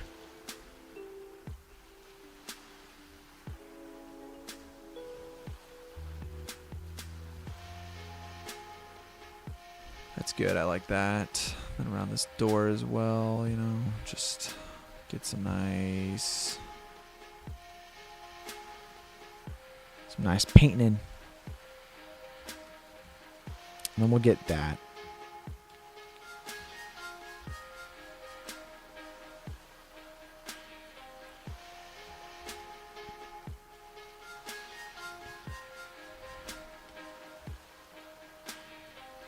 No, I don't want that on the roof. Okay, great. So that's on the sides there. I think that all works really nicely. Only thing I might change is, like, let's just do a little bit of some crevice work here. Do like to paint in some of the crevices. Just add a little bit more detail. Doesn't take that much extra work for us to make that nice, crispy.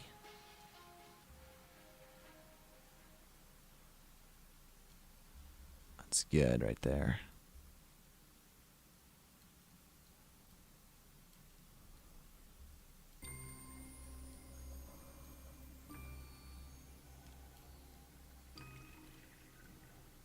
Okay. Yep. There we go. Yep. There we go. Nice. Okay. As far as painting around the windows, I think that works really nicely. I might do a little bit of work here. Just a little bit on the sides. Maybe a little bit on the top. You know, overall, a little bit heavier on the one side, a little heavier on that side. That's good. So from our camera's perspective, you know, maybe a little bit down there. Okay, cool. With that, let's go ahead and hit save on that image. We're going to save that and bring that back over into our layout. And using this texture, we're actually going to mix between some stuff. So let's pull back up our image here.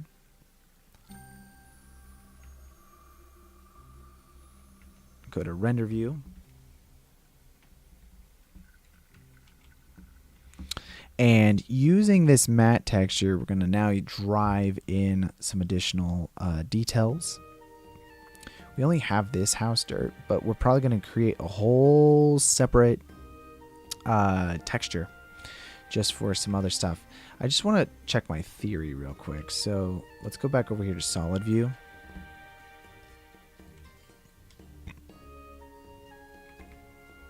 Is this...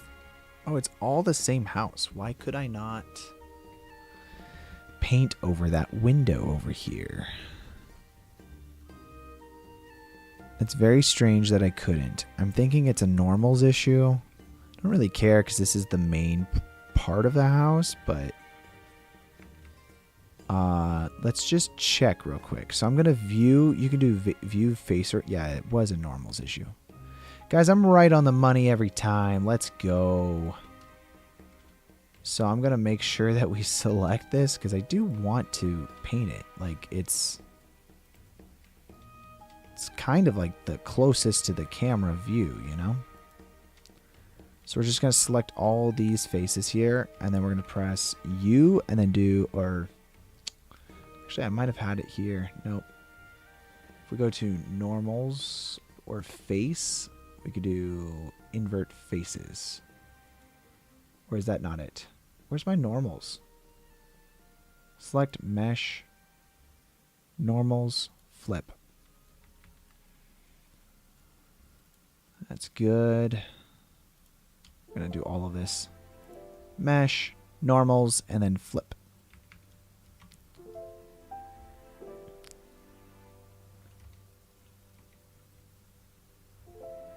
Now when we go in and paint this, we'll actually be able to paint this. It was stupid. Okay. Go back over here. We're going to turn off the visibility of the face orientation. Save our work, but just continue. So we're going to go back over to our texture paint. I just want to get some more painting, guys. Want some more painting right there. Paint that up. Paint it up. Just want to, make it smaller.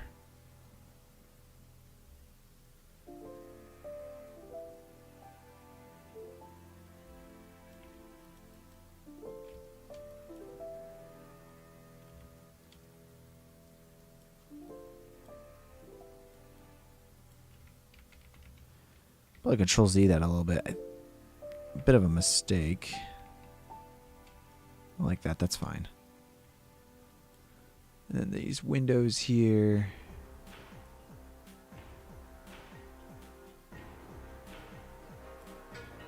Just go down a little bit on them. Just adding in that little extra detail. Now overall, this wall can have a little bit of a, painterly effect to it. Just want to be careful we're not painting other surfaces as well, but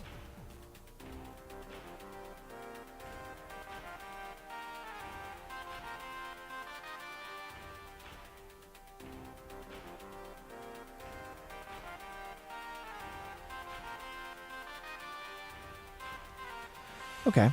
And then this right here, let's just primarily get this bottom section. Kind of like bottom section all around this house too, because like think about it, like it's gonna be dirtier like near the ground on this stuff, so just like paint that in. And again, if you guys want to use these brushes that I created here, you can actually download them for free once you guys join my Patreon. Link is in the description, of course. And then you use them for whatever you want, whatever projects you guys desire. Okay, cool. Just go ahead and save that there. Before we go back over, make sure to hit the subscribe button if you guys aren't already, and hit the like button below. Helps YouTube know that you guys appreciated the video and recommends it to even more people. Let's go ahead and save that. So this is our texture now, and obviously you could tell if we made a bigger texture, we could add in even more details that are really small, but honestly the camera's pretty far away, so we can get away with this. Normally I would probably make it a little bit larger, but Okay, great. So that is our texture. I'm going to use this now. So we now have this texture mask here, and it's using specifically our dirt UV wrap. Let's go ahead and do a mix shader node, and this mix shader node is going to go between our principal BSDF there and another principal BSDF that we are about to create. So let's go ahead and create that. Let's do principal BSDF, and let's just make this black, and we're going to plug this into the bottom value of this shader selection there, and then the FAC will be from this house dirt mat that we created. So we go ahead and view our mix shader. It's actually going to primarily be our main principal BSDF with a little bit of grime added in below the windows and such from of what this principal BSDF is. Now if we want to make that a little bit more visible, we can add in a color ramp, because these things tend to not be contrasty enough. So you can go and add a color ramp in after your image here, and then we can just make that a little bit more visible by dragging that down like so. And that's going to make everything quite a bit more contrasty. And then of course, just drag that up. We're just going to try to create an, pretty decently contrasty image here of what we're going for. And if you go view that over here, you'll notice that all of those stains are now coming through on your model. And obviously you can go back over into your texture paint at this point and make any adjustments that you see that you might want. For instance, everything over here doesn't seem to have enough contrast on it, so we weren't really painting it harsh enough. So we can go back over there and do that. So if we go back over to texture paint, we're going to fix mostly this side of the house here. We want to make sure that value is set to a high 1. We're just going to go in and, paint all this in. So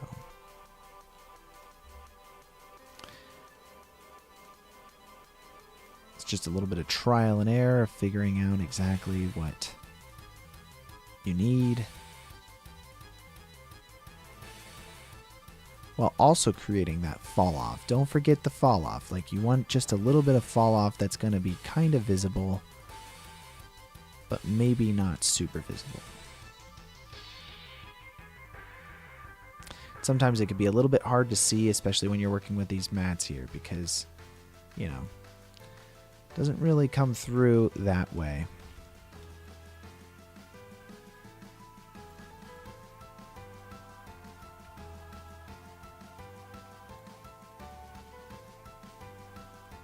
Comes off as a little gray first, and then, you get some more later.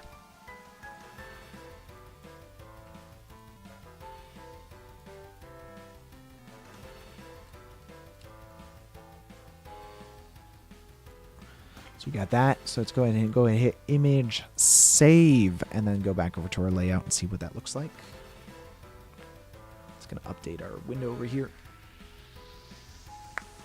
Yeah. I think it's a little harsh though, so we don't want it to feel too step down in order for us to get that effect. Thinking we could also take a multiply. Let's see, we're going to want to mix it maybe. Let's do a mix color. Do is set that to full and then hit this to multiply. And if we multiply this by a value of like 2, can make our image a little bit more where we want. Always think of this as like math. This is just math. We're multiplying 3 against the value of our image that we had before. And then we can get, some more of our details in there that we had before. So then, if we add a little more contrast before that, we can get some of those back. We don't want it to feel like it's just washed out here. We want to add that detail in. We want to make sure that's there. And right now, this is just like a white streak, which does not really do us that much good. So maybe we want to swap out our texture here to something else. So like this texture here we want to use, like we can use this to help create a negative fill of what this is, right? So maybe turn off random and then just use that. Thinking something like that even could work well, right? So then you go back and forth. Just check to make sure your details are good there. So we'll just add that back into the layout.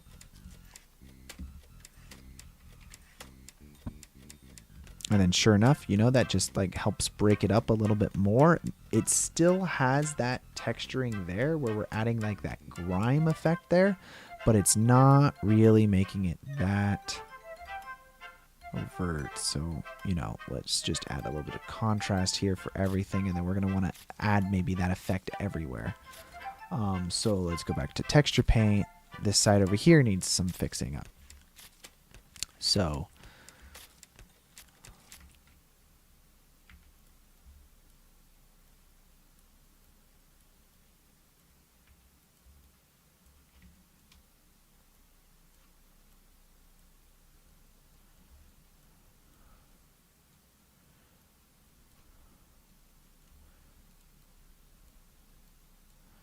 gives it like a little more of a splatter effect, honestly.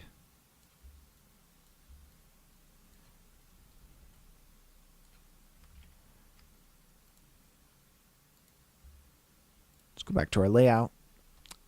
A lot of this is just layering, honestly. It's just like layering on different aspects of it to just give it a little bit more of like that drippy effect that we want. Like that works really nicely now. I really like that. It's very subtle. These things are very subtle. I think overall we're going to want a little bit more.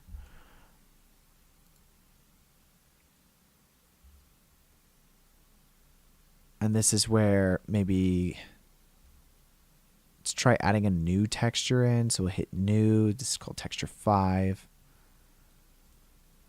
Oh, that now we're using texture 6. Whoops, that's a mistake on my part. But let's go back to surface imperfections.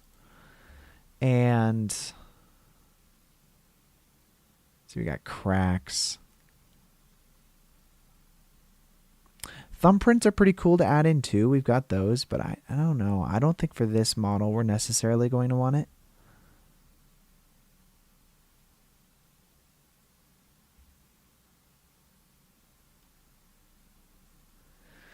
Let's add some dust. I think just adding some dust 4. Let's use dust 4 here. And we'll go back over into our draw over here, and then we're just going to remove that. And I want the value of our paint to be pretty high, so let's do a 5. Never had a value. Oh yeah, I guess you can't.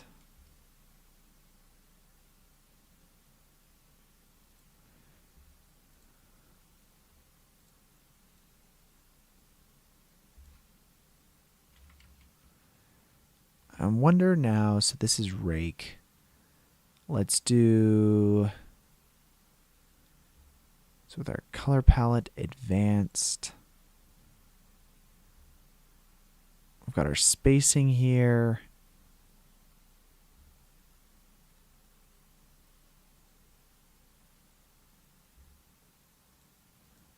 Options.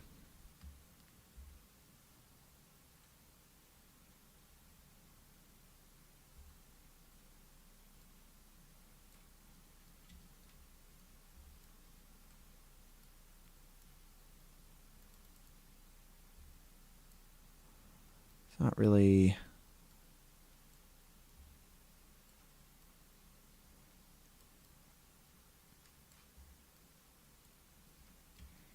A little bit of that.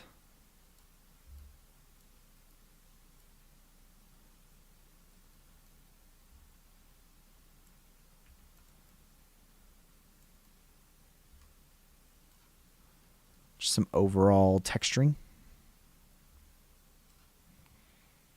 Let's do that. Save it. Some big boy texturing. Go back over to our layout. Refresh the image. Yeah. So now we're getting some of that in there. That's pretty sweet. Some overall just like breaking up the wall. I feel like we got to do a little bit more over here, honestly. And even that wall there.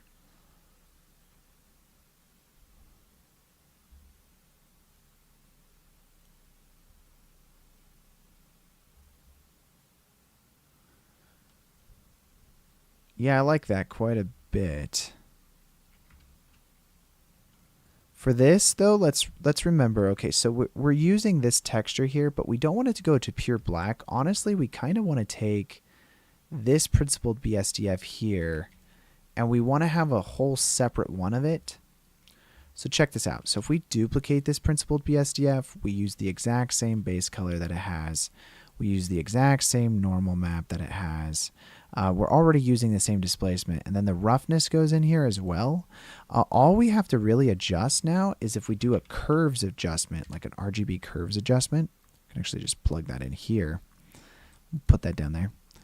If we make this pretty dang dark for the color that's going into it, and then we replace the black value of our principled BSDF, now it's just making a darker version of our wood texture. And it's actually using that exact same wood texture that it had before. Whereas, let me show you. If we replace this, then it just kind of makes it smooth, which looks a lot less realistic. So now if we just take this and then we replace that shader there, now we're getting dark planks, which is actually like stained planks, which work really well actually for what we're going for. That's pretty good. So let's go ahead and do that and keep that there. And let's just add in some more detailed paint over there as well. So we'll go back over into texture paint real quick. This last few things that we're really going to do here. So we're kind of got to add in some detail onto the like this wall here, which I believe the reason why we can't do that right now is this house, the visibility of it. Let's turn on face orientation. Yep. Sure enough, it's all wrong.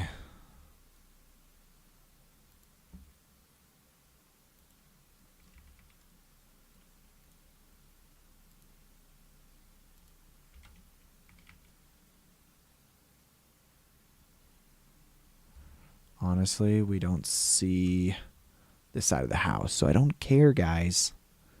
We don't see it. We don't need it. Save, and let's go back over here to texture painting. Let's get some painting in.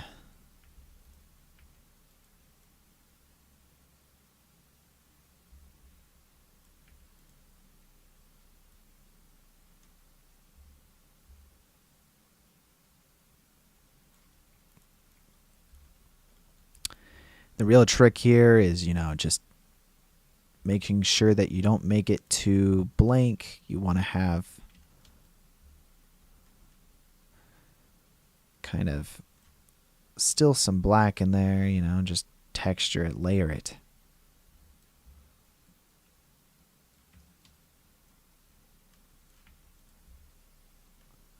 That way, kind of just falls together.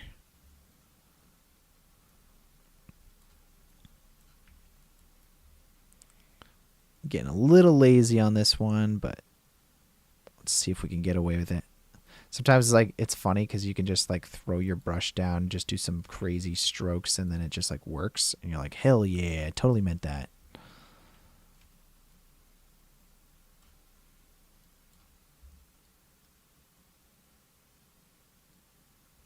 So there you go. So we'll do that image, save that image, and then go back over to our layout.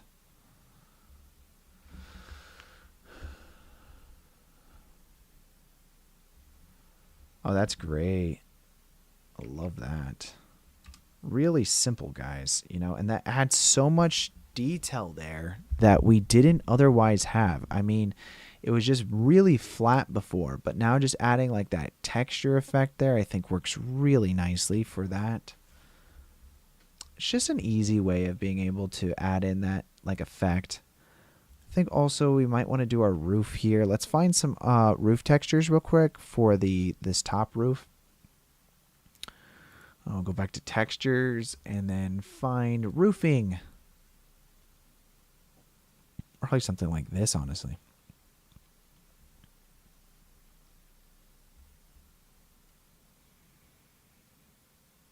Roofing is always fun. No, it's not. Roofing is terrible. Don't like it, man.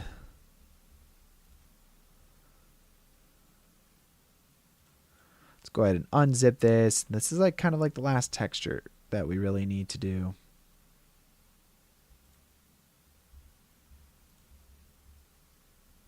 Let's see. So we've got this house here. Let's go ahead and add a new material in. So we're going to call this new material roof. And inside of our roof texture, well, first of all, we kind of need to apply this. So let's go ahead and select the faces. We only need it on these faces up here. And then let's select roof and hit assign. Every other roof is just the wooden, I believe. Yeah, pretty much.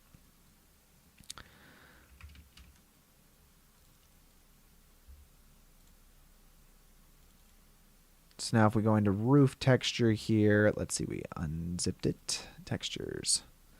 Displacement. My computer just froze. And then normals and our roughness. Again, just plugging all this in. Now, the thing that we're going to need to keep in mind is that we're using this UV mapping here, but now that we're doing it, we got to get the texture coordinates from the actual UV map location of our house. Okay, so the default texture, we're going to plug that into the vector here. And then we're going to want to adjust everything appropriately to what we're doing. So our value, for instance, probably want to set that to something like 5, plug that into the scale. And, that's pretty good. Might actually want it a little larger. Something like that, I think. And then we're going to use the same coordinates for everything else. So this gets plugged into roughness, for instance, and then we have our normals as well as a normal map.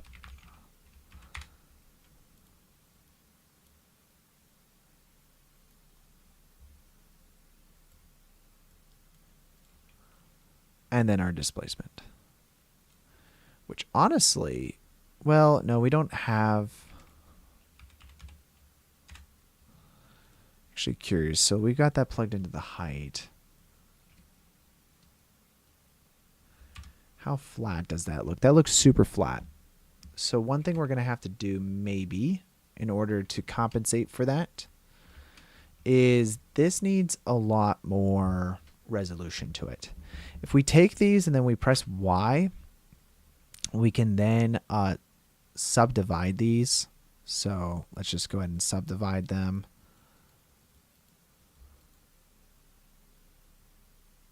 That's probably good.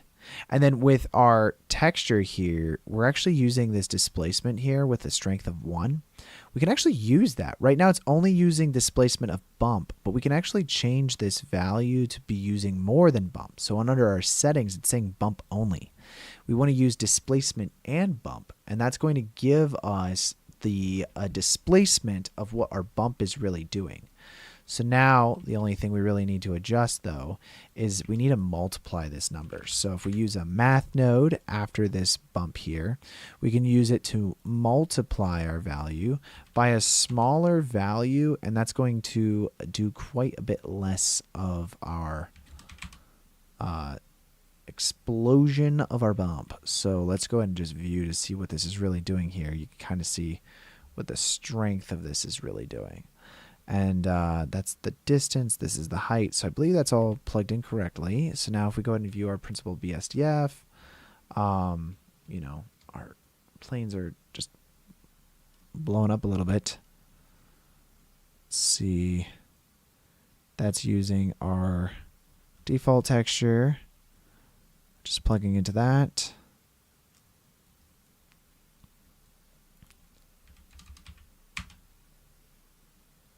It's not acting correct.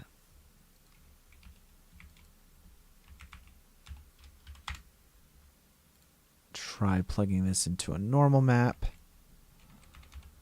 And then plugging the normals into the normal, and then the normal into the displacement. That's probably correct. And then changing our strength here to like a 0.01. But we're going to use the UV of a default texture.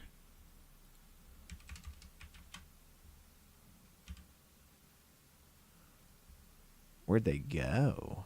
Is that all up there?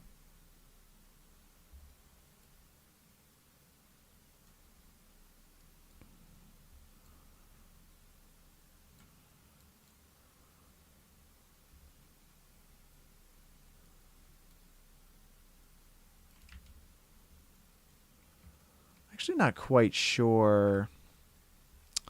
I know there's the other way we could do it is actually using displacement, but I feel like we're going to have problems with that. So if I go into our modifiers, we can actually use a displace modifier, and then we can create a whole new material, and we can actually load our texture in. For instance, I can actually do this over here. So we're using like texture 7. And then we can load in our roof tile displacement. And that's this guy right here. And then under our strength, we could just make this quite a bit less. And then the other thing is we're probably going to want to create a vertex group. So let's go to our data option here. Let's create a vertex group of just these guys. So let's hit a vertex group, roof. And then we're going to also scale individually real quick. I want to just scale them upwards. So that way they're bigger. So that way no light is leaking through these things. And then the next thing we're doing is we're just going to be adding the displacement of this using the vertex group of roof. And that way, the only thing that's actually being affected is our roof, which it looks like.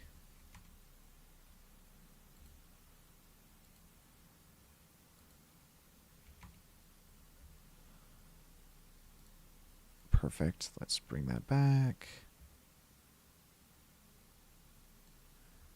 I don't know that. See, here's the thing. So it's coordinates local. If we use UV and then we select this to default texture, then we increase this guy, this should now be correct.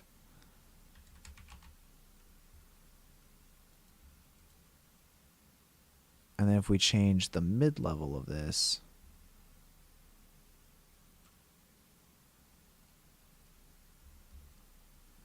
it should give us roughly the right idea. So 0.03, and then if we're changing, the mid-level is like a negative value, right? No, we want to bring that in. There we go. 0.05.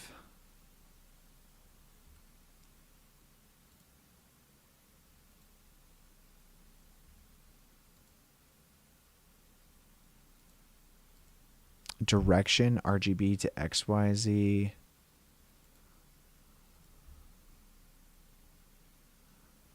There we go. Yeah. So that's going to give us some roof tiles, kind of. Interesting. I don't hate it. I don't really like it either. Let's try a value of a 1 with the mid-level of a 5.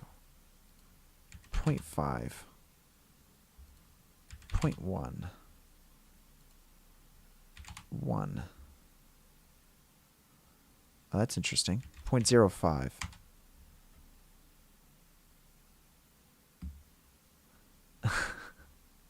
I don't actually know. So this is using that. This is...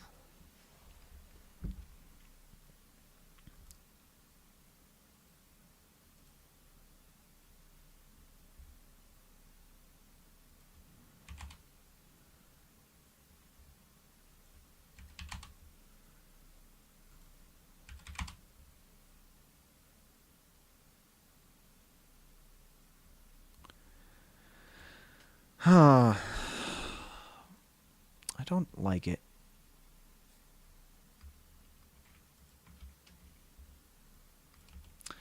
Don't like it. Sometimes in life, you've got things that you don't like, and I don't know what we're going to do to fix it, but we could just ignore it, which isn't always a great option.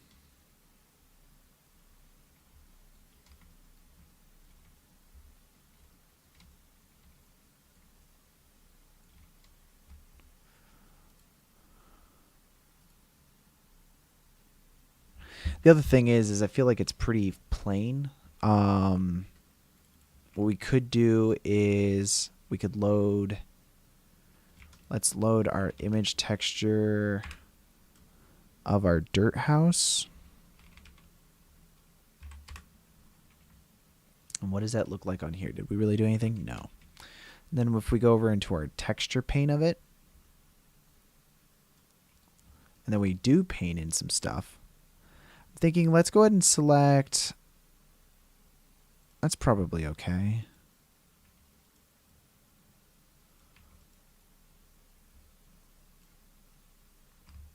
Danny B, hey, how you doing? Hey, Connor, thanks for the help last stream with the Insta360 stuff.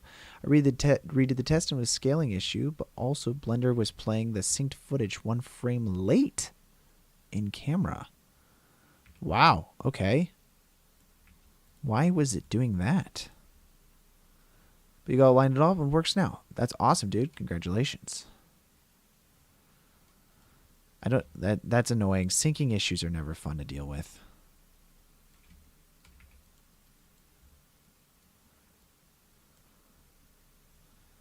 Okay. Honestly, I like that. Now let's go back here, hit image, save. And then let's go back to layout.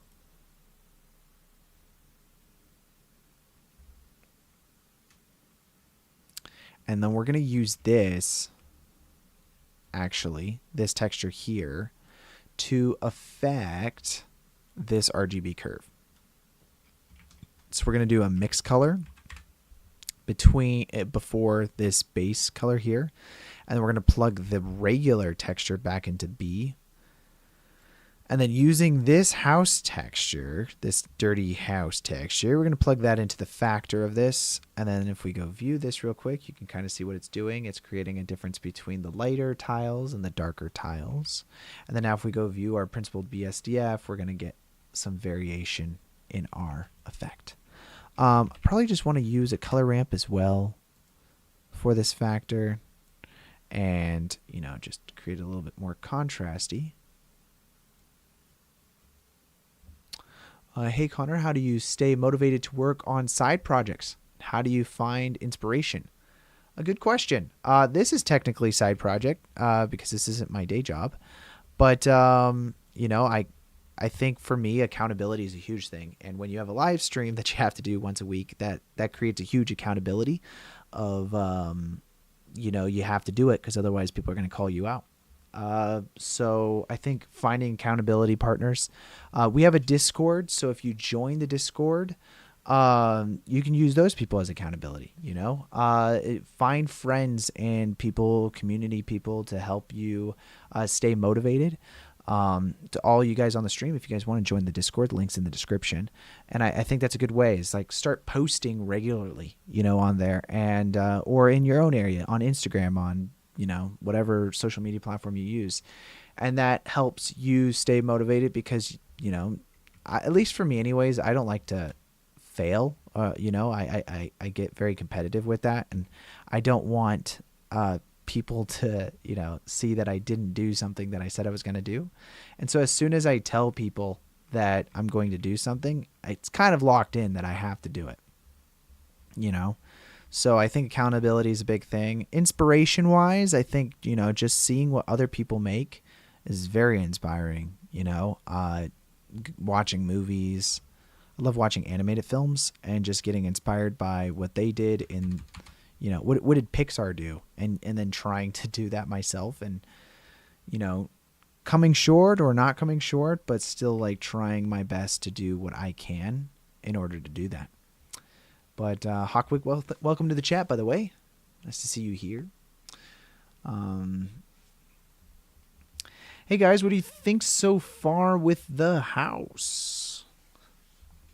This is what we got so far. It's just a viewport render. Haven't rendered it out yet, but I think we're going to render it out, and then we're going to do some compositing work, finish this up. I'm really liking it, actually. It's pretty... I think bright, maybe. Want some more negative lighting over here, maybe?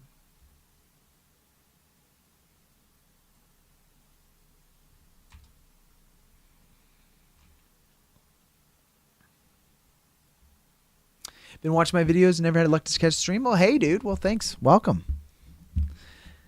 Welcome, welcome. Do get a decent amount of views after streams are over. So it's always nice to finally meet and, you know, put faces to names type of thing with people. Yeah, I'm thinking we're wanting more negative light here, don't we? So I can do that a little bit.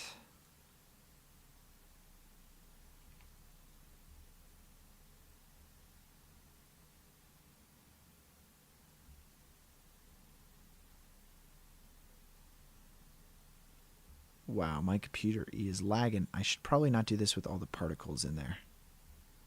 One second. I'm going to turn off all the particles, and I'm trying to create another negative light that's over in this section here. So I'm going to go turn off the display of these things.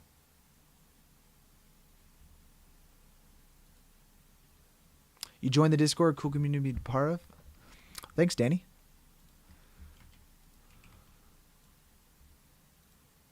Just FYI, Danny, I know it's not as preferable to watch it in the vertical stream. So if you want, go check it out on the horizontal stream. I'm streaming to 2 locations at the same time right now. It's up to you, of course, whatever you prefer, but I personally don't like watching things vertically as much. So I'm kind of creating like a bit of a negative fill here with this light. I'm just bringing out a little bit of the light here. We're just subtracting, really. That's creating like kind of more of like a contrastier effect on this side of the image. It's kind of cool. It actually creates like this purple lighty looking thing as well. And let's see what that looks like with our grass. Doing one thing at a time here. So we'll just add grass back in.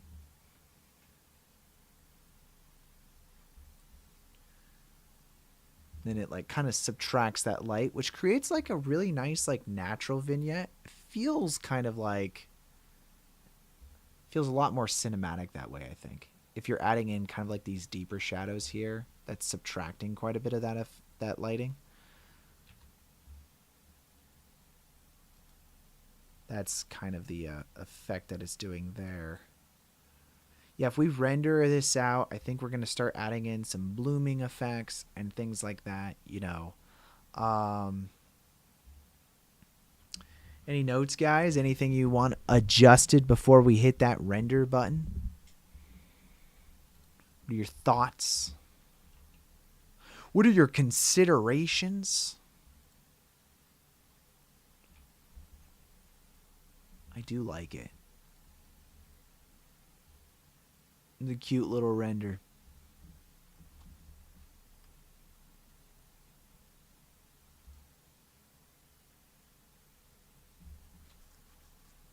Cute little render. I'm going to go ahead and let's see. So some of the render settings I like to do is I like to enable crypto mats for when I render these things.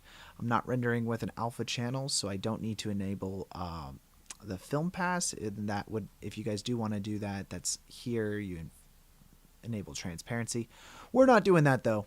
Next up, max sample settings. I'm just going to set to 1024, which honestly is more than enough. You don't need 4096. You really don't. It's too crazy. Which, by the way, all these project files will be up on the Patreons immediately after this stream is over. I'm going to shoot this render real quick, but once I get this started, I want to talk a little bit about the next couple weeks of what's going on. I unfortunately am going to be out of town. I'm on vacation for the next 2 weeks, so I won't be able to stream while I'm out, obviously. But, you know, maybe like particles in the air. Hey, well, we could do that in comp also. You know, we can add a little bit of particles in the air.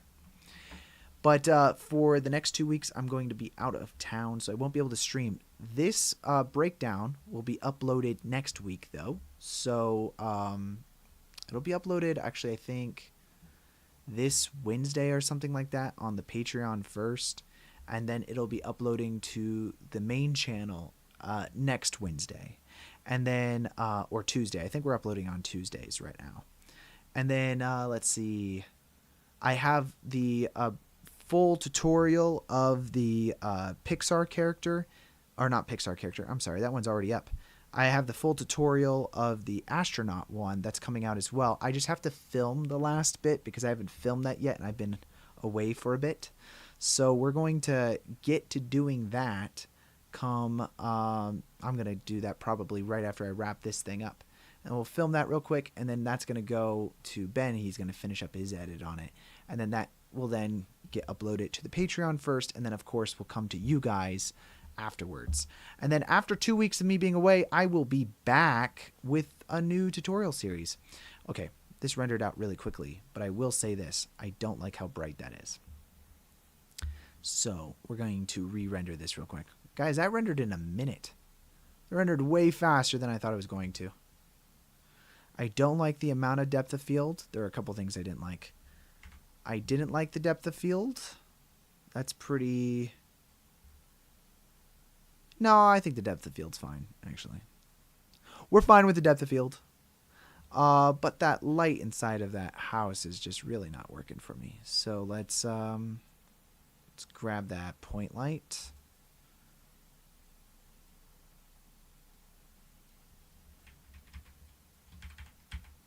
And we're going to make this 100, I think. Let's go ahead and save that. And I'm going to, let's see, I guess the resolution's pretty small. don't really care. It doesn't need to be massive. It's going to Instagram. I'm posting this on Instagram. It doesn't need to be massive. But yeah, so unfortunately I'm going to be out of town, but I will have a couple videos that I'm planning on uploading between now and the time that I'm back. So hopefully that'll help keep you guys motivated to keep working on your own stuff. And obviously, if you guys are working on stuff, please post in the Discord. I always like to see that stuff. I mean, someone did the astronaut one that I did, but like actually made it better and posted it in our Discord. And I'm like, wow, you guys are so talented. I was like, damn, I feel kind of bad now. But it's great. Like, it's fun to experiment with these different methods of doing things. And like with the astronaut one, I wanted to test the whole switch light workflow and see if it really worked and stuff like that, which it did. So I was really pleased with how that turned out. Man, I'm really liking this, guys, and that's just right. I think that's just right. Okay, let's go ahead and save this. We're gonna save it as that's saving as a PNG. Okay, we're gonna do a couple things. We're gonna re-render this again. Sorry, going back and forth here. We need to set up our render settings properly here. We're gonna open EXR multi-layer. And then we're going to make sure that color management, we're going to override it. And we're going to make sure it's set to ACES CG, which is what I have my things set to. So we're going to re-render that again. Luckily, it's re-rendering in like seconds. It's really not taking that long. Meantime, though, I'm going to open up Nuke. Get that up and ready to go. Takes like a minute to render. It's crazy fast. Why is that going so fast? I guess it's not that complex of a scene. It's just got like a million grass particles. I thought that was going to be problematic. It's got windows. That should be problematic.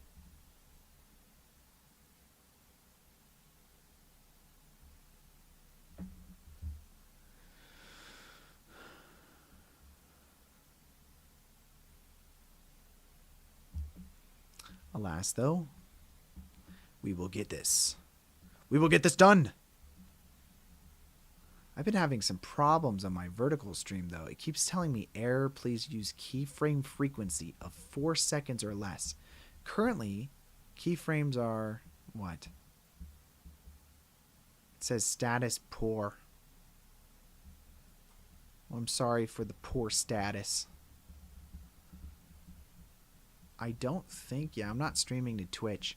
I was potentially going to stream to Twitch. It's just, I also just noticed I don't think I have any music playing. That's fine, though. Okay, good. We can save this now. So we're going to do save as. We'll just go ahead and save this to an output folder. I always like to have a whole separate folder for my output renders. We're going to call this today's date. Version 1, and then sure, we will follow our settings there. Fantastic. And now if we go ahead and load this up, just 2 screen, there we go.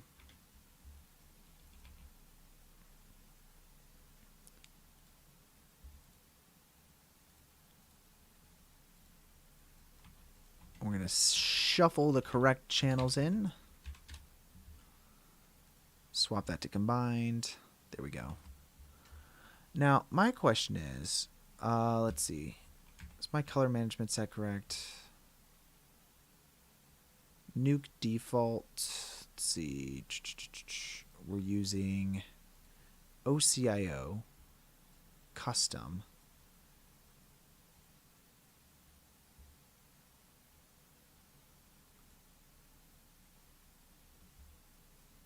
I actually think I screwed up my color management. So you guys are going to see how I do this anyways. Go to app data, local, and then we're going to find Blender Foundation. Blender. Wait, where is it? I thought it was under app data.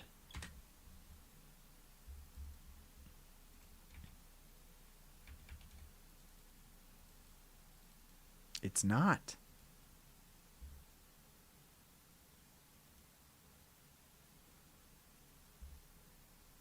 Well, this isn't good.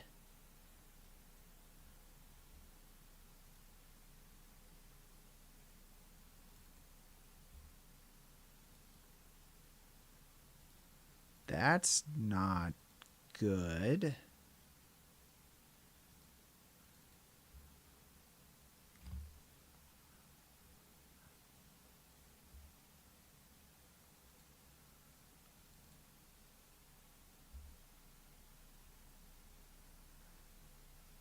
Program data, program files, probably program files, Blender 4.1 data files. There we go.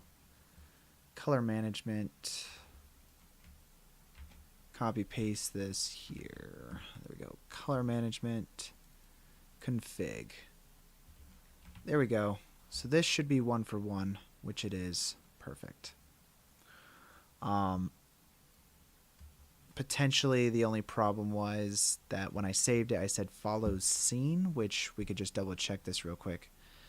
Our scene settings for our color management are set to ACES and then sRGB, so technically this is wrong.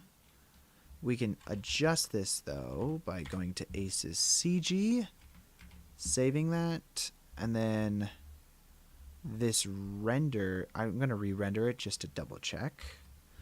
If we re-render this now with ACES CG as our thing, it will for sure be ACES CG. I did set like the output color management space to ACES CG, but that only works with Blender's animation thing. It doesn't work with the default. So when you just render it, it does follow scene, but you can like override it. I never like overriding stuff because I feel like it doesn't really work. I mean, I don't know.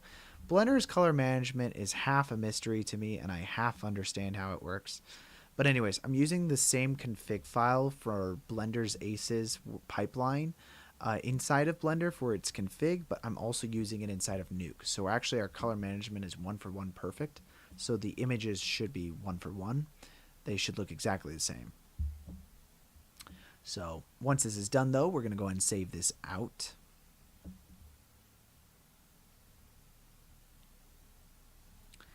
Save, save, save, save, save.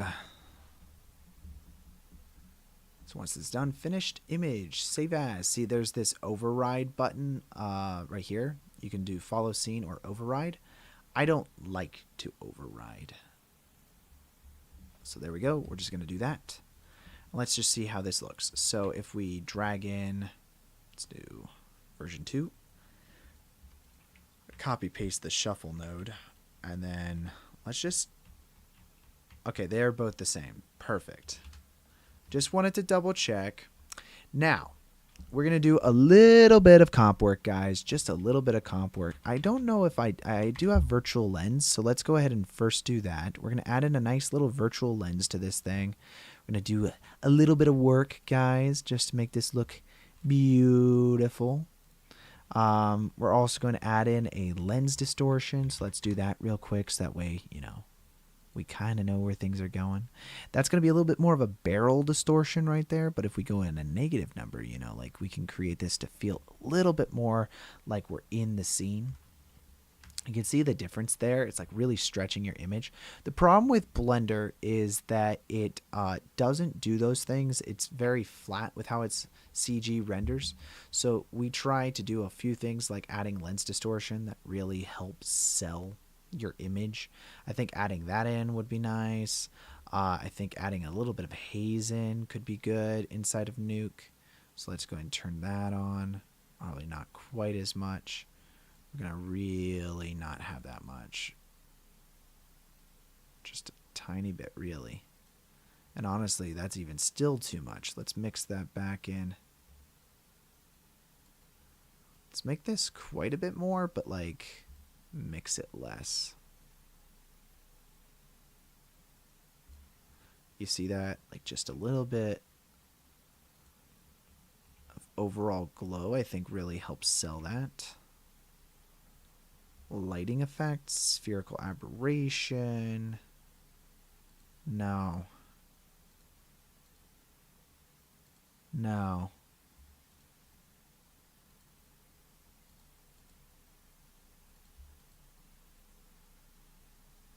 Gonna mix or rotate that. No, let's change the size here. No astigmatation. Diffraction glow. Its size is interesting. Let's...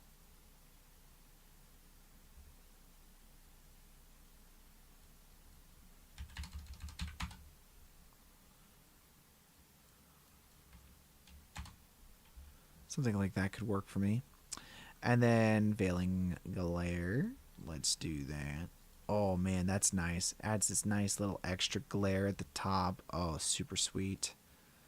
I mean, we could do a vignette anyway. I'm probably not going to use the vignette in here. And then overall halation, though, that adds like kind of like this effect there. I think that's pretty sweet, but we're just going to want it to be smaller.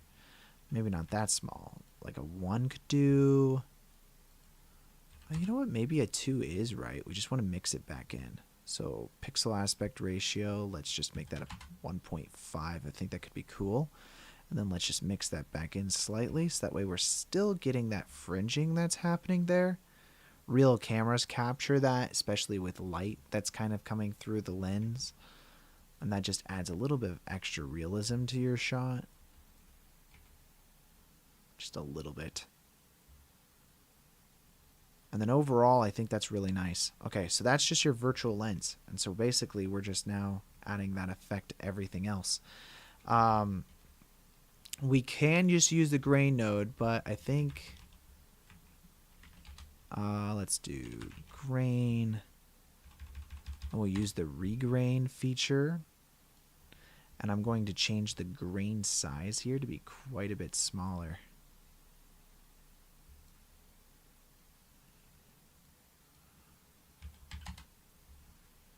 0.5, 0.3, I'm thinking of like a 0.4. That's pretty sweet. I like that amount of grain, you know? It just adds a little bit of niceness to it. Let's do advanced. I think the red we could take out a little bit. So with the blue, and the blue should be the most.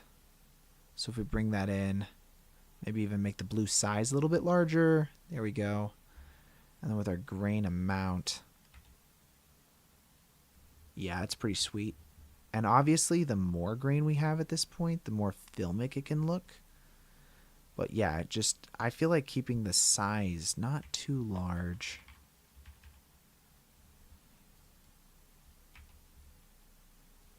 And that can give it a nice... Like, this is just like adding that extra touch afterwards onto it. Honestly, that's a little too much. I think 4.8 is good. Yeah, it's pretty sweet. And there's a couple other things I want to do. So this virtual lens we're going to use first. And then I'm going to move everything else down here. And then after our regrain, we're going to add in a grade node. And we're going to add in a little vignette, okay? So, like, I like to do it this way. So we're going to add in the grade node. We're just going to...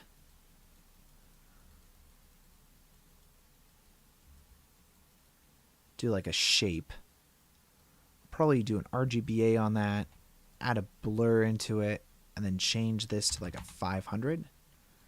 And if we go look at that, you can see kind of what it's doing.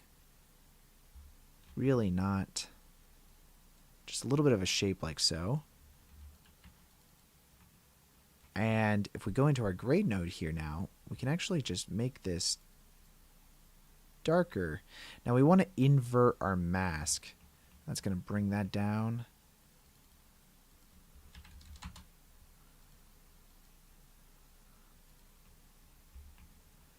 It's really bringing those outer edges down, and it's kind of just giving us a really nice effect where our eyes are more so being drawn to this area here. The other thing you could do, I like sometimes, is taking a saturation and using the exact same mask. And again, invert your mask, but then just saturating it slightly, so that way it's desaturating on the vignette. I feel like that kind of gives it like this kind of cool effect, where the more color is in the center of your image.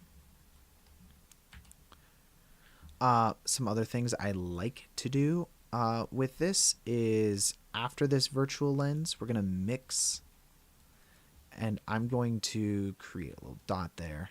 We'll take a blur node, and if you go view this blur node, we're going to blur this by like 500, right? Like some large blur amount. And then using that, let's just swap that. We're going to then screen this back, or plus it. We're going to use a screen, actually. We're going to screen that back over top of our image. And then using this mix, we can actually lessen the amount of that. But this is going to just kind of give us that atmosphere that we were potentially going to have a little bit earlier. But now it's just going to kind of give us that effect that we wouldn't have otherwise had. And we could do, the smaller the value of this size is, the more it feels like it's coming from that window, you know? So that right there, probably still lessen the amount of this, just slightly, it's giving us that extra little push to the entire environment. Makes it feel like there's atmosphere there when there really wasn't. So now if we go view that again, let's just see what the final effect is doing really here. Now, honestly, with this, we were trying to maybe get like a little bit of a window, kind of like effect. And we can still do that. So let's add in a constant. And I want to, first of all, let's set our project up a little bit more. We're using this as our main root size there. So to get this constant to be the correct size, it's a little bit easier doing it that way. But now with our shuffle node, let's go ahead and select kind of this green effect that we have, right? We're really going for this green effect. And we want to use a merge node here with a roto. And we're going to paint on kind of this like blast effect, right? So like you want that.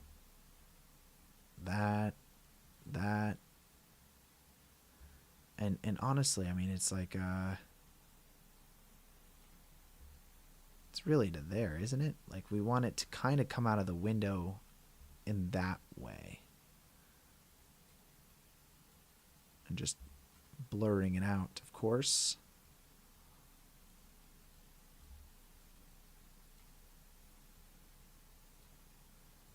Just keep the solid there.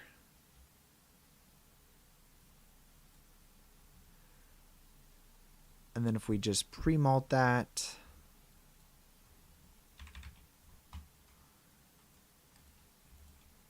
it's going to blur it even on top of it. Should get like that effect that's basically coming from this constant that we created. And all you need to do then is just add a dot in, and then we're just going to merge this over top of our main image. I'm just going to use a plus probably, and we can lessen the amount of this, but this is going to be kind of like that window effect that, we could have added in Blender, but like, you can easily just do things like this inside of Comp as well. So, keep that in mind. So sometimes things can be a little bit easier to do inside of Comp. So we're just going to duplicate this now and just grab it and move it over. So now we got both windows kind of having the same light shine out of it.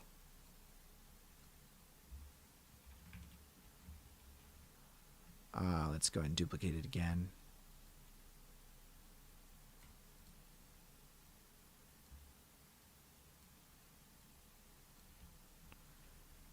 And let's duplicate it again, guys.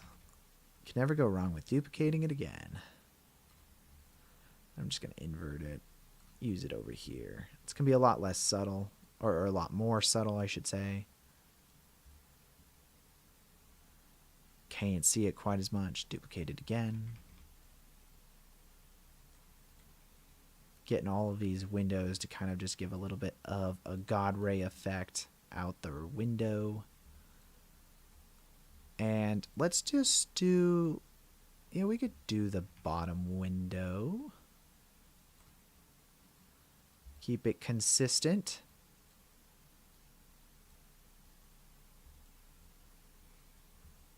Okay. And that's pretty subtle, like it's just adding in like that extra little flare effect out these windows that I really like.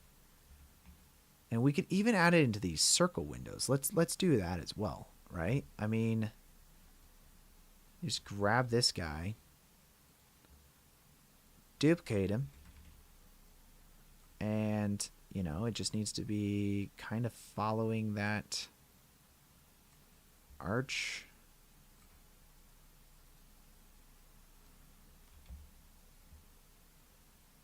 Yeah, kind of like that.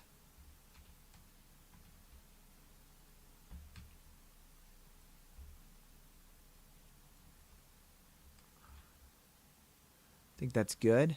Let's just duplicate it and then just use that here as well.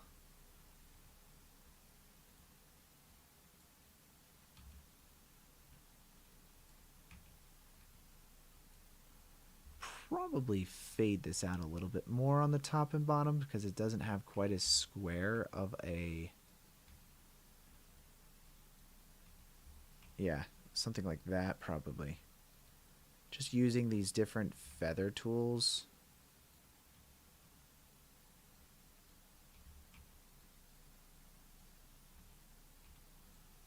Something like that.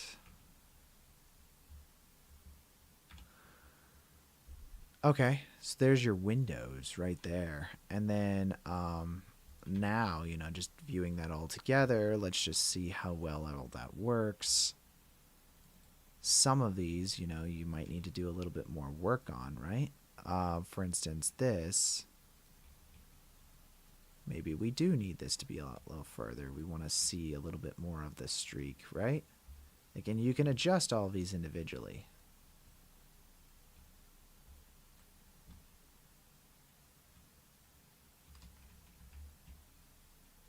I'm even thinking this one I don't want, you know? Like, we just customize them slightly.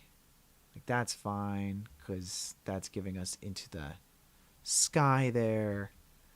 This one, maybe, we want to have a little bit more top heaviness to it.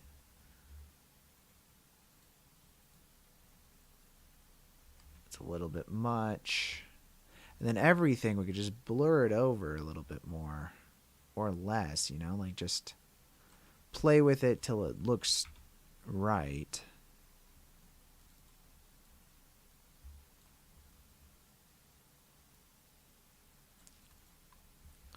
An easy way of adding in that little extra pizzazz. And then overall, let's just give everything a little bit more of a pump.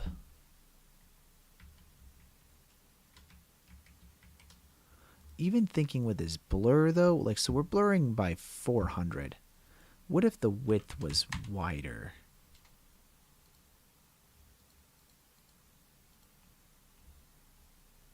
That way everything just feels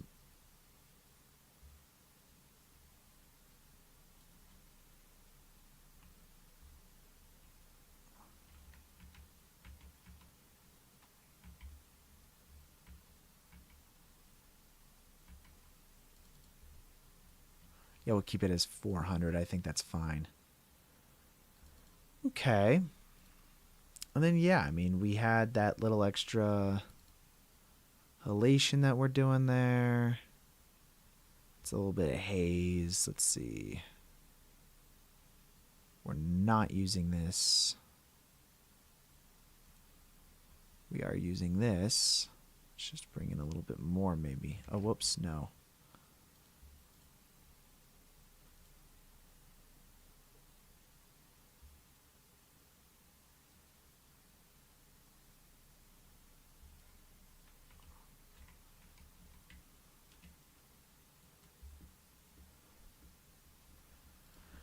Works for me. What do you guys think? A little bit of a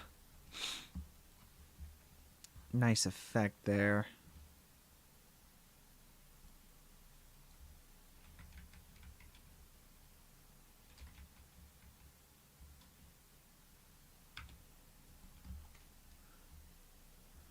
Honestly, I'm pretty happy with how that turned out.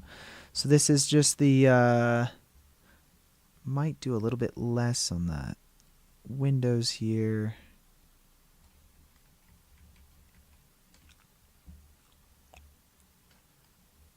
And then if that's the case, then probably bring down the diffraction a little bit.